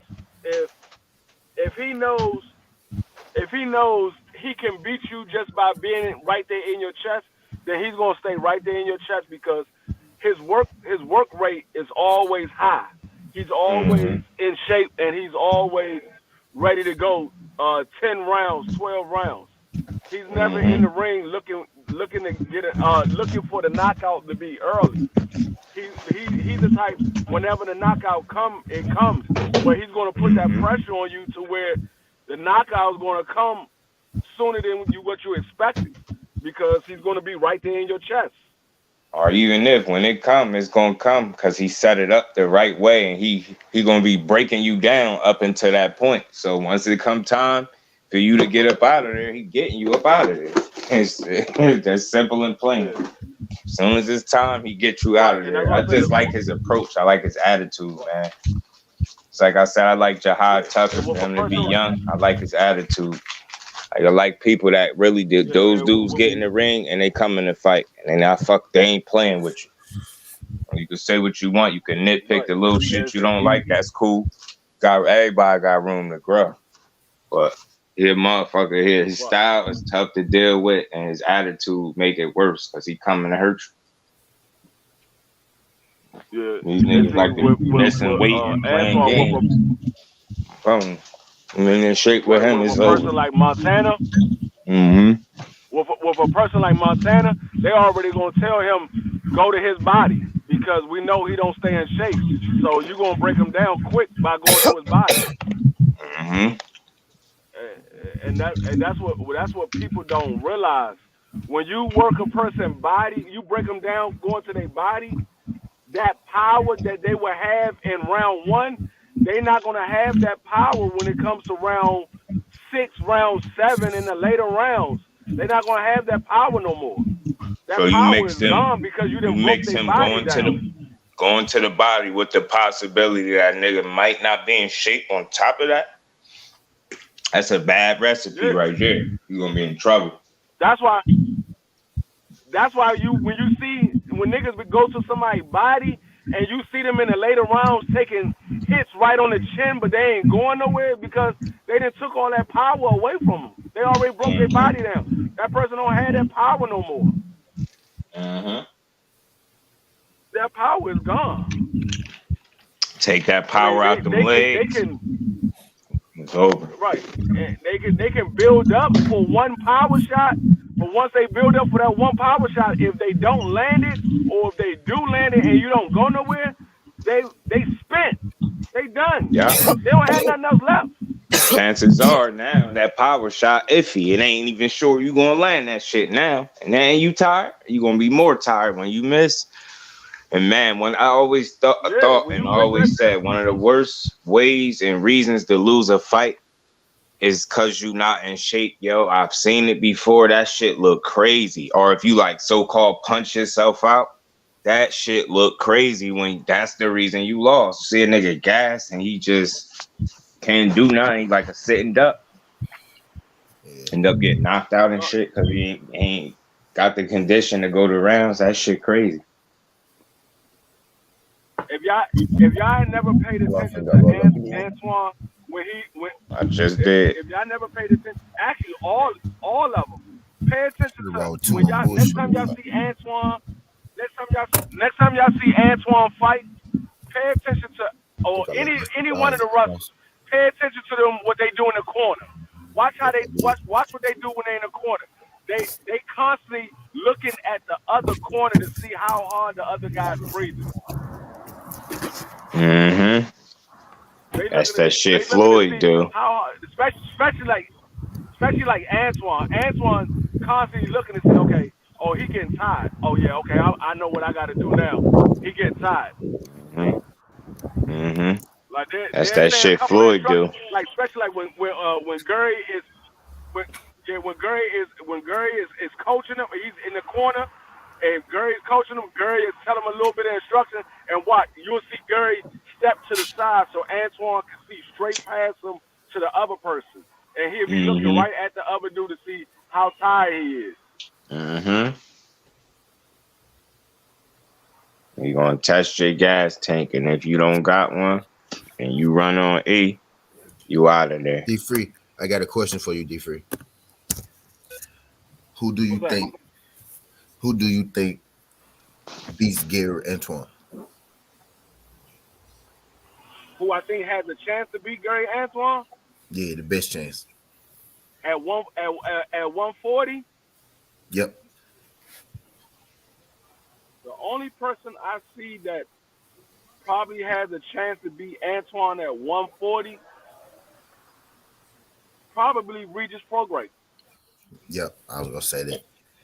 Yep, I was gonna say that. Regis Prograis probably be the only one that has a chance to beat Gary Antoine at 140. I think somebody else give him a hell of a fight too. Who? I think somebody else will give him a hell of a fight too. Who that? Jack, but I think he gonna beat him because Jack got tired in the 8th round. But I think Jack will get him a fight for 7 rounds. You said Jack Catterall. Jeff who? Nah, Jack Catterall. Nah. Nope. I think he'll get him a fight for 7 Catterall. rounds. He'll give him a fight for about 4 or 5 rounds. About the 4th or the 5th round, Catterall gonna be asleep. Catterall gonna be asleep. You don't think he get past 7 and damn, what's the dude name? And post out. Then he get to 11? No. See what y'all fail to realize, Pro Style has a chin. Pro Style has a chin. He never got dropped. He got dazed, but he ain't get dropped.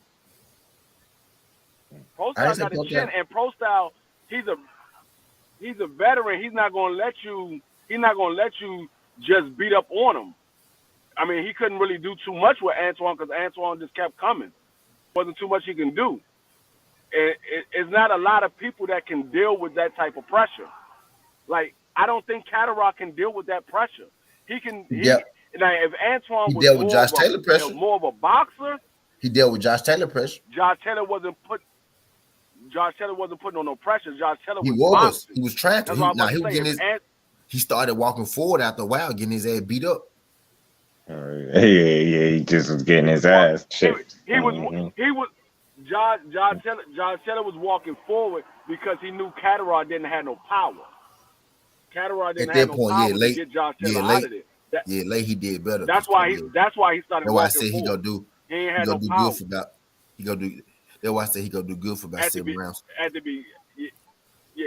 beginning of that fight, Josh Taylor was boxing. He started walking forward. I could see him being able to last about 6-7 rounds and getting stopped. I could see that. I got Cataract getting knocked out by the fifth round, maybe 6th round. I give him 7 rounds. I only say this mainly 7 because he's still kind of fresh. It's gonna be a hell of a fight for 7 rounds, and then after that, it's gonna be just we gonna be waiting for the end. We're gonna be waiting for the end after that. Yeah. I'm telling y'all, I'm telling y'all, Cataract, he's not gonna be able to deal with the pressure that Antoine is gonna put on him. He's not gonna be able to deal with that. I hope he get another not for 12 rounds. 5-6 rounds. Not for 12 rounds. I hope he get another solid opponent, man. His next fight. I don't know, man. I ain't expect. Antoine is going to be right in his chest. I ain't expect Pro Style to go that long with Antoine. I ain't gonna lie. I ain't expect Pro Style to go that long. Maybe. What did I tell y'all? I told you before that fight was even called. I called for a knockout.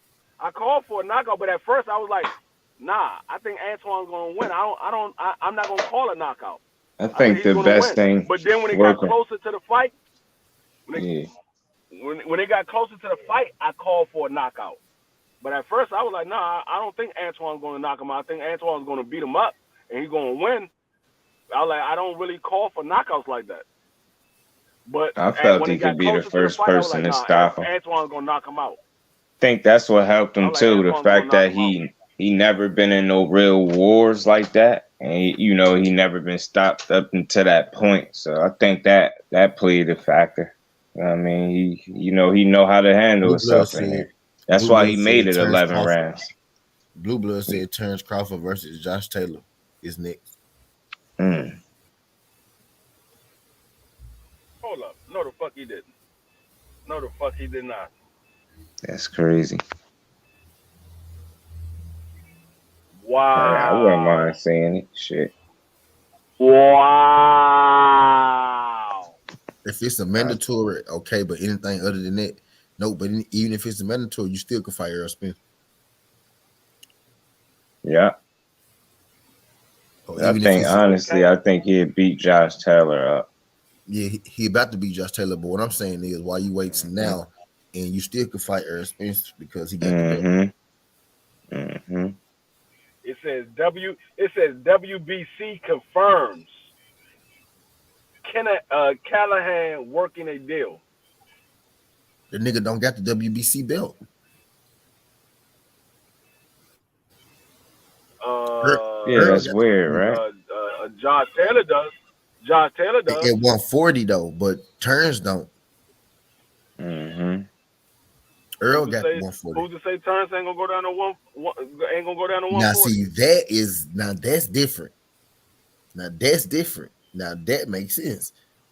If you do that and then go back up and fight Earl, I don't give a fuck about that.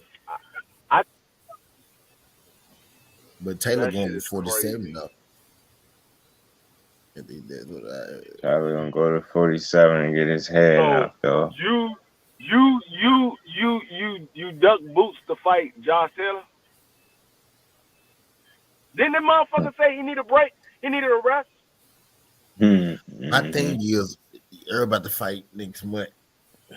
He said he needed a rest. That's why they was like they not fighting Boots. He need a rest. But you fight Josh Taylor. This nigga scared.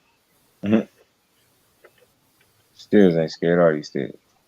Pick on Nah, range. if this ain't no mandatory, he ain't Man, ducked Boots. He ducked Earl. Wait till BF hit this shit tomorrow. I know BF gonna talk about this shit If tomorrow. this ain't no I know mandatory, he is. he ain't. If this ain't no mandatory, he ducked Earl. Got him. If it's not at 140, it's not a mandatory because the WBC don't have shit to do with Exactly. WBL. 147 and Bud Crawford. The WBC don't have nothing to do with 147 and Bud Crawford. 147 is Earl Spence, the WBC champion. Right. Unless that was a typo with Blue Blood and he typed WBC instead of WBO. It say WBC. Because it clearly says WBC. It says WBC. Like I said, unless it was a typo. I ain't even click. I just I just seen. went on Blue. I'm about to show you. I just went on his page. Look. Where? Here, I'm right here. gonna go holler at him. Look. Other way, yeah. Says WBC. Like, The WBC confirms Callahan working a deal. Man, That's crazy. They don't. How so? That's What? crazy. It must. It will only make sense if it's at 140. Cause he don't have the fucking WBC belt.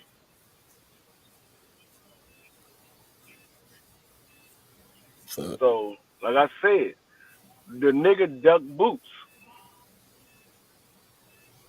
He ducked Earl, motherfucker. And duck Earl too, because that means Earl gonna have to wait for them to finish fighting before they can make the fight with him and Terrence Crawford. It's just the fact that y'all was literally 3 weeks away from being able to make a fight. Y'all was 3 weeks away from being able to make a fight. Right. Earl fight is less than 4 weeks away. Less than 4 weeks away. You working out a deal with Josh Taylor now, and when you know Earl and Ugas fight is about to happen in 3.5 weeks.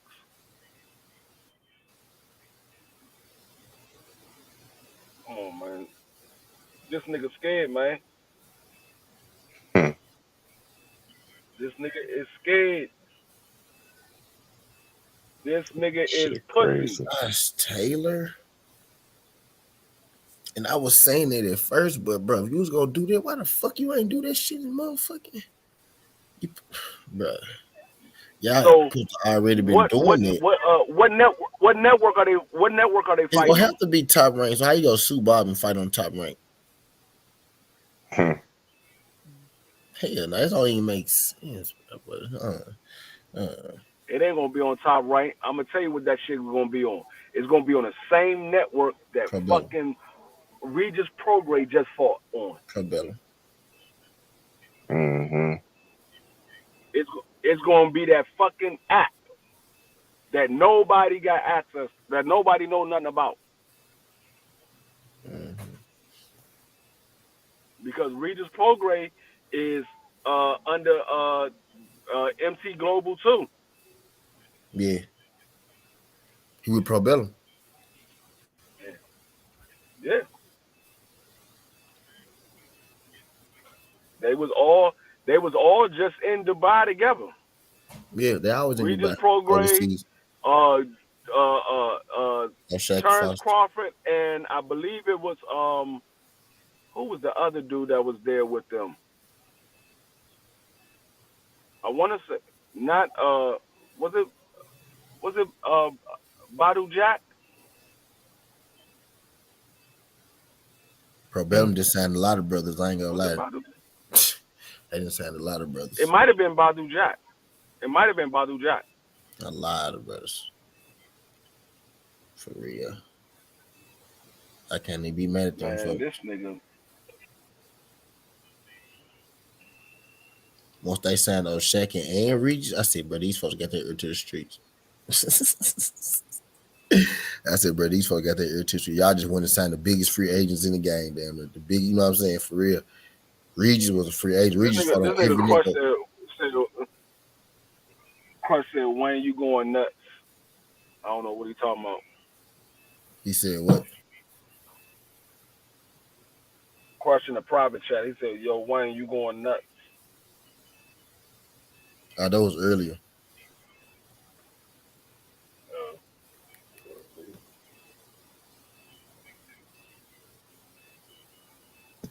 Denver beating the shit out the Clippers. Damn. This nigga is working out a deal to fight Josh. Son of a bitch. I gotta go cut a tree. Cut a tree branch. Case Avoid. No. That's before cutting trees at 11. Your boy Terrence Crawford about to fight Josh Taylor. Is it really? That motherfucker need to be fighting Yeah. fucking. He'd be waiting and fighting fucking EJ, goddammit. Fuck Terrence Crawford. Fuck that motherfucker. He needs to fight EJ. He'd be holding up and waiting for that call out fucking April 16th, goddammit. I've been running my mouth about that shit, man. I don't want to fucking fighting somebody else. Fuck that shit. Fucking pussy. This would be the Do that shit so you don't have to fight EJ.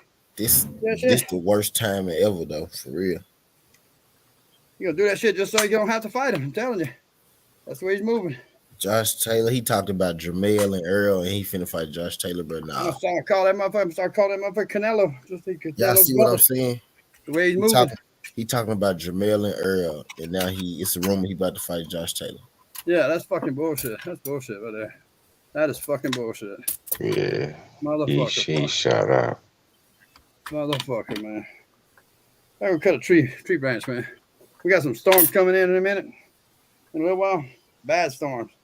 And my neighbor's tree got a big old branch that's hanging right about a foot over my damn power lines coming to my house. And that tree's about to fucking go, man. That whole tree's falling. The roots are showing. I mean, it's pulling out the roots right now. So the whole thing's leaning worse than a 45-degree angle. And that tree, the branch used to be fucking 10 feet above my power line. Now I just passed. Let's look. That shit's about fucking a foot over my power lines. Coming to my house. I was like, fuck that. So I backed the truck up right there. Got on a toolbox. And with a handsaw. And I did cut a few of them with my handsaw. But the big fucking limb, I got to use my saws off of that shit. I crank up a chainsaw, but it's too late now. To crank up a chainsaw at 11 o'clock at night. So I can't be doing that shit this late. But I got to cut just a little piece of it. Just so if it falls, it hit my fence, it won't kill power to my house. Motherfucker. They're saying 50, 60 miles an hour winds moving in. Yeah. Hey, you had a bunch of tornadoes in Texas, huh? Huh, Skinny? T. How you know that?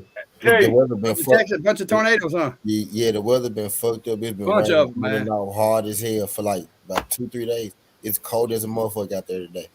I got this big ass robe on. I got a question. I got a question for all of y'all.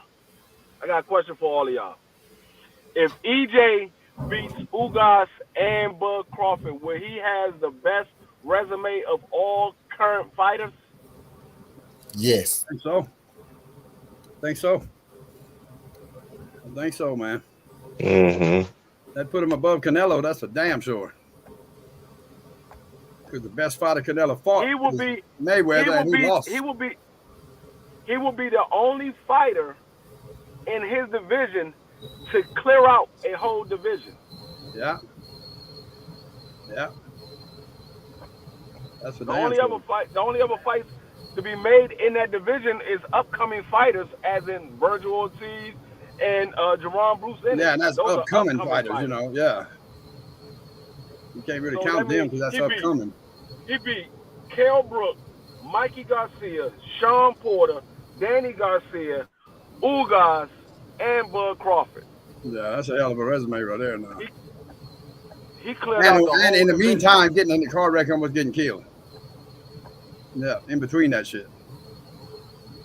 Son of a bitch. Yeah. That'd be pretty fucking cool right there. Yeah, he would have the hardest road to undisputed. Damn right he would, huh? If he does that, that would be the hardest road to undisputed. Yeah. Oh, my bitch. Because all of those fighters, except for maybe Ugas, every last one of those fighters, except for maybe Ugas, are all Hall of Fame fighters. Yeah. Well, I can't say when they beat Bud Hall of Fame fighter. Ugas might be a Hall of Fame fighter. What makes Bud a Hall of Fame fighter? Just because he got undisputed? Yeah, he's a three division champ and he's undisputed. That's what makes him a Hall of Fame fighter. He's a Hall of Fame because of his accolades. Fredo, really. That's the same thing that's the same thing that makes Danny Garcia a Hall of Fame fighter. He's a 3-division champ or 2-division. Can't remember if it's 2 or 3. But he's not undisputed. I know he was a champion at 140 and he was a champion at 147. I'm not sure if he fought at 135. They call Bud a fucking Hall of Famer, and I just don't see it. But I guess he ain't got the names. You don't have to be. He ain't got the names, but he got the credentials. The credentials are there, but the names ain't there to me. Yeah, that's the thing. The names you don't have to be. You don't have to be under. I mean, his accolades is what makes him a Hall of Fame fighter. For him. Yeah, he doesn't have the names, but he has the accolades that makes him a Hall of Fame fighter. Man, Danny Garcia has names on his resume, and he has accolades. He got some accolades. Sean Porter has names on his resume. Sean Porter got names, but he ain't beat the names, though. The big names, Sean Porter didn't win. Sean Porter has beat names. He has beat names. Yeah, he's beaten some names. Porter has names. Some names, yeah. But he fought a lot of names, but he ain't beat a lot of them, the good. Like 50-50. He only 50-50, really. Hold up. He only lost 3 fights. He only lost 3. Yeah. Out of all the big names that he fought, he only lost 3.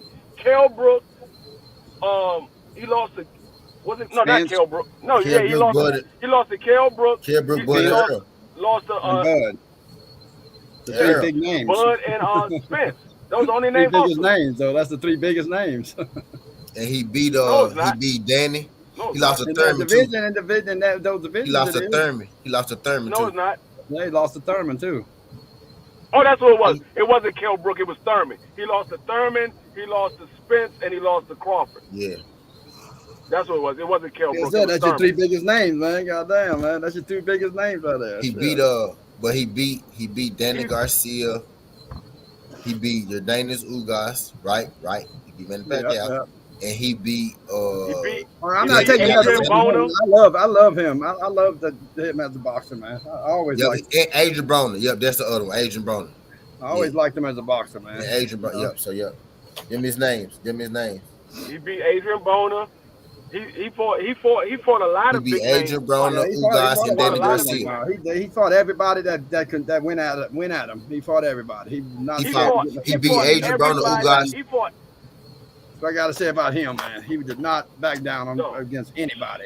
Sean Porter fought everybody at welterweight except for Manny Pacquiao. Yeah. Everybody. Yeah. He fought everybody at welterweight except for Manny Pacquiao. And you really don't have to count Manny, because Manny was old as hell. And that's a good fucking resume. Yeah, Manny's an old head. That's a good resume. About everybody. Yeah. But like I said, he got names on his resume and he has accolades as well. So that's what makes him a Hall of Fame. He ain't never ducked nobody. That's one thing you can say about him. He ain't never ducked nobody. Right. Well, no, I wouldn't say that. He ducked boots. He eventually fought him. He ducked boots. Not necessarily. I get what you're saying, but not necessarily. Man, boots are just coming up, man. You can't say that. Yeah, not necessarily. I get what you're saying. Yes, I can, because he said I would never fight that man. He ducked. I would never fight that man. He didn't get to fight him anyway, so it don't matter. Nah, he ducked Earl for a second, but he came back around and fought him. He said he wouldn't fight him, but that don't mean nothing, man. I mean, he retired, so it don't matter. He didn't say that. It does matter, because he could have fought him before he retired. He ain't dug Boots. He ain't dug Boots. Hadn't hit Yeah, he's too Earl. fucking old to fight Boots, man. You know better than that. He Man, ducked He Boots. ducked Earl. He He ducked ducked Boots. Earl for a second, If but you he going, came if back you, around to full Earl. if you're going to talk shit about somebody, and you had an opportunity to fight him before you retired, you ducked him. He was already retired before he he fought. I ain't He never liked was Sean finna fight Porter Boots too. anyway. I bet you if he'd have beat fucking if he'd have beat Crawford, he'd have fucking fought Boots then. He would have No, fought he Earl. wouldn't. He was going to retire.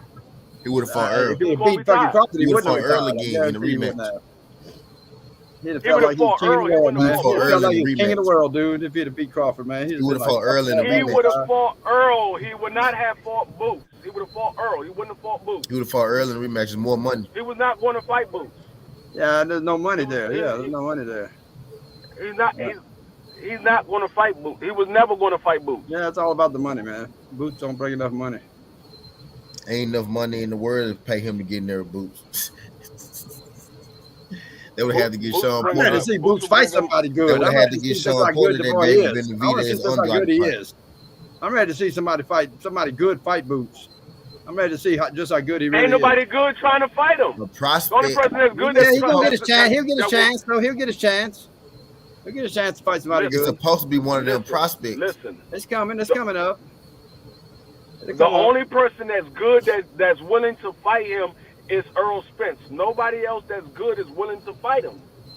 That's the only person. Oh, they'll get in a position where they gotta fight him. Somebody will fight him.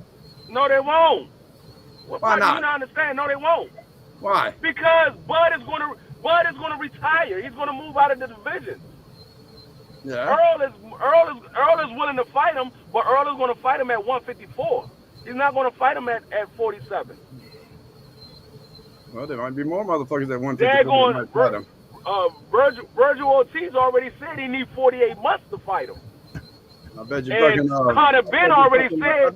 Conor Ben already said he's not ready to fight none of those guys. I bet Jamel would call his ass out.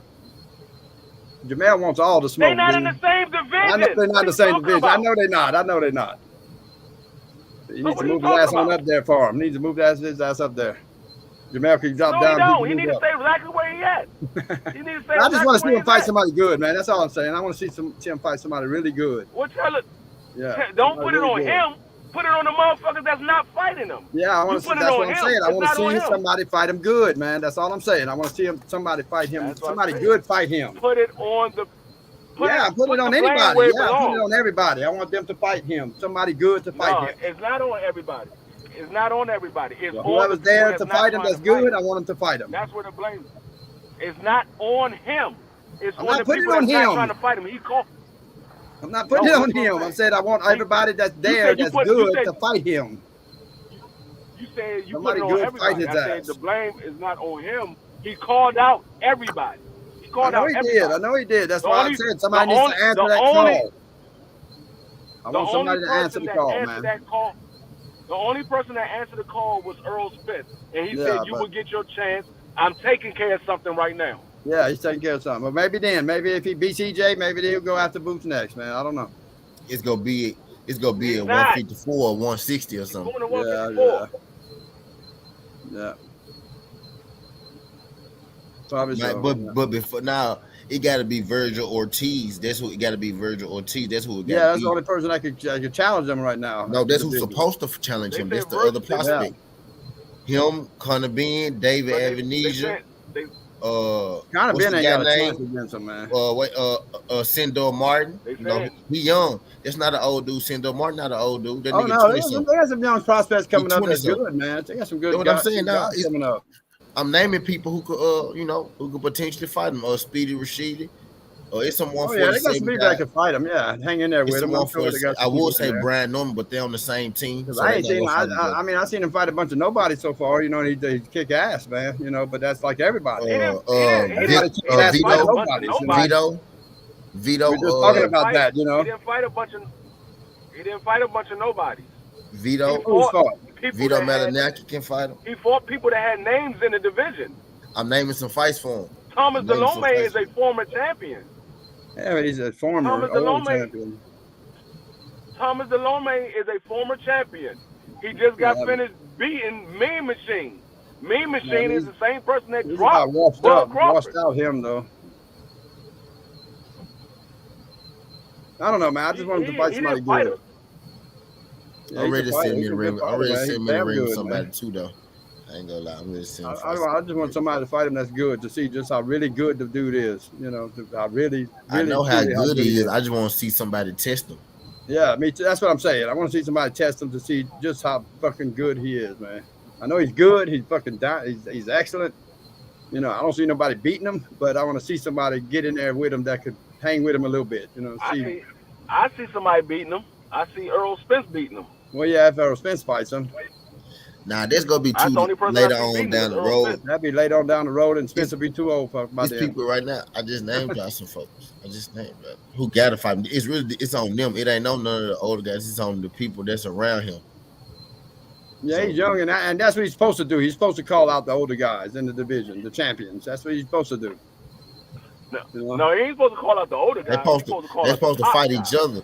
The top guys in the division. Yeah, you're supposed to call them out.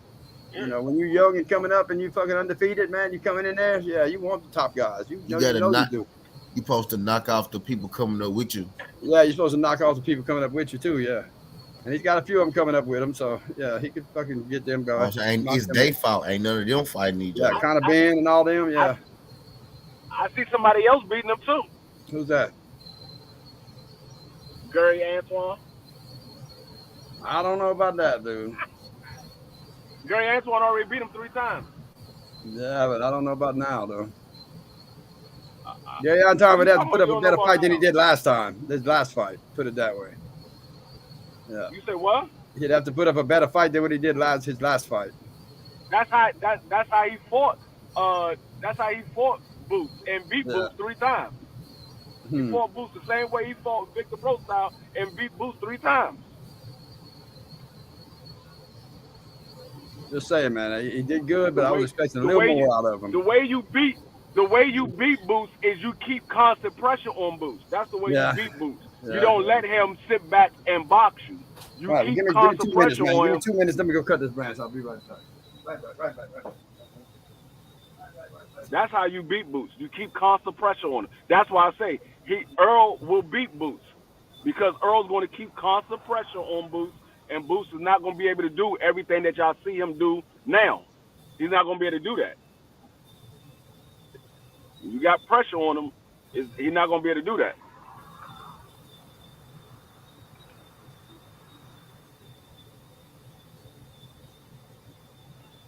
I want to see if Boots can take a shot.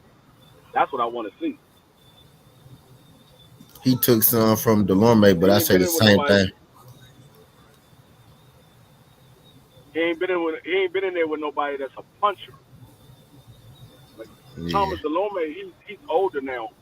Yeah. He's older. I know that I'm saying. Like, yeah. He's not the same Thomas. Yeah, he's not the same Thomas Delorme that was a champion.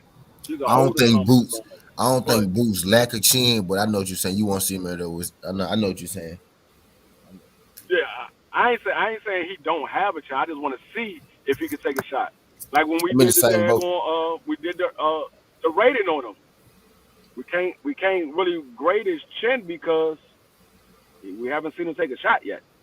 We can give him a 10 right now because the shots that he got, he took them. But as far as a big shot, we don't know. We know what Earl chin is like. He took a big shot. Plenty of time.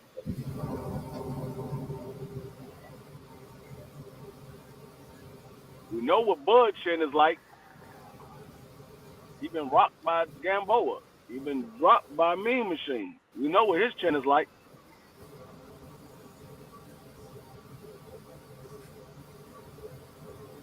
I give Bud like a 7 on his chin.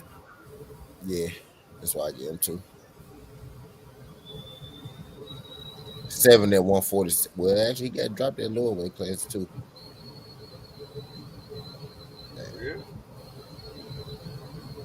So he about 7.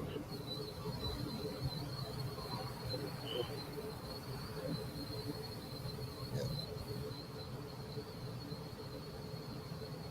I hope that might don't fight Josh Taylor. I hope there's just rumor. man, if he fight Josh Taylor, I am not bringing Bud's name up ever again until he gets in the ring with Earl Spence. You will not hear me talk about Bud Crawford ever again if he fight Josh Taylor. If that fight is made before he get a chance to fight Earl Spence, you will not hear me talk about Bud Crawford ever again.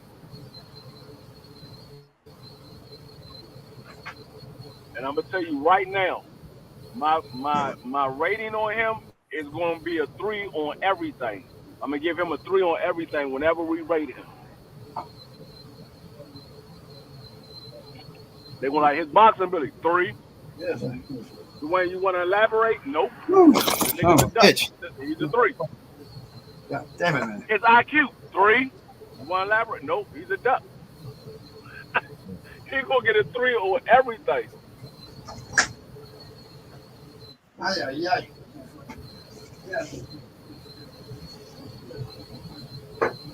Yeah, man. I'm waiting to see what the hell that's about. Man, this shit. If this shit starts spreading like wildfire, and I see Mike Tompkins put that shit on the Twitter, I'm like, oh, fuck this bitch ass nigga, man. God damn it, man. Son of a bitch. Son of a bitch. God damn it, man. I'm gonna roast the fuck out his ass. Who you gonna roast, man? I'm telling you, I'm gonna roast the fuck out of Bud if this shit gets confirmed that they fighting. Woo, I'm talk gonna roast about the fuck out of Bud. Motherfucker, man. Don't even do that shit to I'm us. gonna roast the fuck out this. This nigga said he didn't want to fight Boots because he needed vacation. He need rest. But now you fighting fucking Josh Taylor, a nigga that's moving up from 140. Yeah, after seeing Josh Taylor, I'm gonna, losing the fight, really, that after he sees him looking that bad, then he's going to fight him. Yeah. He's moving like Canelo. Motherfucker. Don't even go there. Bitch. I'm roasting the fuck out of him. Can't nobody tell me shit about Bud. Me too. I'll have me some fucking ammunition to roast that motherfucker now. Nobody's gonna be able to tell me shit about Bud. He's going over there on Mark's fucking site, boss, because they some Bud motherfucking lovers over there, boy. God damn it, man. Yeah. I'll be going over there fucking raising. I already knew it was a duck when it came to Boots anyway, but it just confirms it even more because you said you didn't want to fight Boots because you needed rest. You just got finished fighting Sean Porter. But now you're making a fight with Josh Taylor. God damn it, man. I ain't even tripping on the Boost part really because it ain't his fight. I'm tripping on the timing of him taking this fight when you can fight Earl Spence. You can sign to fight Earl Spence next month. Yeah, that's gonna be a bunch of bullshit right there. Cannot do that shit, man. He gonna do it because they said Canahan is the one that's making the deal, so he gonna do it. That's his advisor, Canahan. He fights right now. Set up the fight for April or May. But it'd have to be May now, yeah. But if they do it for May, that means it'd be fighting, about the same time, right after EJ. Then they both could take their time to fucking get that fight set up, And they can do that now. But, what if something happens and Bud fucking loses? Then what? What I'm saying is he ain't got shit but a month left. That's gonna fuck everything up, man. If they do that shit, stupid shit. If he signed to fight Josh, they gonna fuck around fighting June. Yeah, they gonna fuck around fighting June. Yeah. So it'd be fucking June, July, August, September. It'd be December or something before they fight. Yeah. Fuck. Maybe the same thing. It'd be the same shit. Yeah. Now, if he had waited now, they'll be Earl and him will be fighting in June. Now this gonna push it back to at least the end of the year type shit. Yeah. The timing of it just off to me. Like, why you wait so fucking late? Yeah, why you wait till now? Yeah, right before the EJ fight. Then you're gonna fucking decide you want to fight somebody. Motherfucker, man, get out of here. That's ducking right there, man. You trying to fucking get an excuse to duck his ass. You've been awfully nice the last month to fucking EJ after dogging him for fucking a year. Motherfucker, man. We know how he's moving, man. We know. We see it. The Bucksexuals don't know how, but we know. They know too. They know too. They just don't want to admit it. They see that shit too. Motherfuckers. About EJ ducking Bud, man, because he's fighting Ugas. Motherfucker, man, fuck you. Ducking Bud. Who said that? That's everybody. No, I hear that shit so much on them sites, man. And Canelo loving sites, man. They're all fucking Bud and Canelo. They're fucking heroes, man. Motherfuckers that like Canelo don't like EJ for some reason. you know why. They're all about fucking Bud this, Bud that. Canelo this, Canelo that. Fuck y'all. They don't really like Buddy. They just use Bud. Bud like the token. Do what they try to use him for. They ain't gonna like him in a minute. No, they don't like him either. You know they don't. Okay. But these are black guys I talk to that I argue with too now, not just Mexicans. These are black guys that fucking Canelo love. Laos ain't got no color. Huh? I said Laos ain't got no color. You can be Laos. I know, huh? In the color. I know it. That's why they be telling me, man, you need to stick to your race, man. You need to stick to your fucking race, man. Man, fuck you. Stick to my race. Everybody's my race, motherfucker. Right, we talking boxing, nigga. Yeah, I don't have a race, motherfucker. They are my brothers. Human race, man. No, fuck them people, man. I'm getting more vocal with them now. I'm starting to really get into it with them. Yeah, I'm getting more comfortable fighting with them. First, I wasn't saying shit to them. Now I'm speaking up. Fuck them.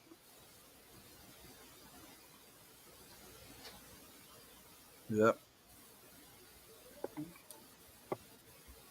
I can't stand that shit, man. Especially when I'm listening to it, man. They're just going on and on about Canelo this, Canelo that, Canelo this, Boo-Boo ducking this person, Charlo ducking that person. Man, fuck y'all, man. Y'all motherfuckers don't know shit. Yeah. That's what I really got into it with him over Charlo shit. With Charlo and Mike Tyson bullshit, you know, that's what started it all, you know. Yeah. Because I was like, fuck Mike Tyson, man. Up there so high, you don't know the fuck he's saying. Fuck him. Don't get on fucking Charlo. They're gonna get on Charlo's ass. Man, fuck him. Ain't got no room to talk to nobody about that shit.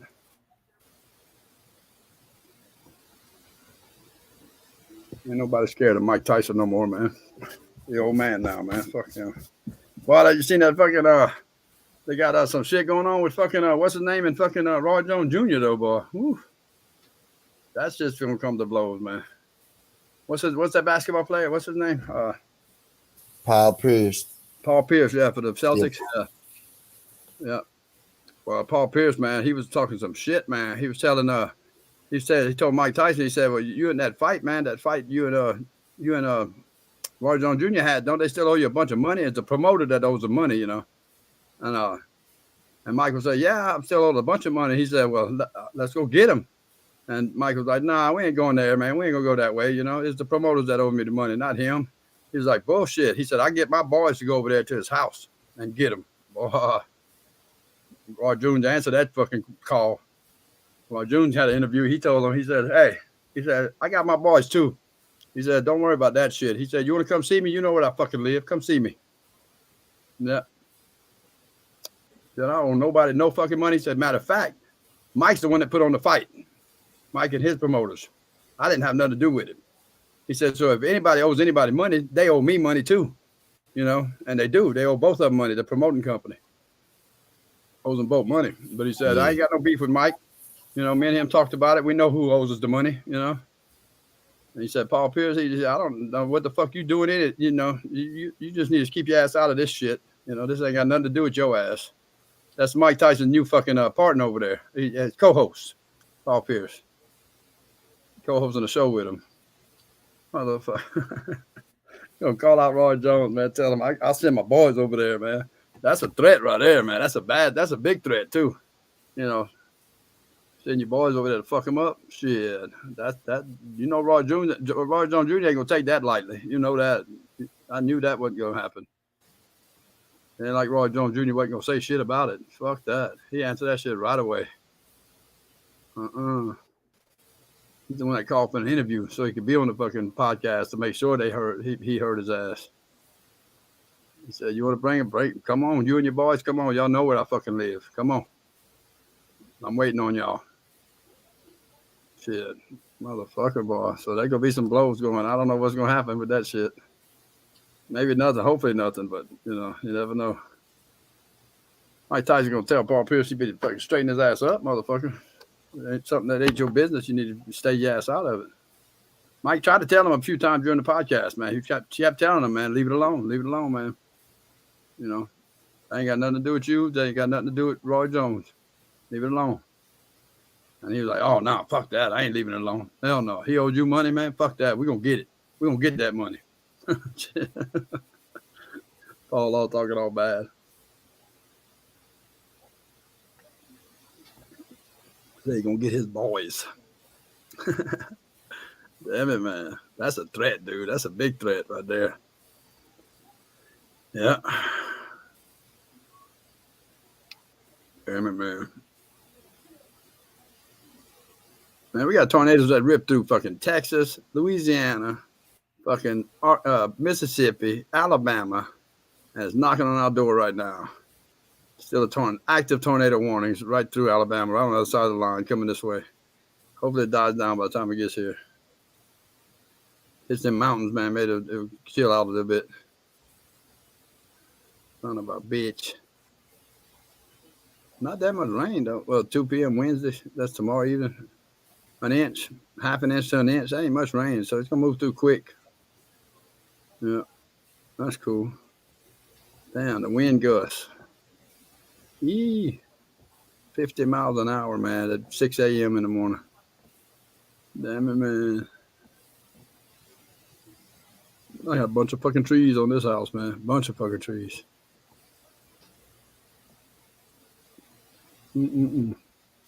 But tomorrow it'll be 69 degrees. Sunshine. That'll work. Sure. Carry my ass to work. Damn it. That don't fuck me, dude. Damn it, man. They took $106 out of my account today after I canceled with them, and they won't pay me back. They said no, they're not going to refund the money. That's fucked up, dude.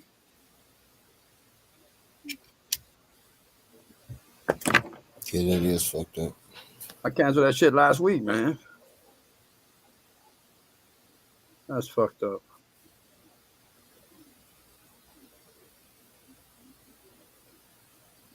And now I paid for another month for nothing. Didn't want to pay for another month. Bastards, man.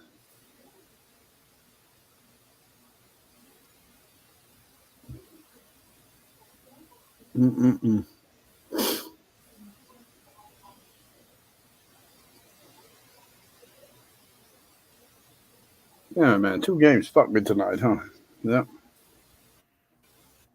We got a bunch of games tomorrow, though, man. God damn, a bunch of games. NBA is loaded tomorrow.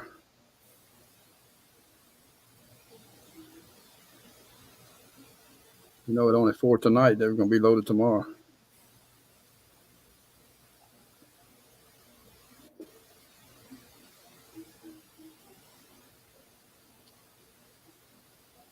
There's a hot motherfucker in here.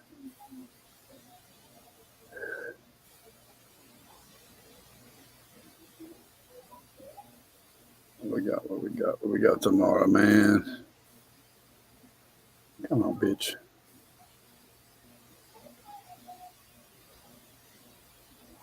I'd have lost that one, too. I picked the Clippers, the underdogs. With 7 points. They're down by 7. 4 minutes to go in the third, so I don't know how that's going to end. Tomorrow we got the Knicks and the Hornets, Hawks and the Pistons. Ooh, that's gonna be a good one. Kings and the Pacers, Jazz and the Celtics, Warriors and the Heat. Damn, that's another good one right there, boy. Nets and the Grizzlies. That's a real good one, boy. Damn it, boy. Suns and Timberwolves, Magic and the Thunder, Rockets and the Mavericks, Lakers and the 76ers. That's a good one, too. Spurs and the Trailblazers. Damn it, boy. 5, 6, 7, 8, 9, 10, 11 games tomorrow. Damn it. Yeah. Make a couple of bets on that shit. 11 games.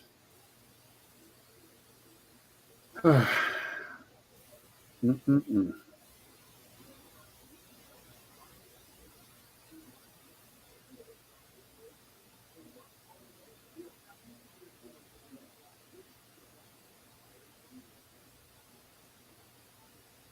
And the Nets are a 2.5 point favorite. A 2.5 favorite over the Grizzlies.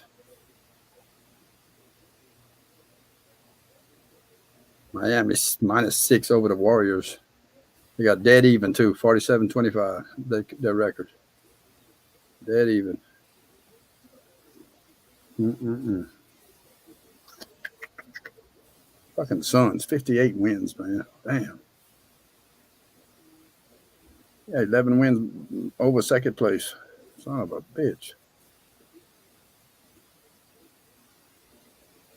They're only favored by -2 over the Timberwolves. Damn.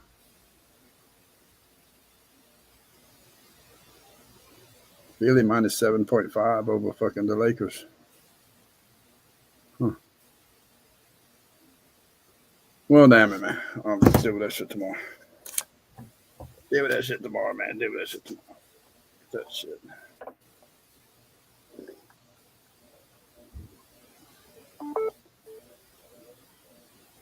Everybody at, man? Fucking only fucking 11:30, man.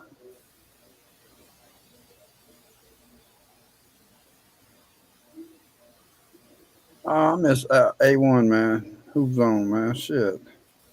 God damn it. Missed him. Son of a bitch.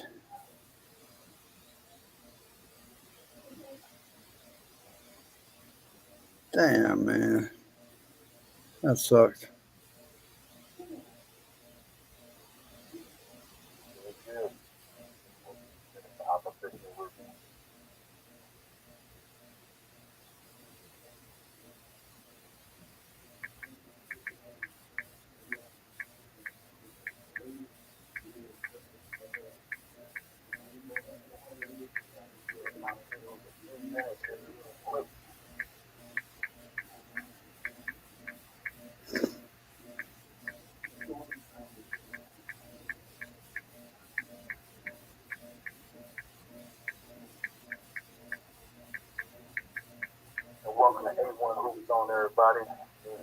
Son of a bitch.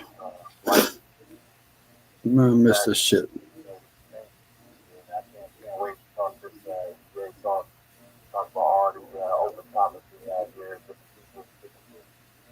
Just ended 11 minutes ago. God damn it.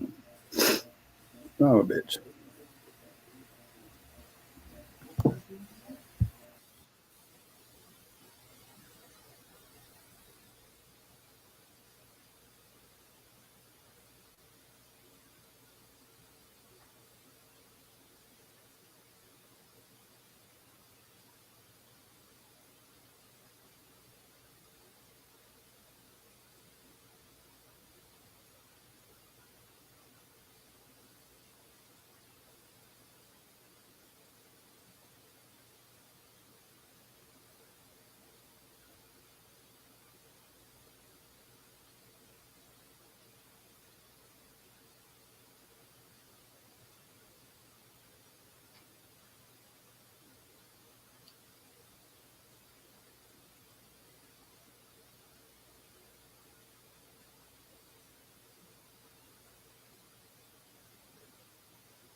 I supposed been looking over them other fucking fights. I damn near fell asleep on the couch.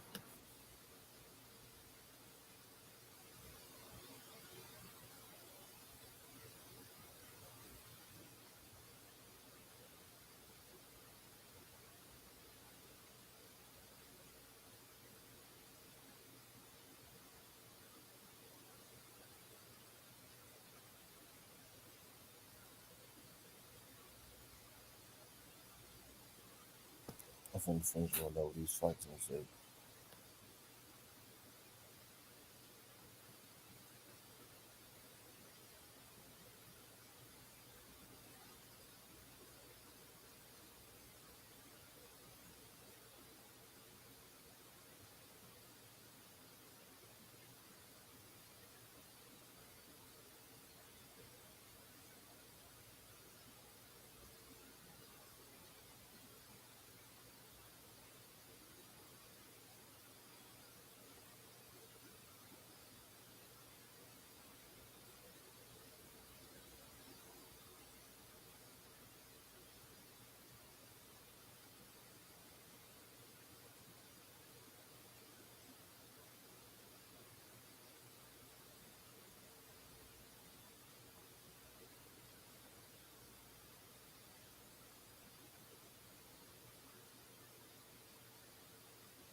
Yo.